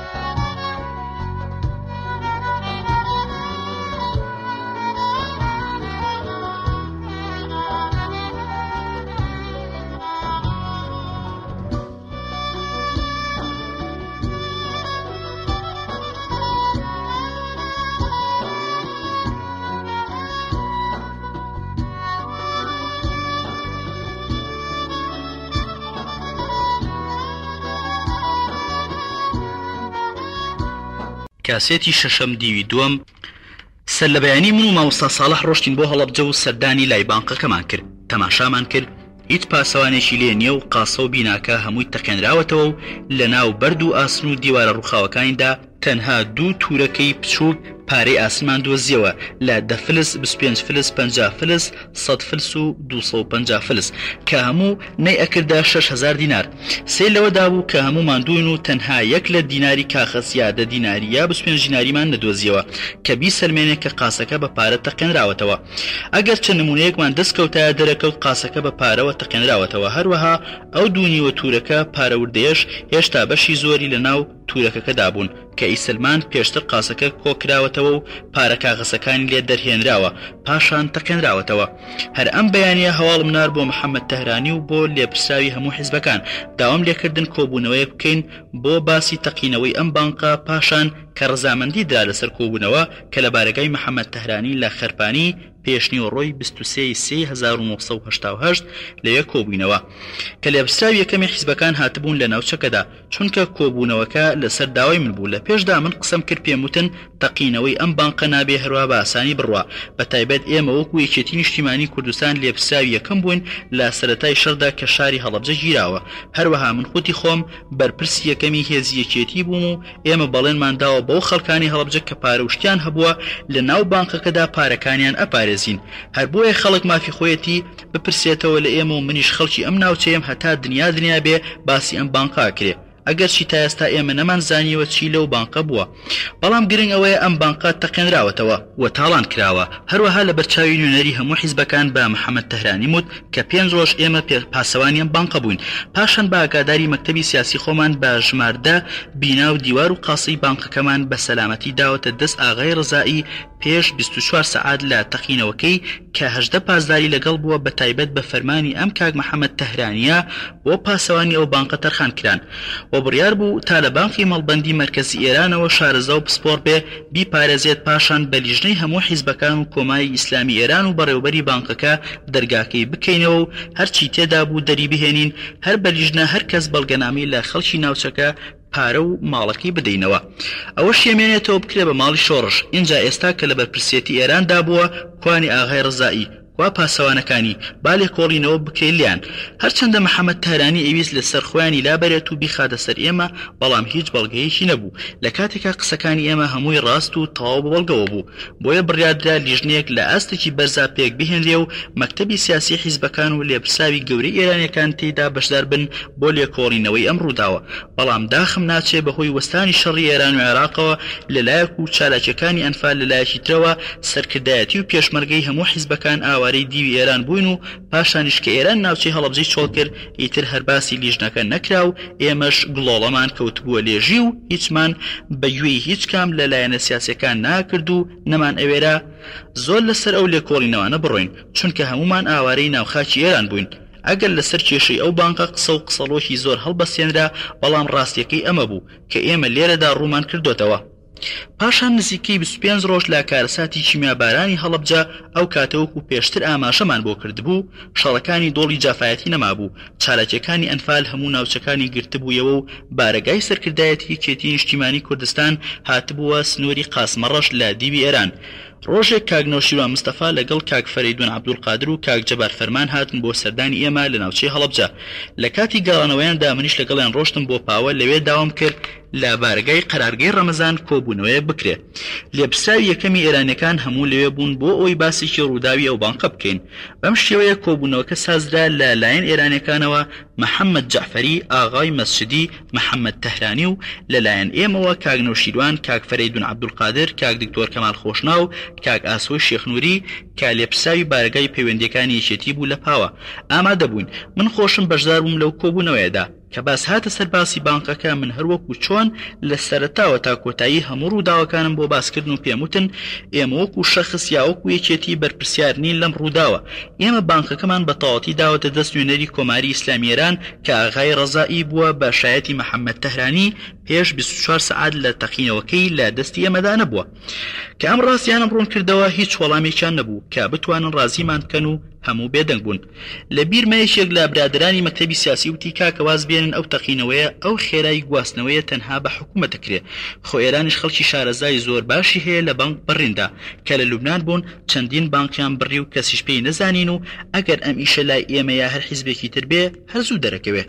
ئیتر بە هیچ شێوەیەک دوای ئەو ڕووداوە ئاغای ڕەزایی ڕێکخراوی لە هیچ شوێن نەبینراوە بە شێوەیەک ون بوو کەس نەیەزانین لەکوێیە بەو شێوەیە بوو بەسەرهاتی بانقی هەڵەبجە کە تا ئێستاش ڕوون نەبووتەوە کەس نازانێت چۆن بوو هەروە ڕۆشت لە ڕاستیدا ئەگەر ڕووداوی تەقینەوەی بانکەکە پێش ڕۆشتنی بەڕێوەبەری بانکەکە بووایە کە گەڕایەوە بۆ ناو عێراق وەکو باسمان کرد زۆر گومانەکەوتە سەری بەڵام کە ڕۆشتەوە دوای ئەویش بانکەکە کە لێپرسراوێتی ئێرانیەکاندا تەقیەوە و حکوومەتی عێراقیش هیچ کارێکی خراپی لەگەڵ نەکرد دەرکەوت ڕاستەکە کلیلەکانی داوەتەوە بە حکوومەت ئێستا و ئایندەش ئەوەی کە نووسیوە بەسەرهاتی ئەو بانقەیە بەو شێوەیە بووە و ئێمە نەمان ئەزانی چی تێدایە و لە لێپرسراوی ئێمەدا بە سەلامەتی درا بە ئێرانیەکان و ئومێد دەکەین کاتێک بێ ئەم نهێنیە ئاشکرا بێت دواوتە خوێنەری بەڕێز کارەساتی هەڵەبجە برین و ژانی هەموو گەلی کووردە حەقەتێک ڕای دڵسۆزانی خۆی بە خاوەنی بزانێ نەهێڵێ پشتگوێ بخرێ و لەبیر بچێتەوە لە بەرچاو بە زیندوی ڕای بگرین و پند و دەرسیش لە مێژوو خەباتی گەلانی تر وەرگرین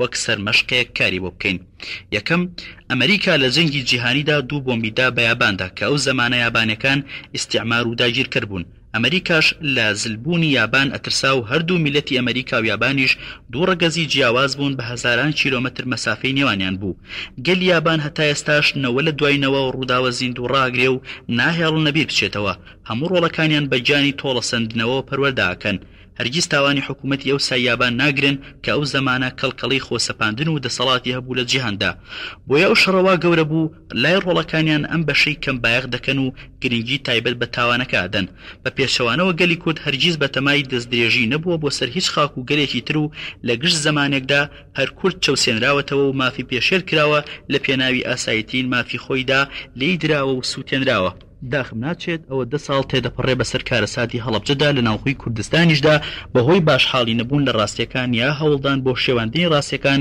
بەشێک گرنگی تاوانەکە ئەدرێتە پاڵگەلی شۆڕشی کورد و خۆی زۆر جاریش ورد ئەکرێتەوە بۆ سەر مستەوای حیزبی یا شخص کە بەڕای من ئەمەیان تاوانێکی گەورەی و کێشەکەمان کەم بایەخەکە لە بەرچاوی دۆست و دوژمن چونکە هەرگیز گەلی کورد وەکو یابانیەکان نەبووە و ناشێت حسابی بۆ بکرێ بەڵکو گەلێکی ژێردەستە و مافزەوت کراو بووە و لە پێناو مافی ڕەوای خۆیدا لە ناو خاچی خۆیدا سرکوت کراوە و لە ناو برا و قەت ڕۆژێکیش داوای جیابوونەوەی نەکردووە لە وڵاتی عێراق هەرچەندە حەقی خۆشی بووە بێت کەچی ئەو تاوانی بەرامبەر کراوە لە هەڵەبجە و گەلێ جێگەی تر کە مێژووی عێراقی پێشەرمەزارە بێ و ئێستاش ڕووی ڕاستیەکانیش هەر بە فیتی دوژمنان لاینەوەکانی داهاتوو دەشێوێنرێ و چاواشیانەکە دووهەم وا 10 ساڵ تێپەڕی بەسەر کارەساتی هەڵەبجەدا کە تاوانەکە کەمیۆنەکانی جیهانە و لە چەند چرکەیەکە هەزاران ڕۆحی ناسکرە ناو چوون و ئەو کێشەیەش تەنهاهی هەڵەبجە و خێزانی شەیدەکان نەبوو کەچی ساڵ لە دوای ساڵ یاد لە دوای یاد لە بەرچاوی گەلی کورد باخەکەی دێتە خوارەوە و گرنگی پێنادرێ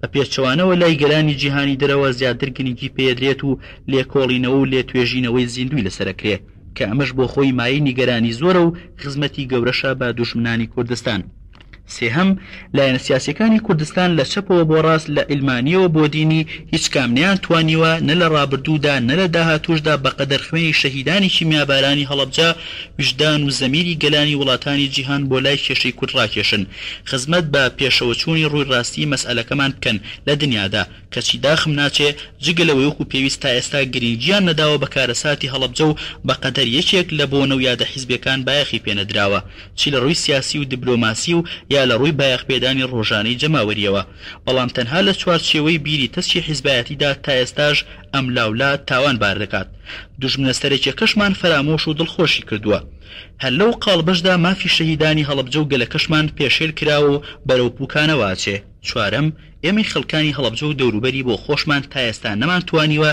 بە باش یەکدڵ و یەکدەست خۆمان ڕێخین کۆمەڵەیەکی ڕۆشنبیری بەهێز دروستکەین دوور لە دەستەگەری و بیری حیزبایەتی تسک نەهێڵێ کارەساتی هەڵەبجە لە یاد بچێتەوە و با زیندووتر لەوەی هەیە ڕایگرین وەکۆشی بێوچان بکەین بۆ زیاتر گەورەکردنی ڕووداوەکە و ناوی هەڵەبجە لەسەر مستەوای جیهانیدا نەک هەر کوردستان وەکو پێشوینان وتویانە بەدەستی خۆمان برینی خۆمان تیمارکەین لە کۆتاییدا ئومێد دەکەم لە نووسینی ئەم کتێبەدا خزمەتێکی بچووکم بە ئەدەب و مێژووی گەلی کوردستان بکەم و چمکێکی باش و کارەساتی هەڵەبجە بۆ خوێنەرانم ڕوون کردبێتەوە و شتێکیش ئاشناییم لەسەر ناوچەکانی شارەزور و هەورەمان خستبێتە سەرلاپەڕەکانی مێژوو بە هیوام لە دەرفەتێکی گونجاودا بتوانم بەشی دووەمی ئەم کتێبە چاپکەم و بیخەمە بەردەستی خوێنەرانی ئازیز هەر لێرەشەوە سوپاسی بێپایانی خۆم ئاڕاستەی هەواڵی بەڕێز مام جەلالەکەم کە بەو پەڕی دڵسۆزیەوە بۆ خزمەتی هەڵەبجە بڕیاریدا ئەرکی چاپکردنی ئەم کتێبە بخاتە بەسەرشانی خۆی بۆ ئەوی بە شێوەیەکی جوان و شیاو چاپ کرێ ئەگەر هاوکاری بەڕێزیان نەبووایە ئاسان نەبوو بتوانم بەو زوویە بیگەێنم بە چاپ